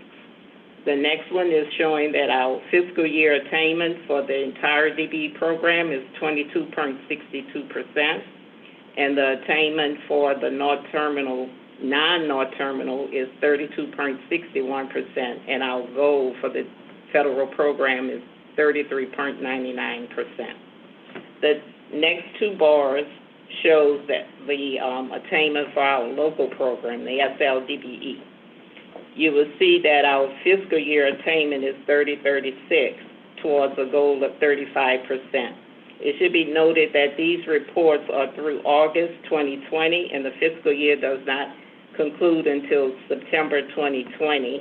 And those reports for the end of that quarter is not due until October the 20th. The last set of bars is for our airport concession program. We presently have a 25% attainment, and our overall goal for the airport concessions is 23.19%. That concludes my report. Okay, thank you, Philistine. You're welcome. Next slide. Okay, I mentioned in the bullets also the Emergency CARES Act funds that the airport received. The CARES Act, which was much larger than the 10 billion noted here, but 10 billion of the CARES Act was in funds dedicated to U.S. and to be distributed to U.S. airports. Of that, our airport received 42.7 million in emergency relief funds. And the funds are being used consistent with the priorities the federal government set when they established the CARES Act program to be used against debt service, and, which was very helpful for us and very important given we had just come off delivering the $1 billion North Terminal program, which brings with it much more debt service online. These funds are used against it. The funds come with the requirement that you retain your employees, and so with that, some of these funds are used to assist in our employee retention, keeping our staff full, and then the rest towards other critical operations. And we're currently actively working with, as I am involved on a couple national boards with our largest trade organizations. Our trade organizations are very active, and we are with them in not lobbying, but speaking to the need for further assistance to airports.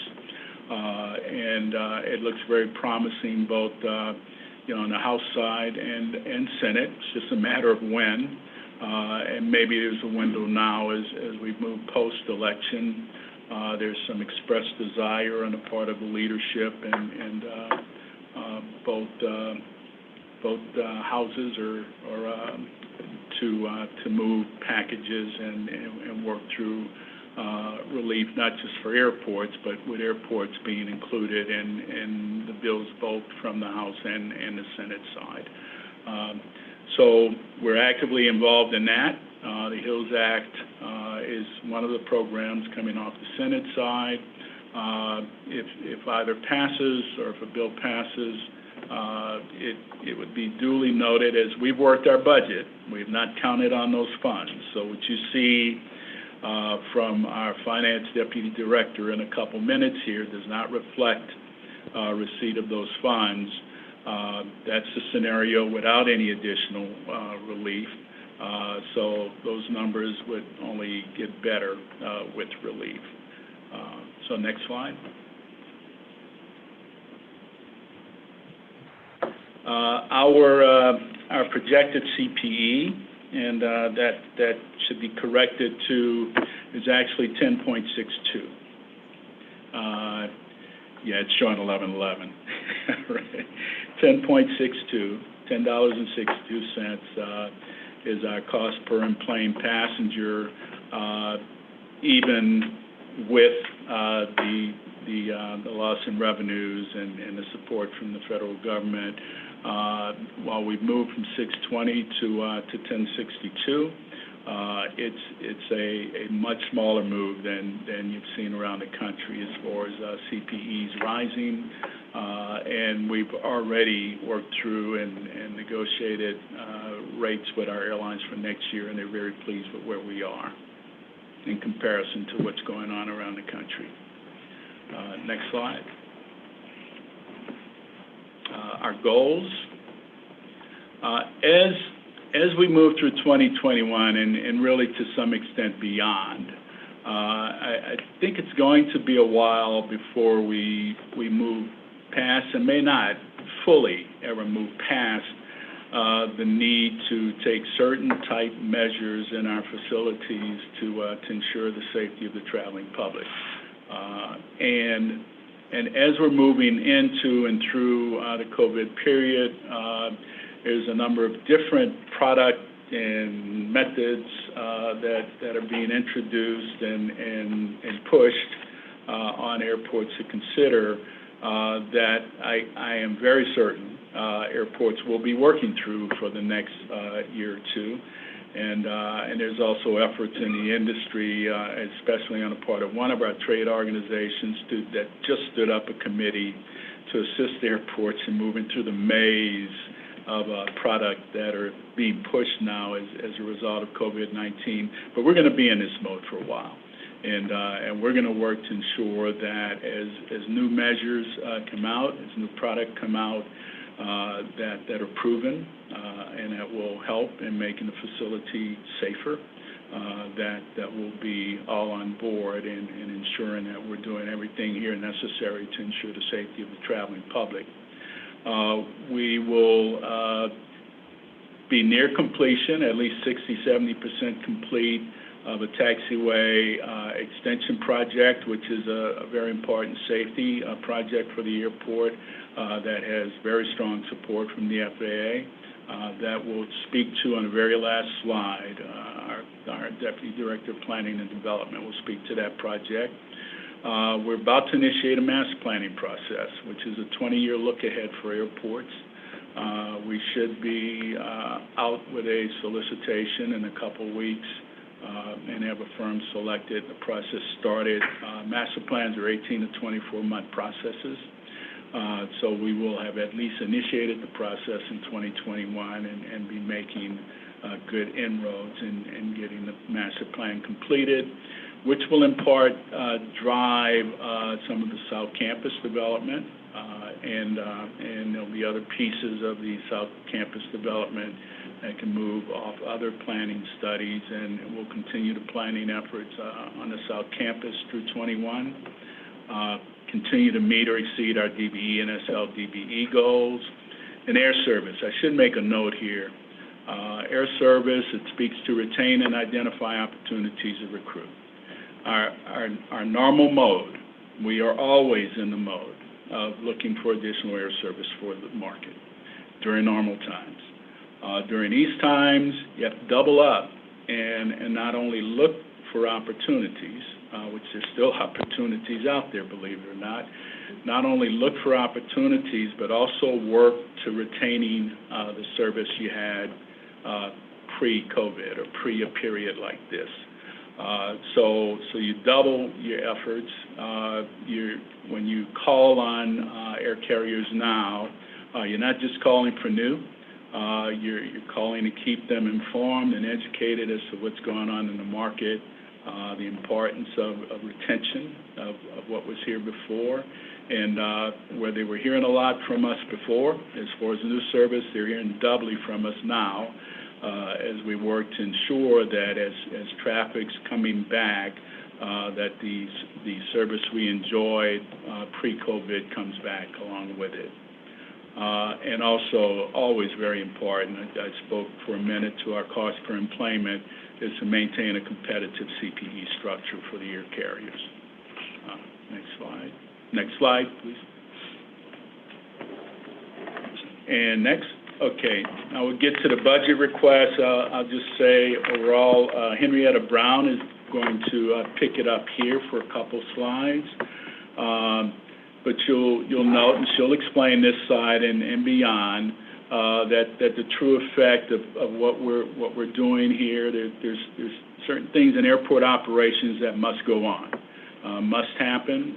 You'll see some pretty significant reductions, but netted out, you'll see the cost of the necessary cost of increasing the janitorial services in a facility and the cost for the additional sanitizing in the facility and so forth. But also the net, while the net is a net reduction, that number is even greater as we're freezing a lot of airport positions with the overall effect being just over $3 million net reduction in our budget. But I'll turn it over to Henrietta, who can speak a lot more intelligently to this slide than I. Thank you, Director Dolio. You did a fabulous job. You can do better than I can. Thank you so much. To the board chair, or the council chair and council members, Henrietta Brown here, Deputy Director of Finance and Administration. On this slide, as the director's already pointed out, the airport is proposing a total budget reduction in the amount of approximately $3.3 million, which is about 5% reduction for 2021.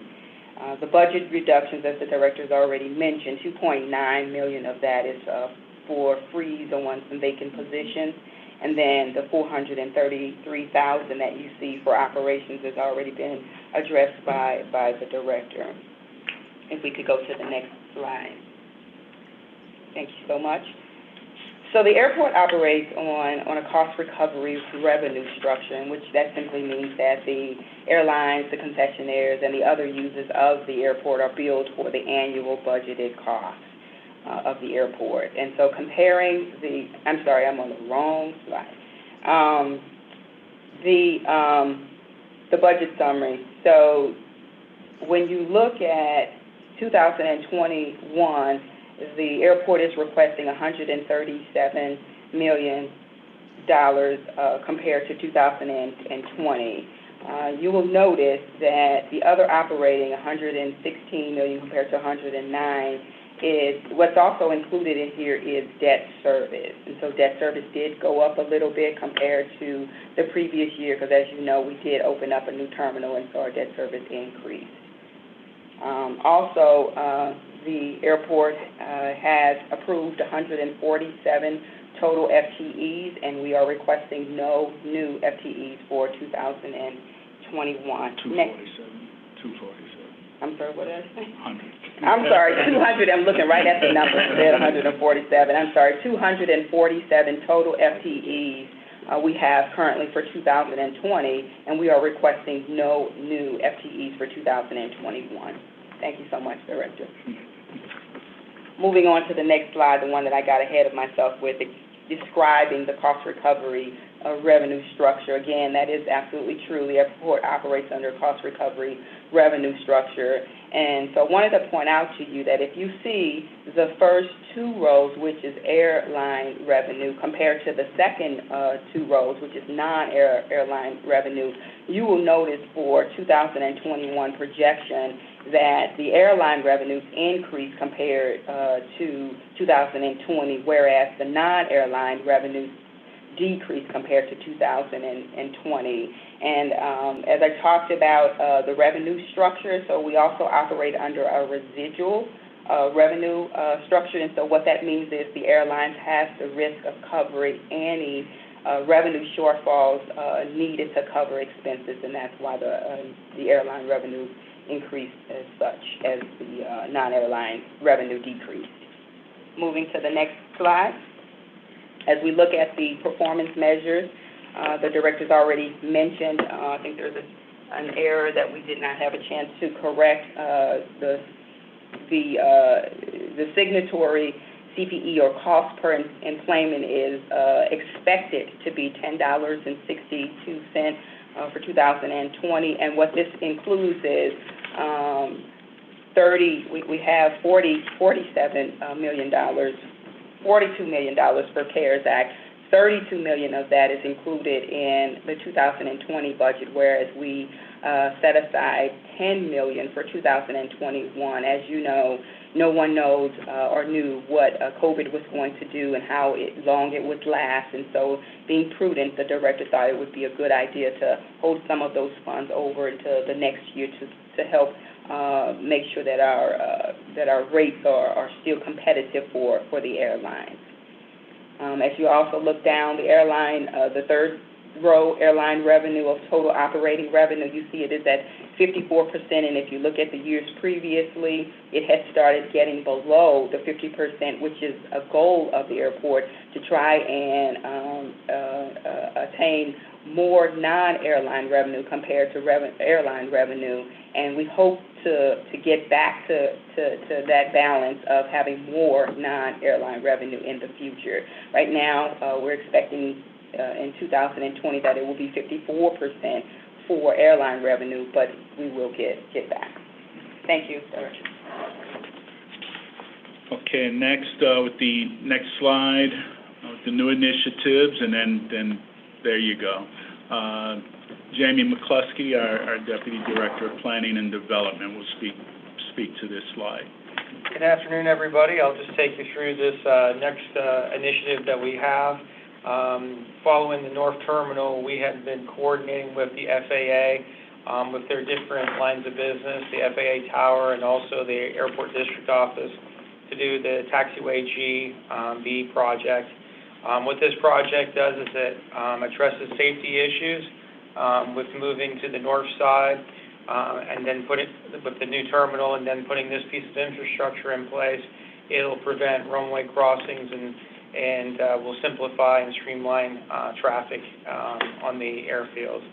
So it's an extension of Taxiway G, 1,500 linear feet, and it provides connectors for G1 and G2. It also extends Taxiway B, and the construction includes drainage, signage, navigate equipment, and the overall funding is approximately $51 million. One of the good news stories about that is from a separate bucket of the CARES funding, we were able to tap into $40 million of that, 100% covered, where typically the airport has to pay a matching share. There's formulas that we put together with both the FAA and also with DOT that will be a 25% share, and then DOT pays in some of it. So $40 million of this project will be covered by that CARES Act. So we're consider ourselves fortunate for that, and that will alleviate us in a very difficult year from paying that matching fund. Okay, thank you, Jamie. And with that, we'll take any questions that you all may have.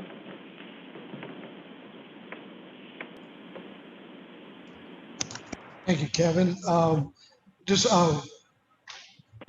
one question relative to how are the customers, citizens, visitors, how are they taking to the COVID protocols that you have in place? We've actually been getting positive feedback on what we're doing here, and in fact, even a couple of the news outlets were out recently and spoke to folks at random and got positive feedback on the measures that the airport's taking to ensure their safety. And as we look around and see what others are doing and get feedback in the industry, we feel very confident we're right on target with the type measures we're taking. Now, I did mention, this is keeping the facility clean and sanitized. And this is doing it in certain ways, you know, using more human interaction, if you will, to keep the facility safe. But I did mention earlier, there's all kinds of product and equipment that folks are out pushing and selling now, and the industry, our industry, has stood up a task force to help make sense of it all and to properly advise airports as to other product or measures that might be beneficial and even improving on what we're already doing. But we're doing very well what we're doing now. We stepped out quickly in really boosting up the cleanliness of our facility, and I feel strongly we're more on the front end of keeping ourselves safe, and we will stay there and stay very involved going forward to continually make changes here to keep improving on the safety in the facility. Thank you for that. And as it relates to opportunities, you touched on a few in your presentation that are coming up at Louis Armstrong. With the master plan that is being contemplated and worked on in the future, and the current structure of the old terminal, is that part of the North Terminal closeout as it relates to the demolition? No, that's totally separate from the North Terminal program. What happens here on the south side as far as demo of older facilities and other operations that come in are totally detached from the North Terminal project. That project is closing out.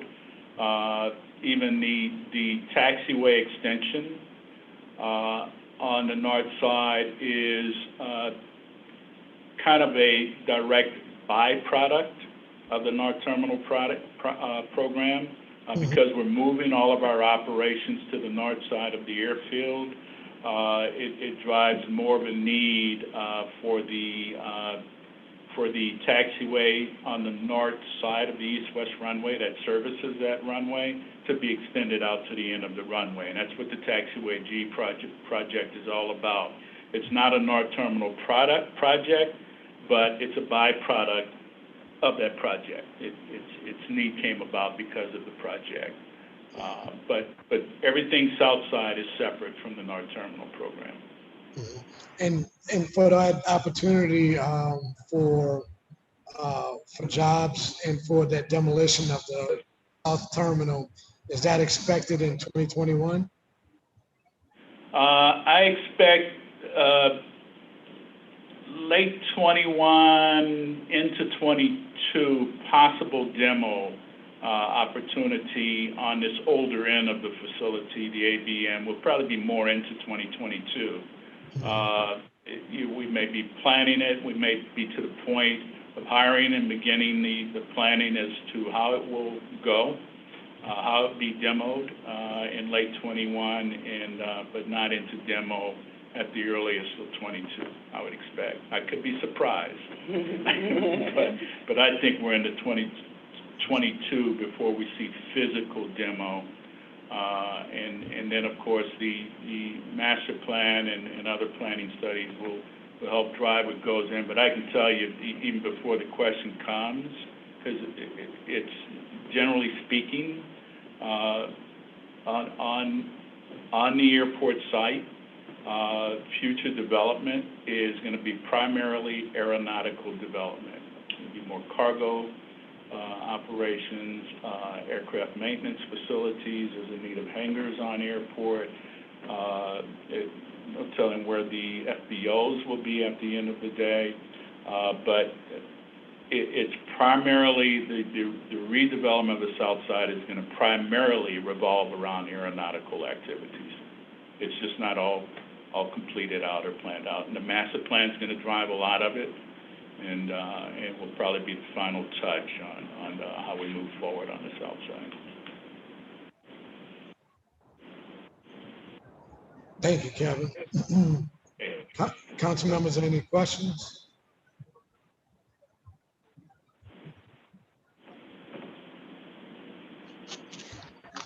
All right. Seeing no questions, council members, Mr. Dolio, I do wish to, for myself and the rest of the council here, wish to congratulate you on being named the Airport Director of the Year from October of this year by American Experience News for medium-sized category airports. Definitely, one to promote a Herculean and monumental task you had with opening the new North Terminal last year, which again, congratulations on its first year anniversary. And just want to give you, commend you on your work and the people's work at the at MSY for continuing through this pandemic and persevering throughout these months. And congratulations to you, well deserved on your leadership, being named Leader of the Year. Thank you very much. It's always gratifying and appreciated to be recognized, as has happened here a couple of times in the last couple of years. But this type recognition from your industry, it's very rewarding. It's very humbling and much appreciated. It's sort of a validation of your effectiveness in your chosen profession, and much appreciated. And thank you very much for acknowledging. Thank you. All right, that concludes New Orleans Aviation presentation. Thank you, Mr. Dolio, and to your team. Before we conclude the hearings for today, I will ask fiscal staff if there are any public comments. There's no public comments today. None have been submitted. Thank you, Paul. Seeing no other departments on the agenda for today, I would take a motion to adjourn, and I will briefly inform the public of tomorrow's budget hearings.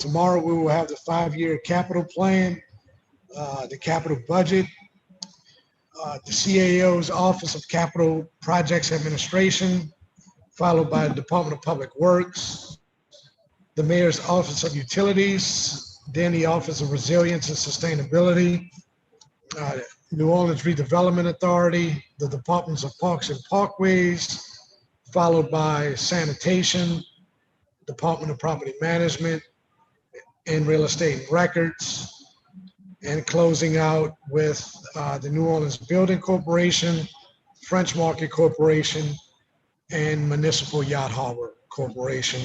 That is all for tomorrow, Tuesday, November 10th. We will begin at 9 a.m.